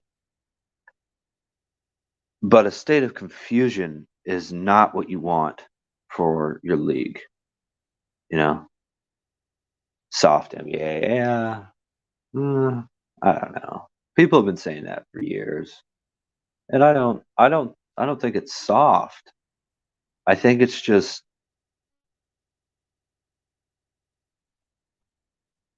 it's a little bit of like helicopter parenting, kind of. You know, sometimes you just got to let the game flow. You know, break up whatever's going on immediately. Know that Gobert and Klay and Draymond are probably some players that the audience wants to watch, and he's got and yeah, I mean we could go on and on for this. Rich has the NBA Cup standings though, and let's see the Dubs are I guess in the top 3 in West C. So it's the top 2 in each. So that's a wild card position, I think, if I'm right, because it's the top 2 in each bracket or whatever you're going to call it, plus 2 wild cards to get to 8 in the West and 8 in the East, which is playoff. Single elimination, I think. Apologies to Steph Curry, who explained that very well. I got that wrong. Wasn't for lack of trying. But I think that's where we're going.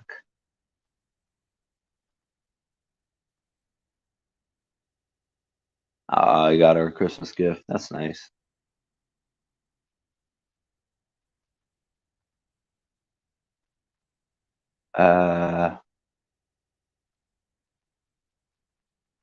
Yeah, Wiggins was fighting hard throughout the game. His shot's just not there for whatever reason. It's gotten better. You know that whenever an NBA player misses, they're most upset if it goes left and right, which was happening to Wiggins earlier, really early in the season. It's now mostly been front or back rim. I think probably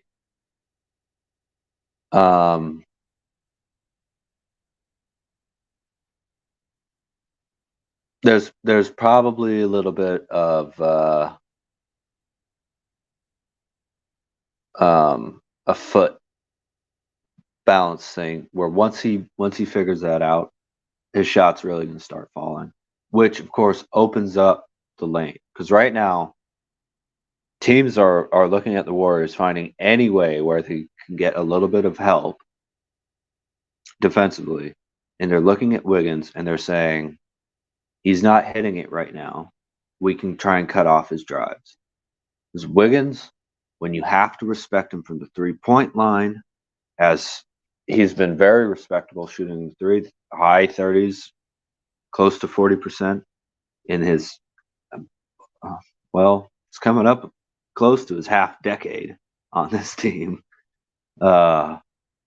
That's where he becomes like a slashing version of young Klay, right? Where he's a 20-point per game scorer who is put on the best offensive player, 1 through 4, 1 through 3, 1 through 4. Austin Scott, let's go. Sweet. But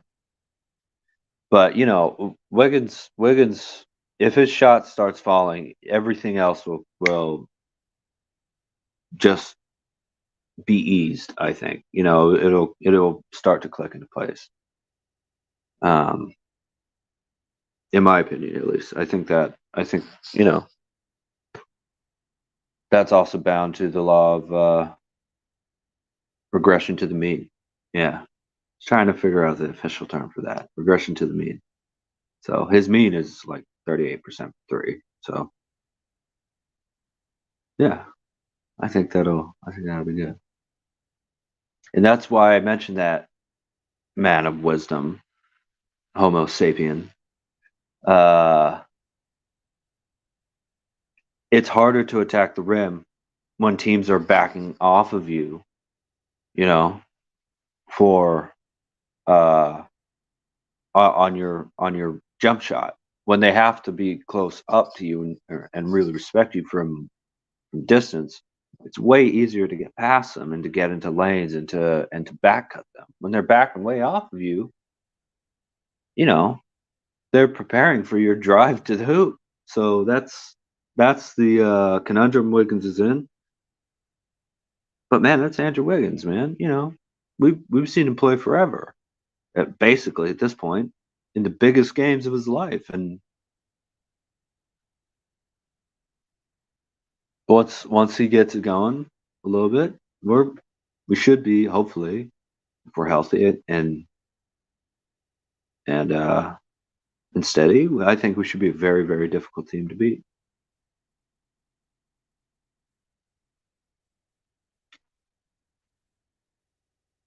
Let's see. I want to see what interesting. Yeah, so Ed, oh wow, man, Cat. 33-10 with 5 threes. 42 minutes. Wild. And CP3 played. Oh no, Pajemski played the most minutes for Warriors. 39. Ant-Man only took 16 shots. That's good.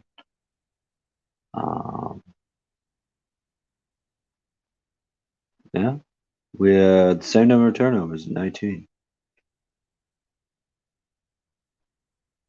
Yeah, so I think even this. I mean, look, the whole small ball thing that didn't seem to be a problem at all tonight. It really didn't. We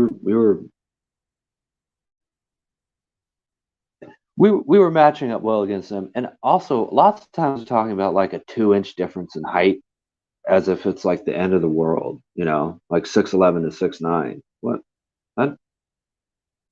That's really not that big of a difference, especially if you got good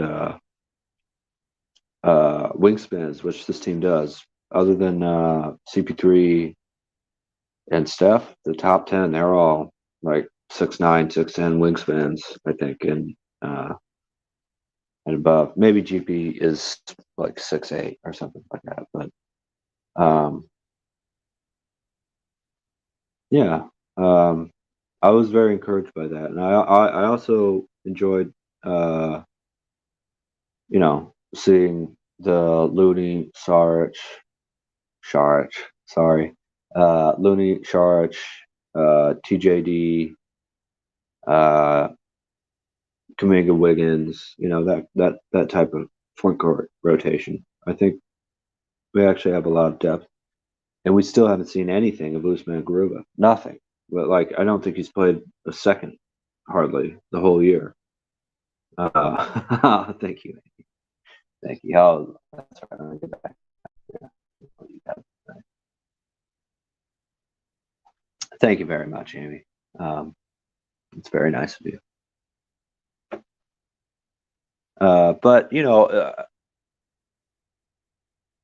also, looking at the way the team attacked the hoop tonight, I was very encouraged because we've been looking a little bit scared, honestly, in terms of the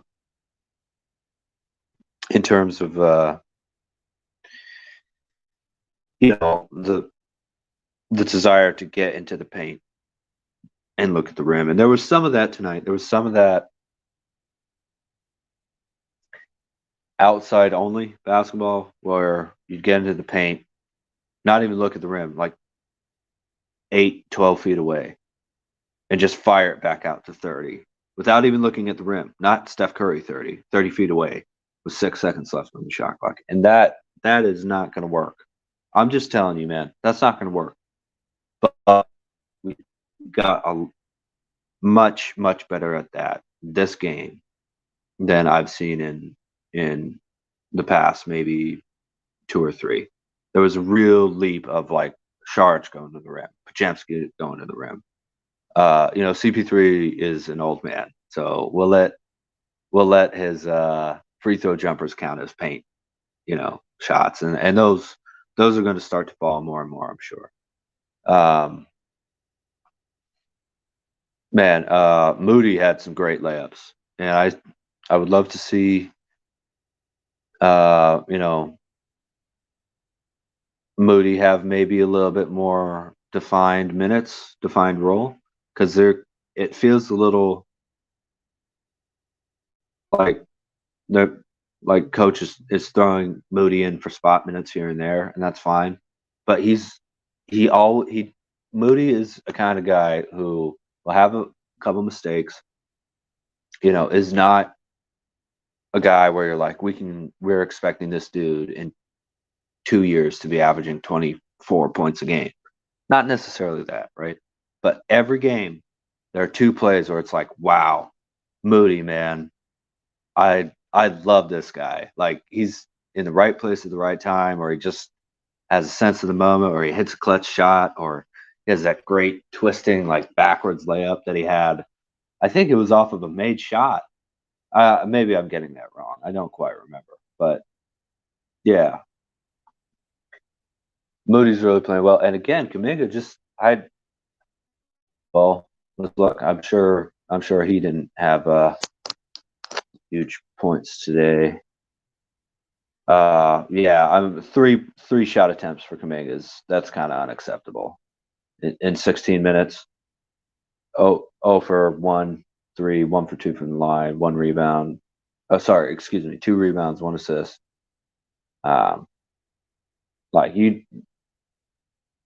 That's an easy adjustment on, like, John, man, with our 3 Hall of Famers out, no one can stay in front of you. Oh, let's look at me. Was he in foul trouble? No, he only had 2 fouls. So that's an easy adjustment. Like, you get into Kuminga's head. No one can guard you in the league. We're over 5 hours, by the way, on this podcast. You get in your head that absolutely no one in the NBA can defend you without fouling. And if they foul, like, with the shooters around you that are on this team normally, when they're not hurt or ejected,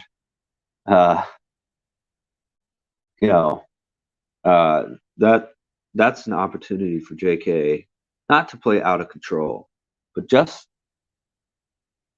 to put the other team in a really difficult position of trying to space out the team, or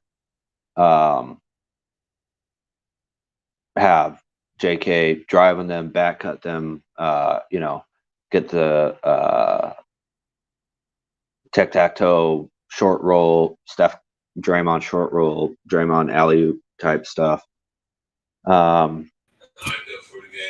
Hey, Dean, I don't know if you saw it, but Austin is in the room, and we probably should get him on before. So hold your thought for later. But yeah, go ahead. Oh man, RJ had to go. But anyways, all right, go ahead, Rich.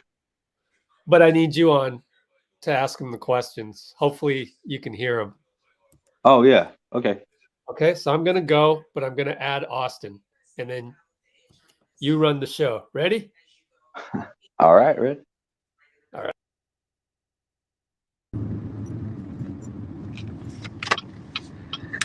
Hello, hello.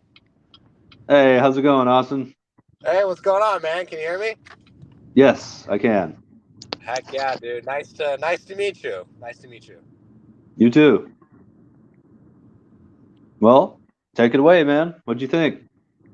Man, I mean, I've only been on the show a couple times, but I mean, usually, I try my best to break down kind of the atmosphere that's going on at Chase Center, and just at the beginning of the game was just bonkers. Like, I was actually like on my laptop, like as it was happening in real time, and the crowd just erupted. Like, it was the loudest I had heard Chase Center all year.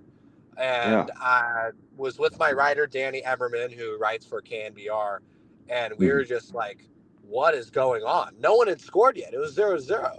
It was crazy. Yeah. And yeah, I mean, we had to pull up the stream on our like laptop to like actually see a replay because they weren't going to show it at Chase. So we Right. saw what happened, and I mean, it was kind of cool because like for a game that Steph wasn't playing, it felt like Chase Center was into the game more than any game they've been in the entire season because they were in the game, they were fighting. Pods was just going off, first Warrior to score more than 20 points besides Steph. Who would have guessed that? It was a cool atmosphere though. Like, the crowd was just like really into like every play. Naz Reid got a tech later in the game, and they were like fired up. It was it was cool, man. It was like it was really fun. In season tournament also makes it a little juicier too. So Definitely. despite the loss, it was it was A for effort. Like, they weren't expected to win that game. They on paper should not have won that game, and they almost did. So Absolutely. it was cool. Those are the immediate thoughts on the environment and stuff. And then post game, Steve Kerr. I don't know if you guys were watching the post game stuff, but Steve Kerr, and basically, all the players, Saric, Paul, everyone who came to the podium, Looney as well, just they completely disagree with Klay Thompson getting ejected, which, kind of makes sense, right? I mean, you look back at the play, and Klay just kind of got into a little altercation. He got his jersey ripped, and that's kind of all he did on his end. Rudy Gobert kind of started the chokehold stuff, and then Draymond went in and protected his guy, as Draymond would. Of course. So yeah, all the guys just completely disagree with Klay getting ejected. And yeah, that was kind of the main takeaway from the presser. Everyone loves Pods, man. The Pods energy is pretty crazy. I mean, he dropped 23 points in his first, played 39 minutes. Like, that's insane. Yeah, it's nuts. Yeah.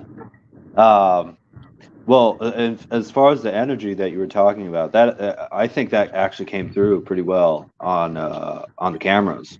You could tell that like this was a very intense game. In terms of Klay, I agree with you. I was asking earlier, like, I don't know if you were listening, but I was asking earlier, honestly, what was he supposed to do? Nothing? Yeah. I mean, He's in a position where he's running back into his offensive set. He gets tangled with Jaden McDaniels. He gets his jersey ripped. What are you going to do if you get your jersey ripped? You're going to be pissed off. you gonna let him throw you to the ground? Yeah. I mean, like, Yeah. it's kind of crazy. And then the whole other aspect of this is, Draymond's got a narrative, right? Rudy Gobert started it, very briefly put Klay in like a choke position, and then obviously Draymond just went ballistic, but as Draymond should, because Draymond's Draymond, right? Like he said, he had an Instagram thing where, no one's going to be Draymond better than he is. He's just being who he is, but you see the narrative, shoot, you wouldn't be surprised if he got suspended for 3 or more games because of the narrative, right? 3 games? I don't know. I'm just saying Wow. Like, I hope not. I hope not. He shouldn't.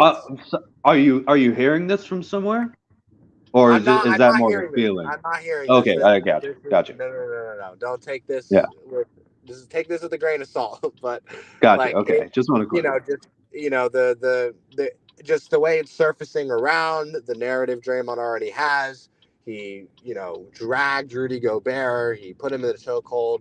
You take out the protection narrative, which is very important, but it's going to be interesting. I mean, what do you guys think? What's kind of the vibe from your sense? How do you think Draymond, sorts out in all of this? I think he's got to at least be ejected for a game. I think that's going to happen. Do you think it's more than a game? Do you think it's suspended for the next game? Yeah, I think it's probably going to be a game. That's what my gut says. I think it's one game. I think Wow. it should. Yeah. What do you think? What are your thoughts? I mean, I had been thinking about that because, as you were saying, it seems like, especially Rich had a still frame of the incident. Yeah. It seems like Gobert kind of did the same thing, So however long they're suspended Gobert's, I think just about how long Draymond should be suspended. And they didn't eject Rudy Gobert. He didn't get a foul. He didn't get a foul. Attack, nothing. Nothing. He didn't get to delay a game. It's just crazy because now it's like if Draymond gets ejected for a game, that's just, what are we doing? Yeah. I don't know if you can see. It seems like you're driving. Yeah. Yep. I see it. I am driving. You see it though. Yep. Yeah. I mean, that's a full on. That's no different than what Draymond did. And as it has to be noted, it's not like Draymond did that first with. Was it McDaniels? Yeah. And then Rudy came over and took him away. So I think this incident should be over, and that's nothing else should happen, honestly. If the NBA suspends Draymond, I think that's going to be really, really divisive news amongst a lot of commentators. Yeah. Some takeaways from the game I kind of want to just throw out there. I mean, please. Kuminga just kind of being a no-show, right? I mean, it's right. You send Pods in there, first real opportunity. He's played a few minutes here and there. First opportunity, he drops 23, 7, and I don't know how many assists he had. I think he had 7 rebounds, maybe 5 assists, right? You throw Pods in there, and he immediately is the best 5 player on the team, and then Kuminga drops 5 points? Yeah, only took 3 shots. Took 3 shots. I mean, I don't know if that's, Steve Kerr gets some flack sometimes for his rotations, but it just seems like Kuminga's not there yet. I feel like with Steph, scoring 30 plus a night, Klay's been a no-show, Wiggins has been a no-show, Kuminga's been a no-show. I mean, it's very concerning, I feel like. And it's one of those things where, it's the beginning of the year, but it's been 12 games. It's a pretty large sample size, and you need Wiggins or Kuminga to kind of be that guy out of the small forward position to show up, and it's just not happening. The Warriors they're not contenders. They're not really competitors if those guys continue to not show up. There's just no other offensive option on the team. Well, we've been speaking about that on the chat a little bit tonight, and I think two things come to mind. First is I'm not seeing a lot of plays specifically being run for Kuminga. Maybe is the issue there, where he's the number 1 or 2, because obviously you have multi options in each play for scoring. But I would like to see a little bit more of that. In terms of Wiggins and Klay in particular, what gives me hope is that the regression to the mean pushes this team ceiling up by so much that if just that happens back to their and CP3 honestly too, if just that happens, that's a much more potent offense, I think, and also good offense energizes defensive play. So I'm not as worried about that as maybe some other people are, but I do understand the worry based on the first 12 games of the season. Yeah, and I mean, at the end of the day, they're 6-6 with Klay and Wiggins debatably playing the worst they've played in their career over a 12-game span. I mean, that's in the last fair. 5 years, Yeah. at least, right? So, yeah, they're 6-6. And, I mean, another thing is just, the loss, disregard tonight, no Steph, they, just the Right. back-to-back Saturday and Sunday, Yeah. it seemed very obvious that the Cavs and the T-Wolves, at least at this point, are better teams, just because the Warriors have a weakness, interior defense, interior offense, where Looney's not much of a threat offensively in the paint. He gets his rebounds, and that's great. But it just seems like against lengthy, athletic, speed teams like the Cavs and the T-Wolves, they're just outmatched by those teams. I mean, at this point in the season, you can't say that the Warriors can compete with the T-Wolves or the Cavs much, because it just seemed the Cavs and the T-Wolves just completely outplayed them, in my opinion. And this is me and my writer just discourse throughout the game. It just seems like these two teams have proven that they're a step ahead of the Warriors right now. I mean, yeah, I definitely they've been playing that way recently. Yeah. I still feel with the talent and the depth on the team and the experience on the team that the Warriors will be contenders by the end of the year, though. I really Exactly. think It's the experience, right? Like, if the Warriors finish at the 6th seed like they did last year, or even if they get in the play-in, nobody wants to play the Warriors in the playoffs. It doesn't matter if they're 39 years old. Like, no one wants to play that experience. Like, that's that. I mean, and, maybe I shouldn't disclose this in the podcast. I grew up in Lodi, so I actually grew up a Kings fan, right? Warriors match up incredibly well against the Kings. Like, that's a team where, the Kings don't have really much of an interior defense or offense. I mean, Sabonis is offensively well on the interior, not against Looney though. Looney completely destroys Sabonis.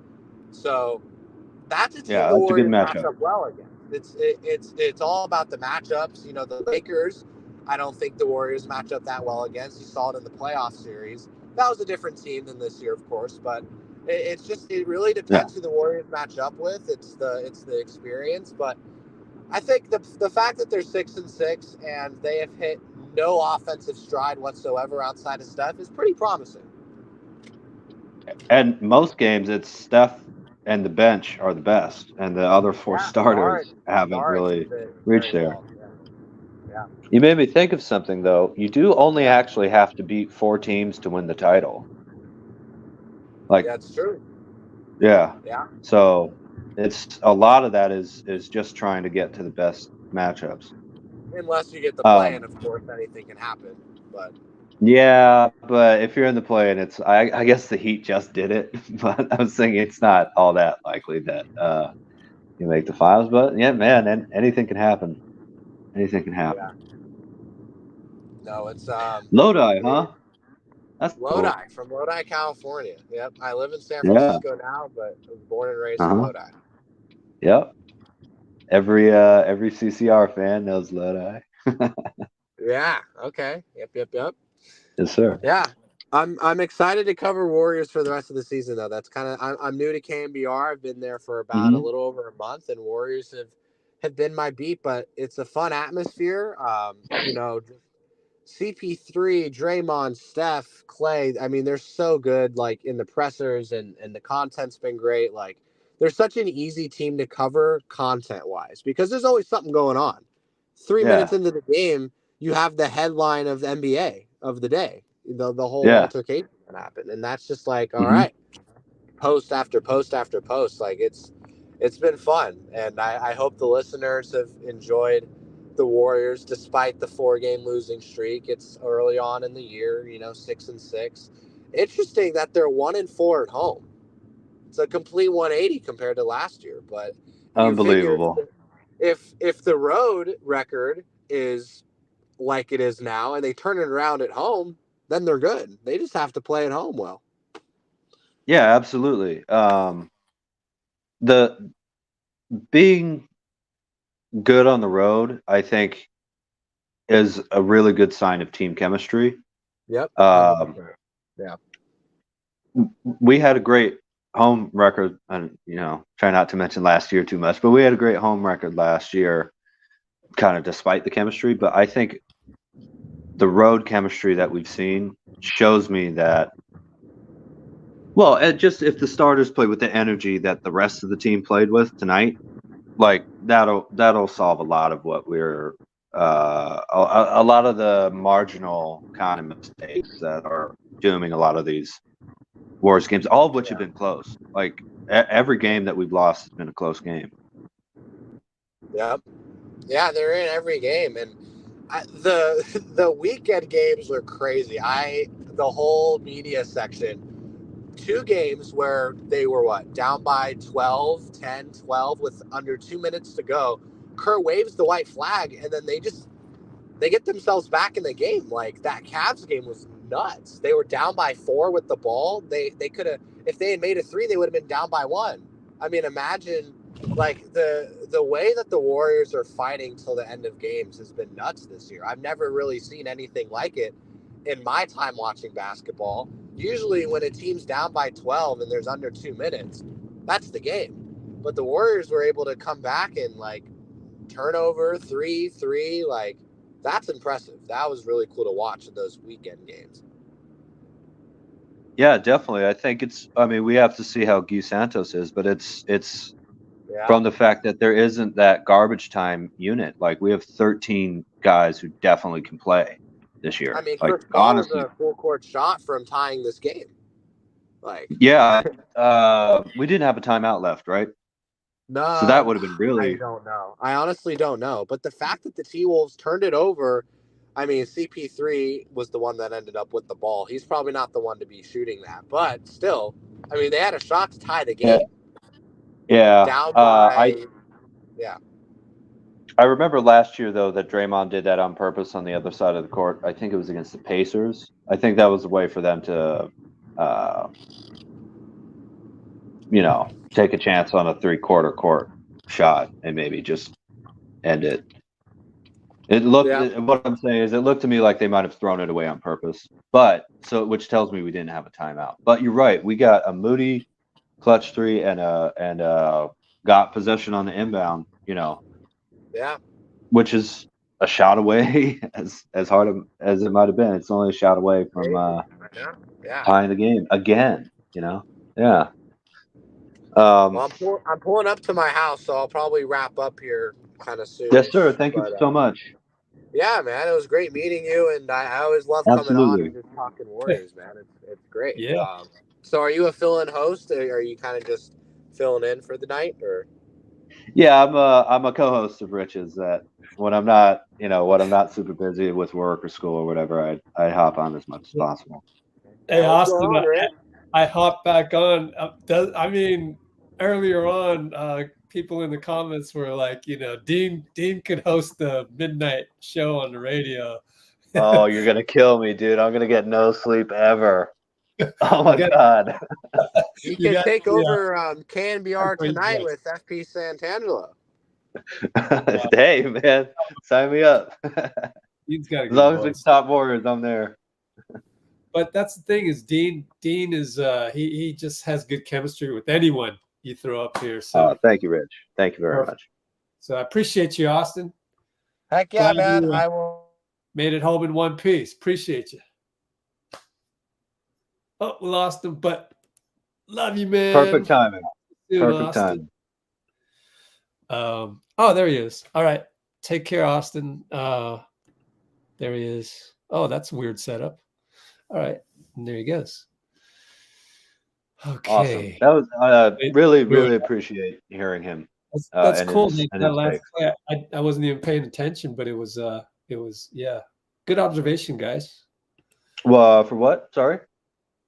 Oh, for them passing the ball purposely to us. Oh, as soon as I saw CP3 shoot that Draymond play came into mind, I went, man, I know what you did there. Yeah. But always great hearing Austin on here. Yep. Very his behind the scenes.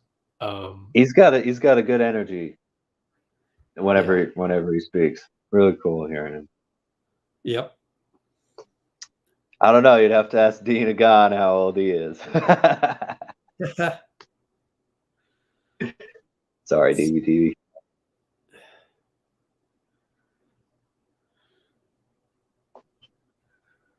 8. Who had 8 points in 1 minute? Oh, Brand. Oh, sorry, BP. Yeah, it's a 288-point game. Let's go, man. If he Hilarious.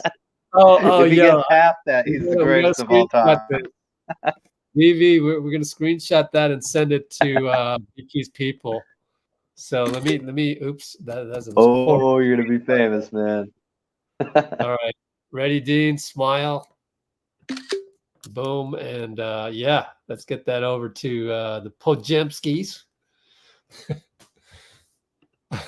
That's awesome. Oh man. And our chat is the No, best. wait a minute. He had 8 points in 1 minute. Well, if he played the entire game, that's 384 points.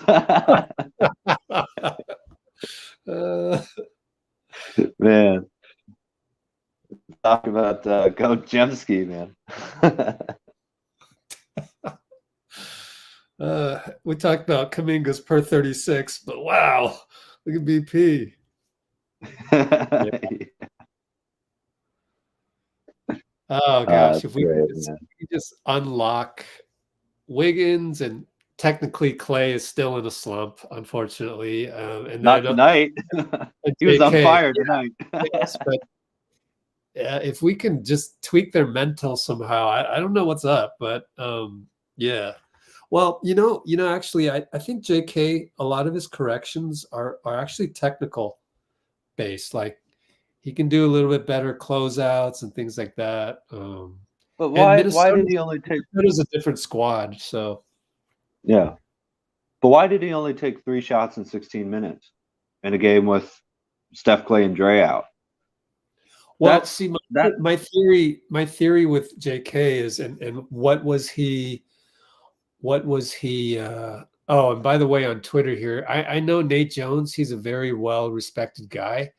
So don't go retweeting stuff when people on Twitter need more responsibility for their 74,000 followers. I like Nate; he's a good guy, but bro, when you retweet, and people can't see this because I haven't presented it, but here, when you retweet Jason Jones, a Sacramento beat writer, acting like Klay was in some serious danger, I had to DM Nate the picture that they sent. Man, the inside of his elbow was around his throat. It's like horrible. Right there. We don't. Sorry. Wait a minute. We don't act like that. Exactly. You're a freaking credentialed writer, and Nate is being. I think Nate is just influenced by the fact that Jason Jones is credentialed, so he's thinking that's legit, and he doesn't have all the information. So that's one little gripe with the addiction to Twitter. Once again, I'm back to the whole Twitter thing. It's an app full of misinformation, just chock full of it. But anyway, what were we going to talk about? Oh, JK? Yeah. Is it something about that? Yeah. JK box score. You mentioned he only had 3 shots. Okay, so my theory on this, and I'd have to kind of look at an analysis, whether it's film analysis or game notes. But my theory is just that against Minnesota, see, JK's the guy that goes into the post and has the mismatch when CP's out there, and CP can do the pick and roll. His option number 1, pick and roll Dario. Option number 2, ISO JK one side. Well, Minnesota's a little different because they're super tall. And so I think that's why. And how many of his shots were threes?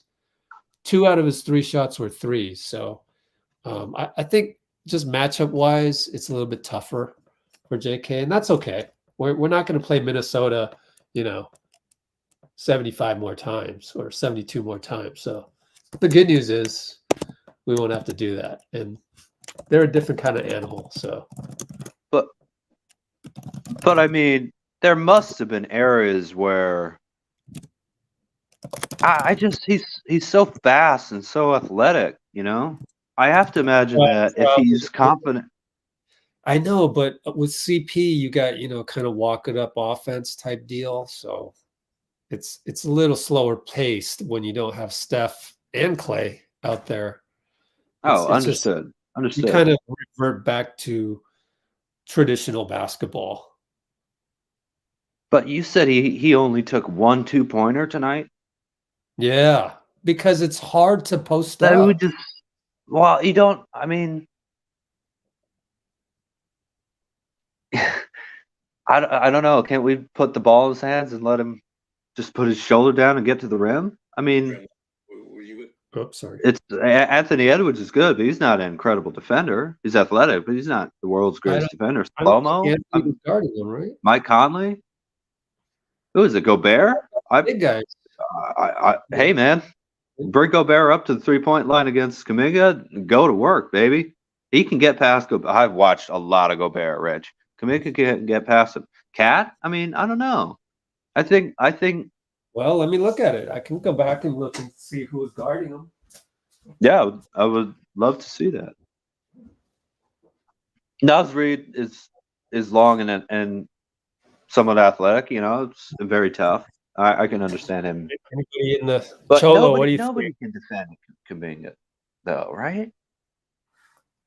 I just think that Yeah, I remember it was a turnaround. It was a turnaround little shot. tough. A little tough to. The game tape that I watched from Sunday, which I did before the game, the problem. Oh yeah. It's just that. It's just a different team, I think. I mean, that's what I remember. But I mean, I got to go back and kind of look at it. Let me see if I can. I've actually got the replay of the game is happening on NBC Sports Bay Area right now. Let's watch it again. I know. Oh, oddly enough, JK just checked in the game on the replay. So I might as well just watch it. It's serendipity. 7:15 to go, 8-5, right? Oh wait, no, there's no JK. 8-7. Oh, he went in right after this. Okay, my TV's a little slow. See if I can catch up. Yeah, Cholo, I don't think he was blocked twice because then if you get blocked, those count as missed shots. Oh, he's guarding Naz Reid. So yeah, I mean, he's guarding or being guarded by.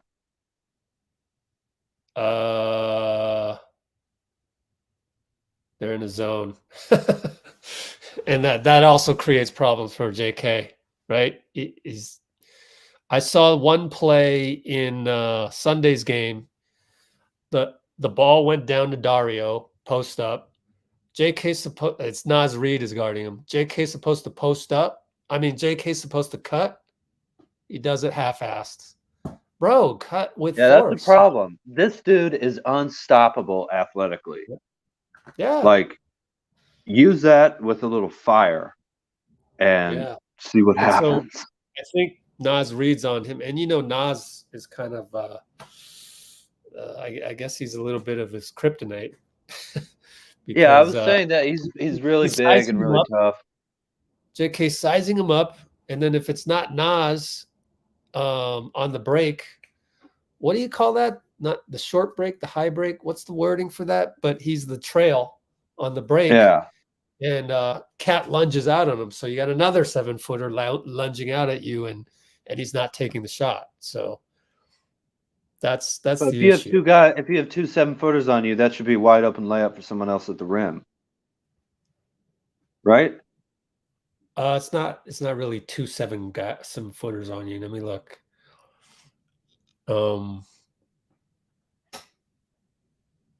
Either way, it's been a lot of like Kuminga put his shoulder down and get to like the free throw line, and then he'll just pick the ball up and throw it back out. And right there, he could have taken Cat off the dribble.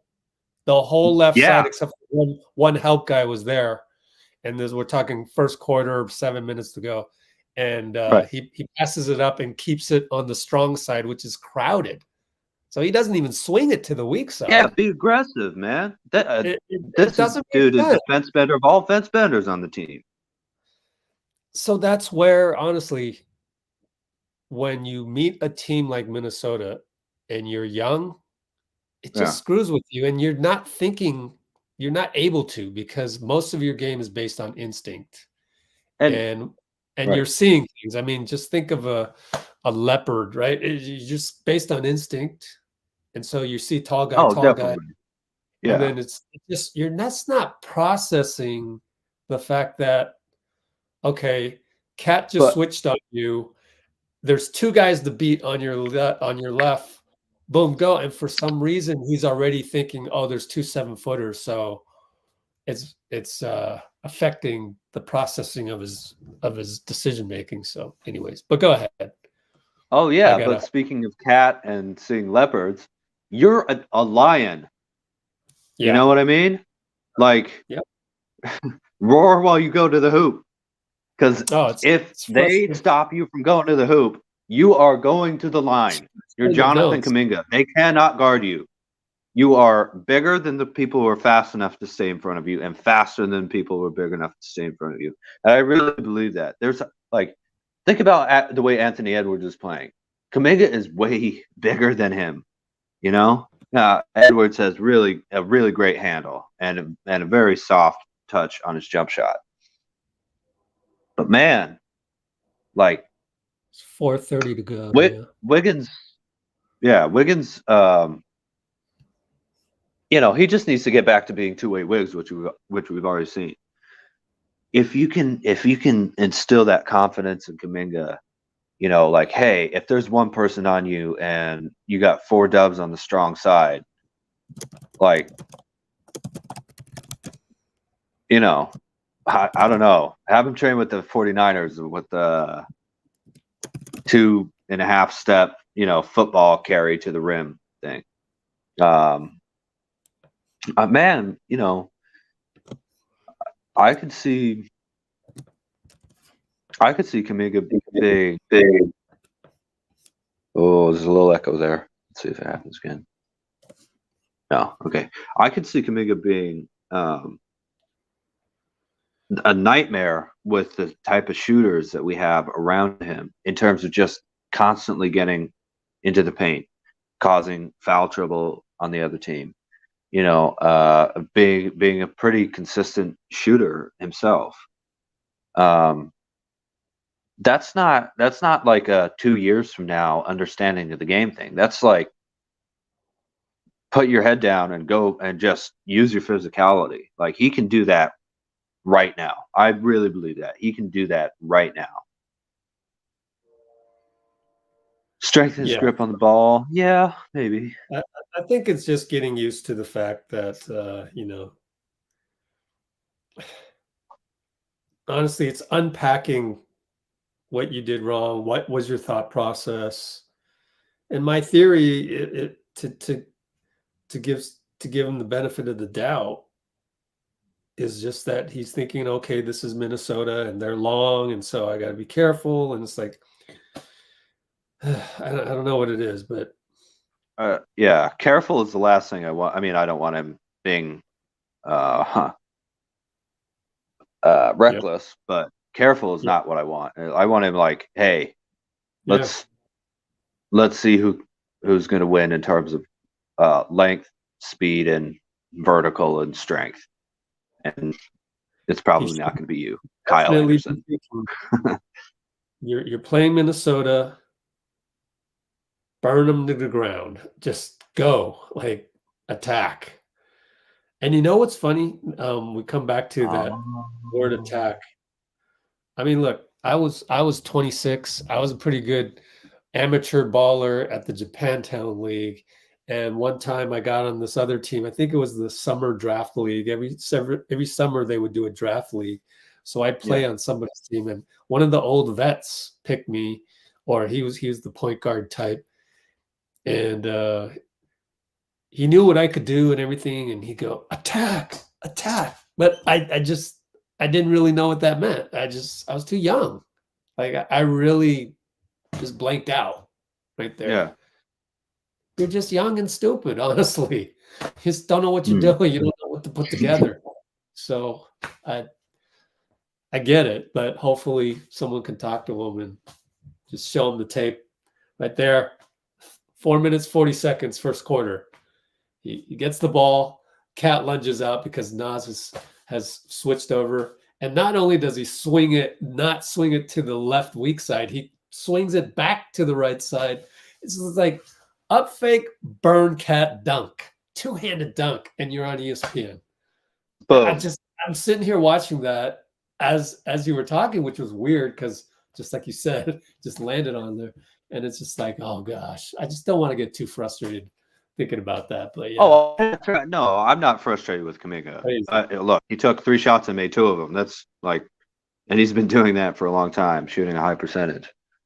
But Yeah. we're going to win a lot of games, man, if Kuminga gets it going. Exactly. I think if he's aggressive, I find it hard to think of too many players in the league who can really stop him. I know.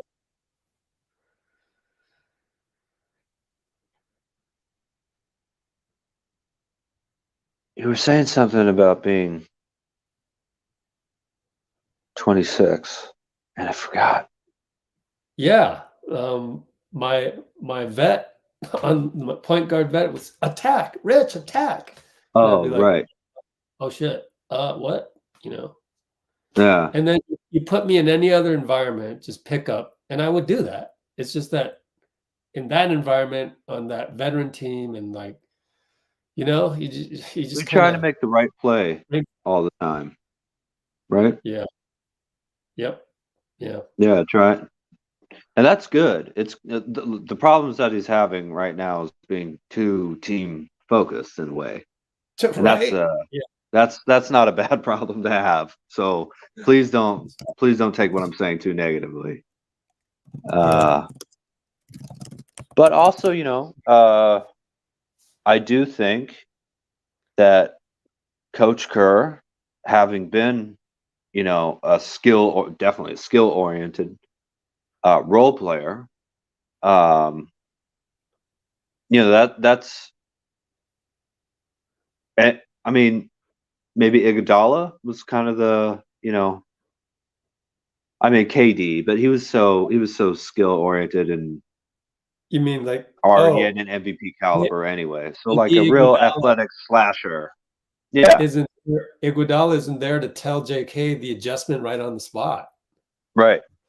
And Kerr is really having to figure out how to use this kind of traditional, like if Kuminga was drafted in the 80s, 90s, 2000s, he would have been a traditional shooting guard wing slasher, you know. And I'm not sure Coach Kerr has had to really game plan around that, other than for Iguodala, who's already a long time veteran when he joined the team. So that's, you know, that's an adjustment as well for everybody, and that can't be easy, but that's how we win the championship this year. Is Kuminga pops, and I have all the faith in the world that Kuminga can pop. You know what's crazy? I really do. Is, as you were talking about that, it kind of clicked to me that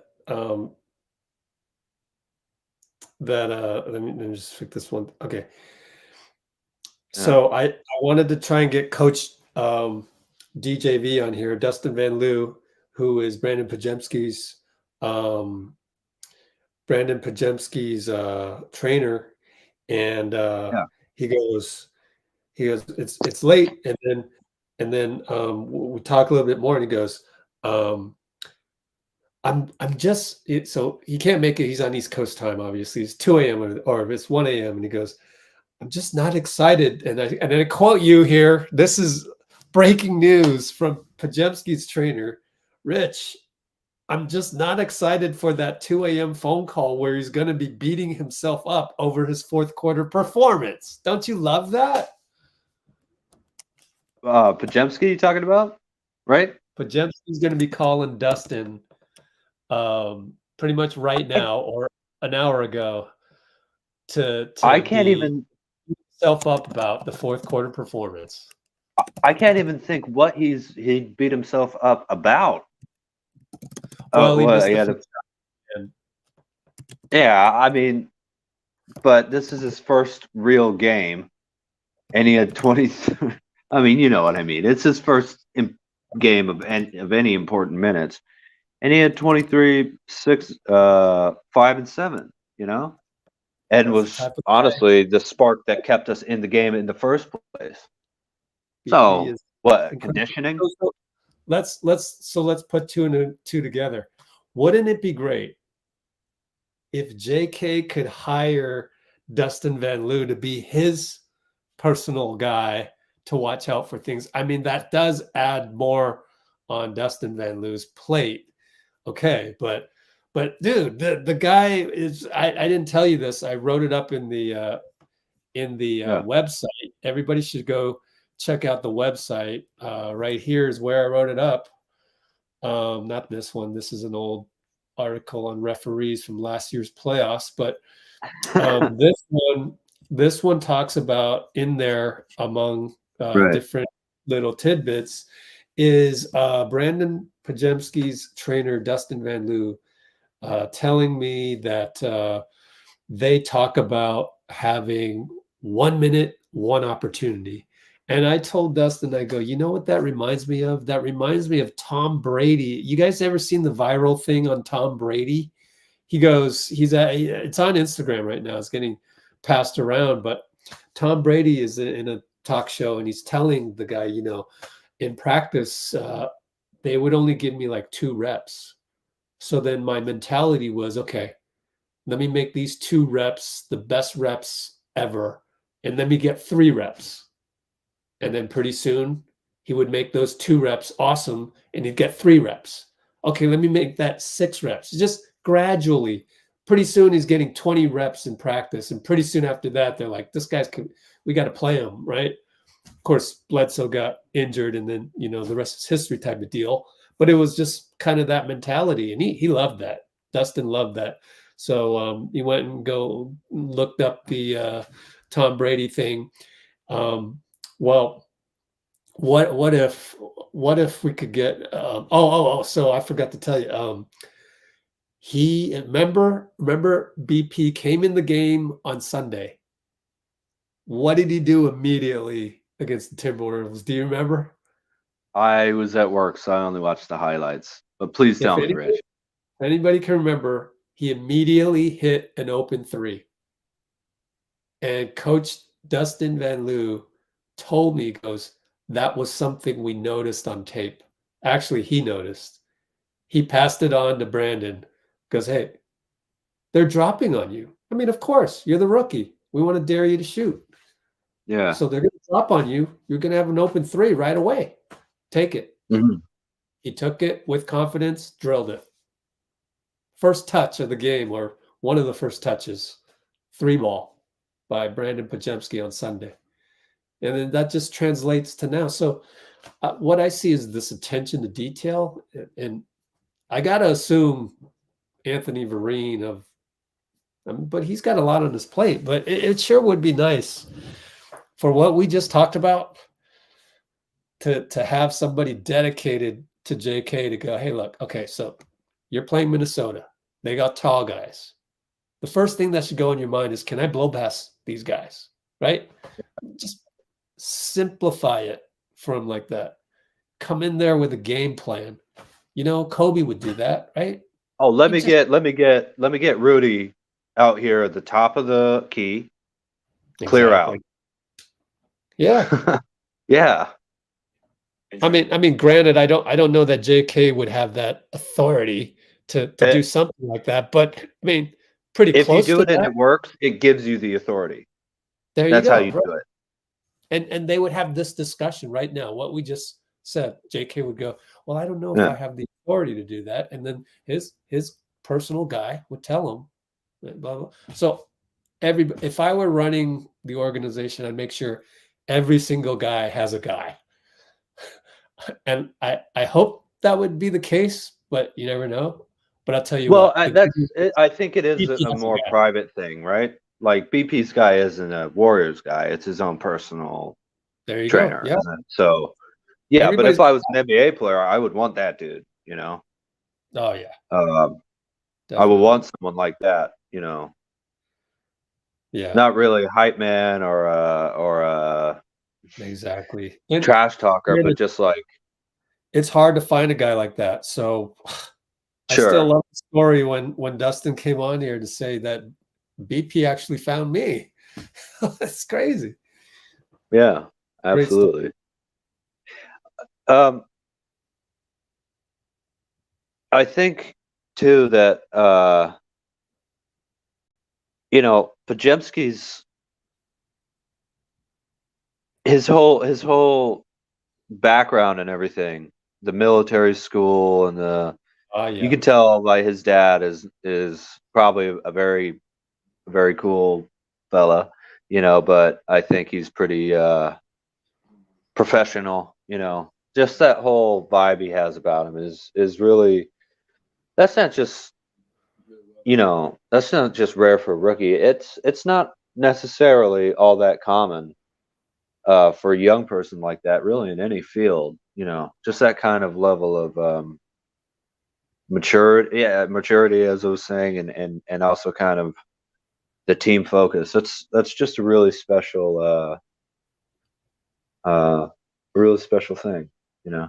By the way, Brandon Pajemski's dad actually got back to me, and oh, great. It was like I can't be there tonight because you know I'm going to be talking to my son pretty soon. Hope you understand that. I'm like, Yeah. Of course I understand that.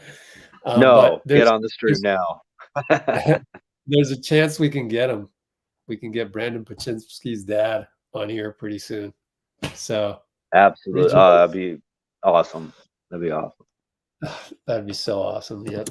Hey, we're all here right at the beginning of BP's career, man, and TJ too. Yeah, very cool. Oh, I very said fun. it on the stream tonight. Did you hear me say it? I'm like, this is a future franchise pillar guy. I don't want to get ahead of myself, but I'm getting ahead of myself. Well, you like betting on guys with that type of toughness and that type of mentality. You feel confident in them more than anyone else, don't you? You know? It's just I mean, that you can trust. I've never seen a rookie do this, and it's the mentality, it's the mental toughness, the killer instinct. Like I want to say, like my dad had that. I didn't have that. I was more the Scottie Pippen type, you know, just like Michael Jordan used to say. And I Very necessary, by the way. Very necessary to have those kind of guys. Michael Jordan said one of his greatest quotes ever was that Scottie, yeah, I think I know it. Yeah. He is the wolf. He likes to be with the pack of wolves. I'm the lone wolf. Yeah. I'll go out there. I'm the lone wolf. I can do that. You know, I'm gonna go out there on my own. But Scottie needs the pack, but he's damn good, right? I mean, I've butchered the quote. I can look it up. I have the book right here under my laptop. I heard a different quote, but it was basically the same idea. He was saying Scottie, maybe a little like JK, he just needs to know that someone out there has his back, and then you can't stop him or whatever he said. So yeah, absolutely. Right. But BP is a lone wolf, man. You can tell that right from the start. Exactly. And my dad was that way. And why was my dad that way? Super difficult upbringing. Super difficult. Yeah. Like poverty. He got my family and me, you know, basically I'm the beneficiary of his ability to hone in and get the family out of poverty in Taiwan. He comes over with a suitcase and not more than $200. Inside the suitcase Taiwan back then was not the same wealth that it was now. So it was a rough life, I'm sure, growing up there. Sorry, go ahead, Rich. My dad he plays basketball and he's just got this killer instinct, like God. Nerves of steel where, you know, the regular guy like me we got to be in the zone. We got to feel good about it. He's always in the zone. He's got the Kobe killer instinct. That's why he's a little judgmental on this generation of coaches and players. He's really critical of Steve Kerr because Steve Kerr isn't Bobby Knight and he isn't Greg Popovich. That's why. But anyway, so not rest in everybody peace, Bobby Knight. Yeah. Yeah, rest in peace, Bobby Knight. So BP, you can sense this nerves of steel attitude. Mm-hmm. And it's just so rare these days. It's so rare. Yeah, And I love it. absolutely. It makes sense. Just like you said, with the military background, it makes sense. It adds up. Yeah, military school. Yeah. Yeah. And his dad being military, right? Oh, was his dad in the military? I didn't know that. I mean, I it better would look make- it up before we talk to him, but yeah. Sure. Yeah. Yeah. No, but these two rookies, man, like talking about this generation. Well, this generation of rookies, Oh, that's this true. cohort Yeah. of rookies, man, they're Yeah. They're a on little top different. of it, Yeah, Even definitely. Trey. And Moody, even Kuminga, Yeah. say what you Moody want, was but he had. Yeah. They all have But their little Kuminga, personalities. It's kind of nice. yeah.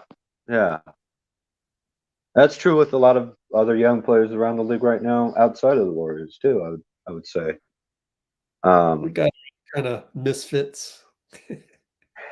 Absolutely. Well, that's one of the great things about the. Wait a minute, Rich is Superman. And I'm still Robin. Come on, Amy. Yeah.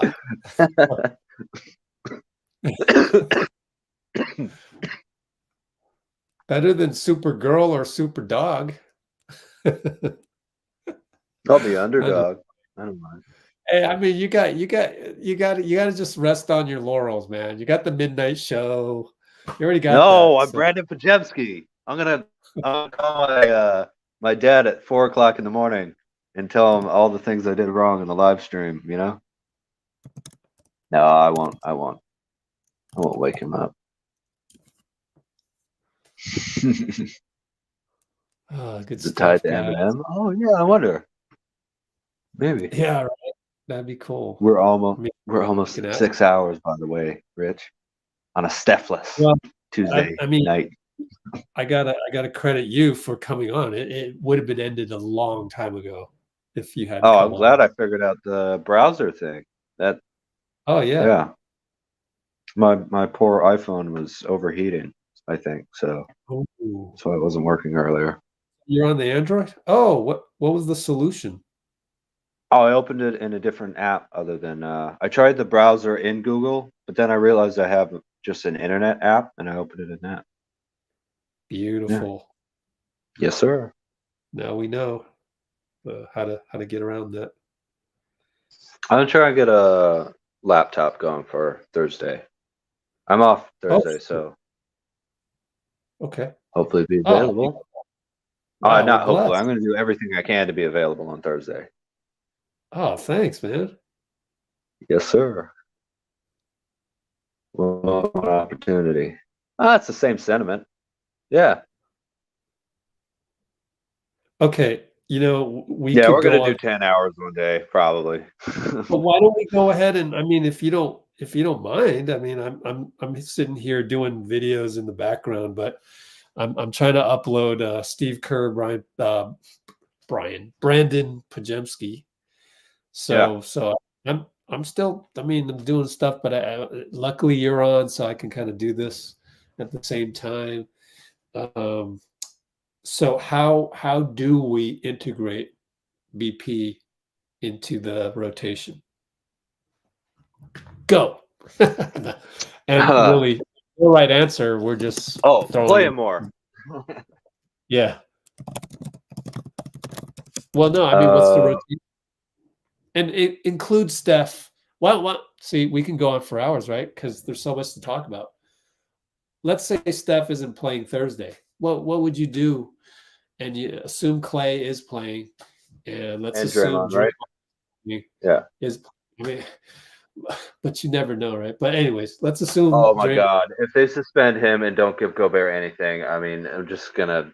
I honestly don't know how I'd respond to that. Suspend him and give Gobert a retroactive flagrant. That's still not good enough. Retroactive flagrant. That's not fair to suspend Draymond. It's just not fair. Anyway, let's not think about that. If those Right. guys are playing Steph's out, how do we get Pajemski more in the game? Well, you're redistributing 32 or so minutes from Steph if everybody else is there.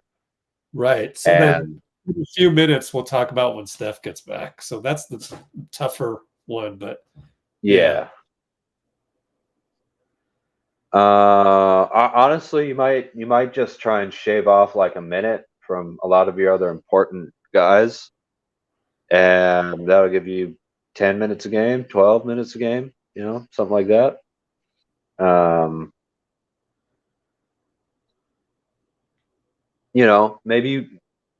Maybe there are times when you have to pick between.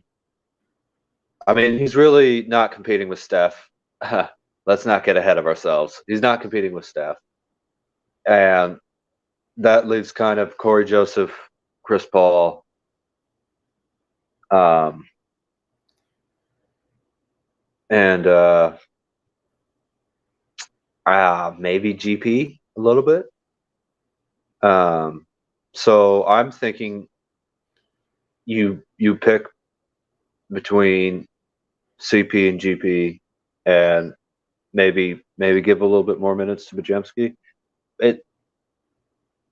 We'll have to see how BP plays. I don't want to rain on his great game at all, but we will have to see how BP plays over the season with Steph back. And he'll slowly be on the scouting report of other teams. Definitely, yeah.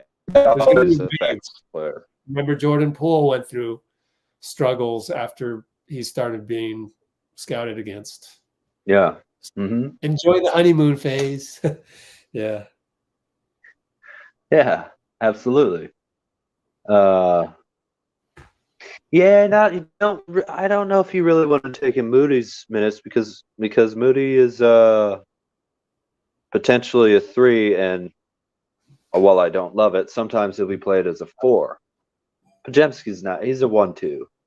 He's a point guard, shooting guard type player. So I would be against too many Moody minutes just because he's a shooter who has size and length. Wait. But you can't just shave a minute off of everybody because you have to go based on position, because you can't say, shave a couple Dario minutes. So BP for Dario during those 2 minutes, that's way too small of a team, right? So how do you actually? So there's probably more shaving of minutes to be done, but then also I think you got to consider. Look, it's a tough call. Moody or BP. That's a tough call, but I wish we could look at a spreadsheet. In one of these days, somebody's got to do a spreadsheet of the actual rotation. Cholo, let's hire you as a consultant. I don't know, but someone do a spreadsheet of the rotation. That'd be kind of neat, and then we could just. If anyone has 5 hours to fill and wants to make a Let's Go Warriors article, go ahead and create that spreadsheet. Would be on the same wavelength right there. Yeah. DVDs, Batman, Never Sleep. 1 through 5 is very simple. 1 is a point guard, 2 is a shooting guard. They're the backcourt. 3 and 4 are small forward and power forward. They're kind of the front court, and 5 is the center, the big man. Yeah. Thank you for asking that, DVD. Just clarify for anyone who's not familiar with the terminology. I'm sorry. What were you saying, Rich?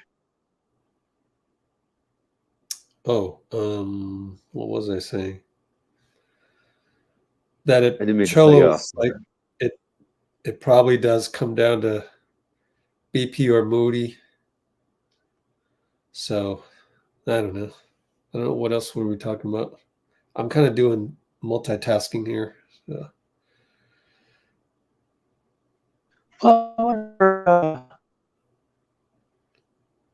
Yeah.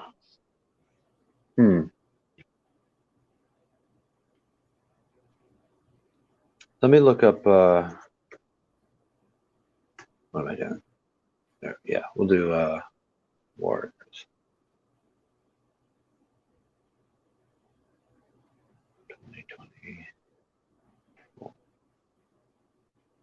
Let's, since we're talking about this, let's look at the normal minutes per game. Okay. So our top 10, Moody, BP in 6 games has been averaging 8.7. He's number 11 already.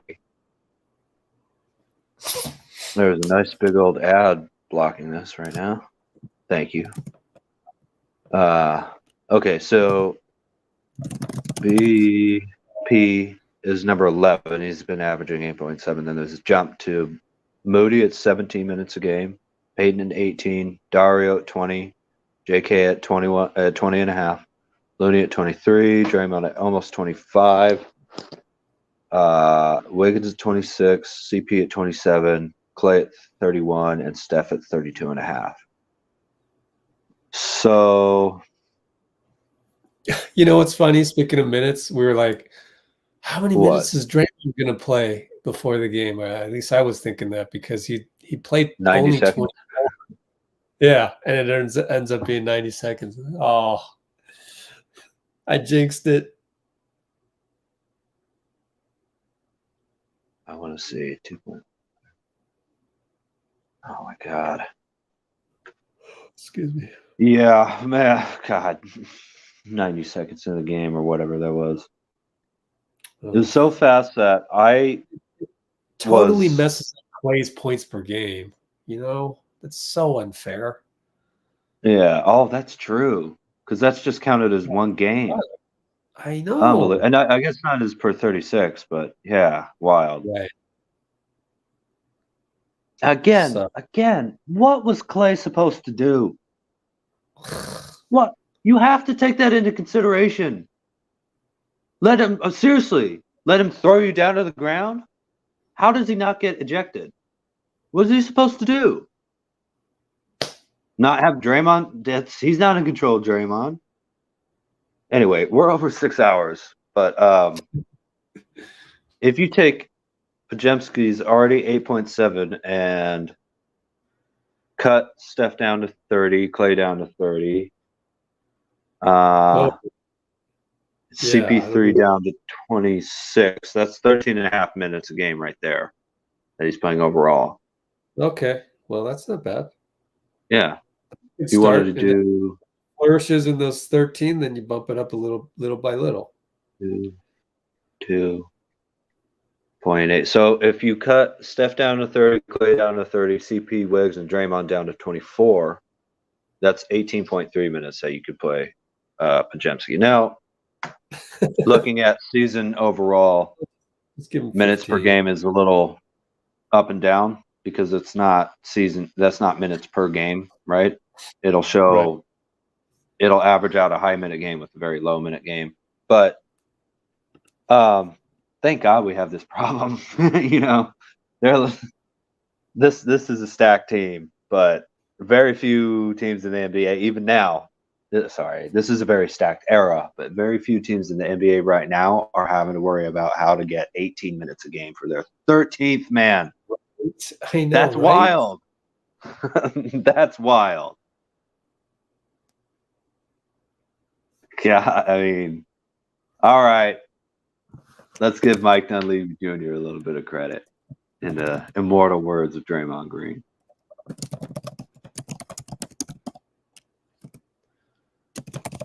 I honestly don't think there was anything for Draymond to calm down about.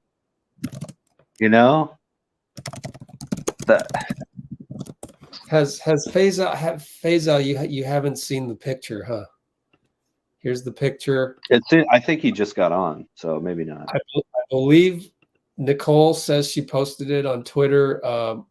Arbel on Twitch sent me this by email. So I don't know if it's from Nicole originally or not. But I mean, if I saw this I would definitely get in there. And if I was strong enough to basically tell Rudy, no, you don't do that to my guy. In the way that we do it in Saginaw and in Oakland, we got to protect our guy. And if Rudy has to learn the hard way, and if it has to be an ejection for that message to get to Rudy, so be it. So that's two ejections that I didn't mind, actually, from Draymond. Faisal just said he excuses Draymond for doing what he's supposed to do.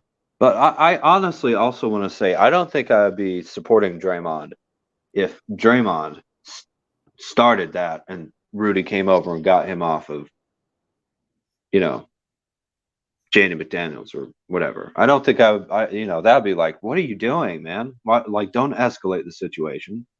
But it was the other way around, and Rudy didn't get anything anyway. So we got to talk. I hate complaining about this, but we have to talk about it when Claymon get 2 minutes in the game. We just have to. It's just, that's the problem with the young refs. They don't realize that, hey guys, look at the time and score. We just started the game.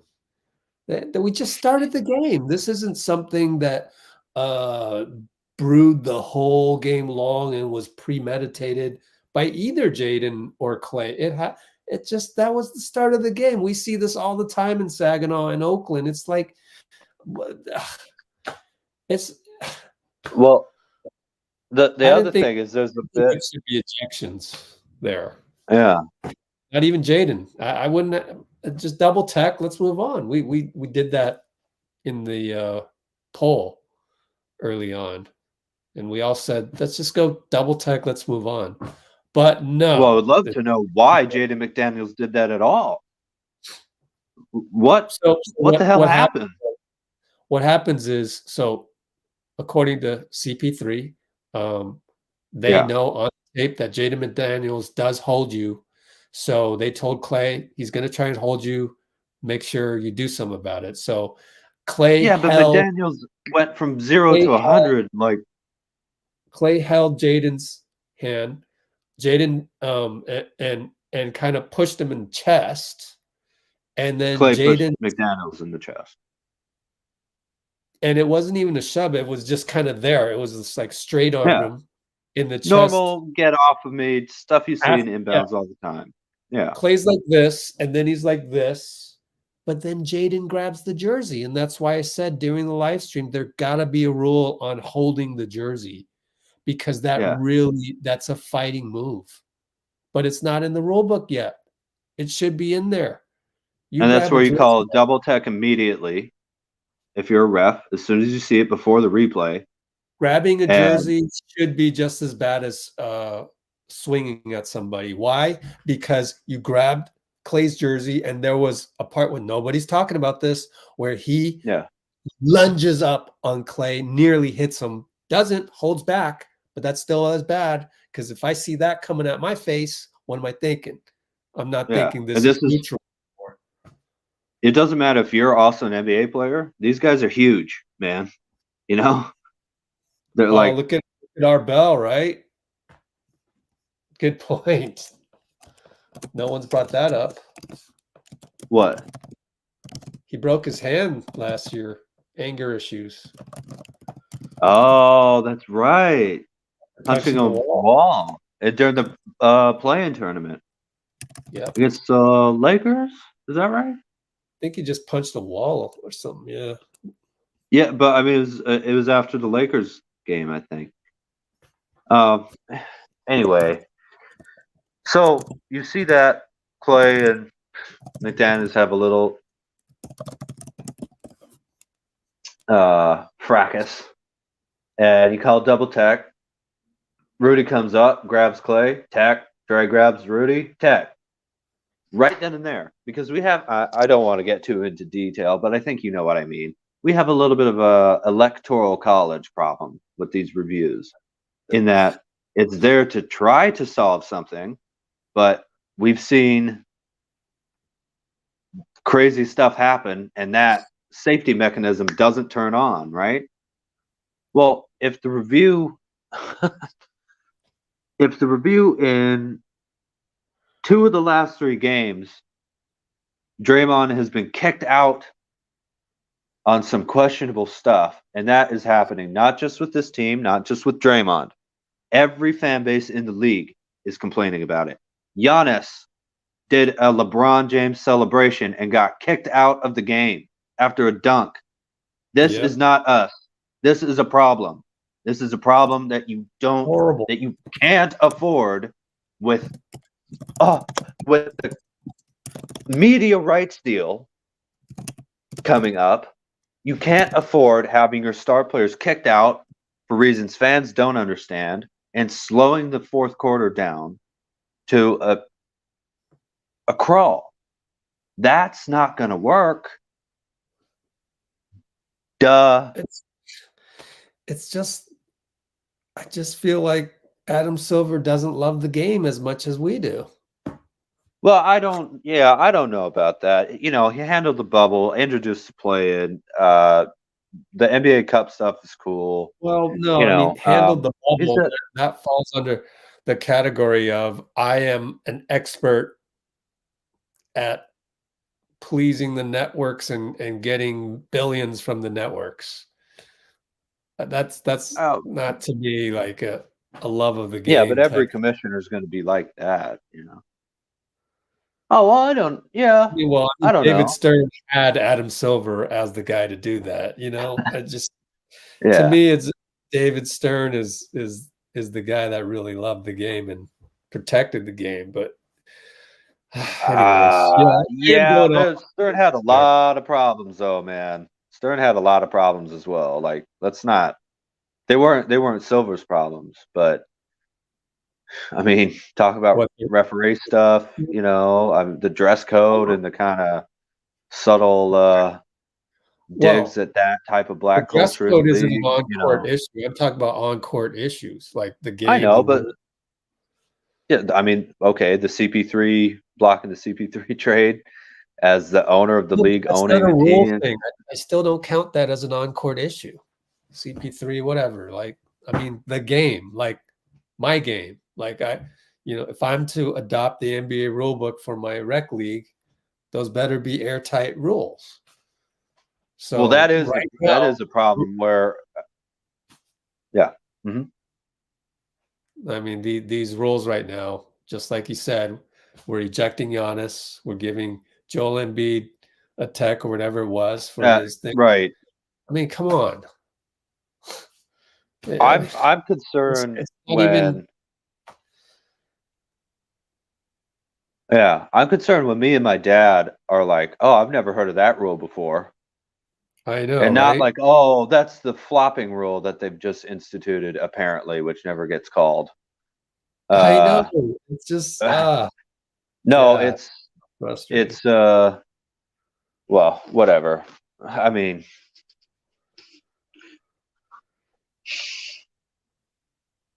and that's the thing. It is whatever. That's the thing. That ding ding ding. It's whatever. Exactly. You're just throwing your hands up. And how many times have I been on the live stream and I go, well, it's one of those nights where you're just gonna have to throw those crap dice. Here we go again. And why? Like, why does it end up? And I know there's like Tim Donaghy and David Stern's era. And then I saw something on Instagram where one of the refs admitted that they and I remember the face of that referee. I can't remember his name, but this other ref was talking about how they purposely gave technicals to Rasheed Wallace back in the day. Like, he came out and said it. And oh my gosh, that's like, that's yikes. Wild. That's horrible. Yeah. But yeah. I mean, she was crazy, but yeah, the ref kind of proved his point is a problem. Yeah, but the ref was like, yeah, if he here's the smoking gun. He said they would have bets on who would toss Rasheed Wallace because they know eventually he'd get under your skin. So now, I mean, now you're crossing the line. You're betting to see who's going to eject Rasheed Wallace tonight. Oh my God! That'd be like a leading question for a lawyer, right? You'd say objection, leading. You can't go into the game of like, I wonder what I'm gonna eject this guy. That's setting you up to, read everything in a way that might not be, the way that it was intended, or you might miss something. Again, I hate trashing refs because it's a very difficult job and people are going to scream at you and hate you and all that kind of stuff anyway. I just want to see calls that are like, oh yeah, that makes sense, and like there was a minute this game, and this is the last thing I want to say about the refs because I'm really tired of this subject, but there was a minute in this game where the ref was just holding the ball and the Warriors were going to inbound it. It was early on because they did a close-up of CP3's shoes. And it almost felt like the ref was holding on to the game so that they could do a close-up of Chris Paul's shoes or something. I mean, that's not what was happening, but it was so long that I wondered if it was I wondered what was going on, Please, let's just get the game going and I don't know, have rules that I've heard of before. Maybe, I mean, that could just be me, but I've watched a lot of basketball and it makes me it makes me a little concerned. On the other hand, I thought the rest of this game was much better officiated than the first quarter, obviously. We had we had, I think, some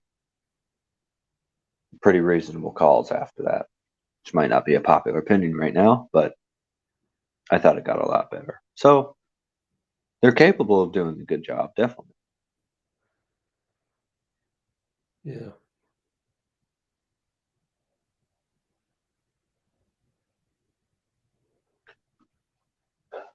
Well, Rich, Yes, sir. I'm gonna take a break if that's okay. I made myself no, before you we'll asked call me it on. a night. We'll call it a Yeah. night. Okay. Cool. Because we've gone for 6 hours, 22 minutes. Yes, sir. Yeah, a lot of good comments there. Yep. Yeah, soccer is difficult to officiate, isn't it? But let's and go the to the flopping rule never gets called, man. Yeah. NBA are more fun to watch than today? No, maybe. I would say no. The Bulls were great. There's some other great teams, but the league, the average game in the late 90s was not. Yeah, it was not on par. All right, let's get ready for Just Us.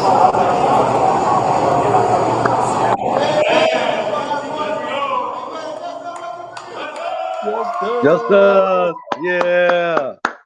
BP. Next live is Friday. Oh wait, no, today's Tuesday. Thursday.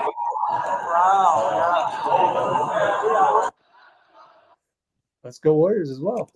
Yep, 7 p.m. Right? 7 p.m. Or 7 p.m. tip off Pacific Standard Time. OKC. Should be a fun one. Just us.